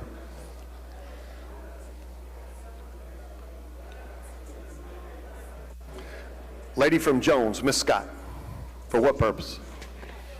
You're going to get on me, Mr. Speaker, but I need to go to the general calendar to item 62 and request unanimous consent. It was a fee bill. You know, we don't vote for fees. We need to change our vote from yay to nay for me and my desk mate. Is there objection? Change the lady's vote. Gentleman from Lowndes, Mr. Kareem. Thank you, Mr. Speaker. I need unanimous consent to change my vote on House Bill 1660 from yay to nay. Is there objection? Please change the gentleman's vote. Gentleman from Pike, Mr. Porter. Thank you, Mr. Speaker. I need unanimous consent to change my vote on item number 62, House Bill 1615, from nay to yay. And then item number 3, House Bill 1468, from yay to present.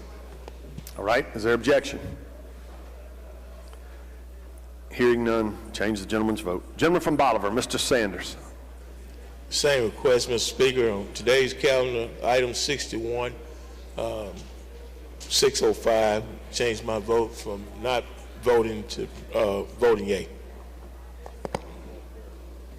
All right. Is there objection? Change the gentleman's vote. I see no one else seeking recognition. Any announcements by the clerk's office? Announcements by the members. Gentleman from Pike, Mr. Porter. Okay. Thank you, Mr. Speaker.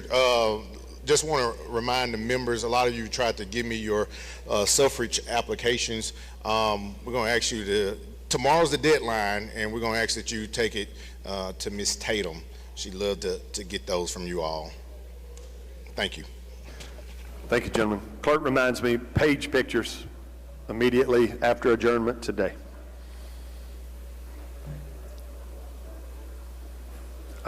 Any further announcements?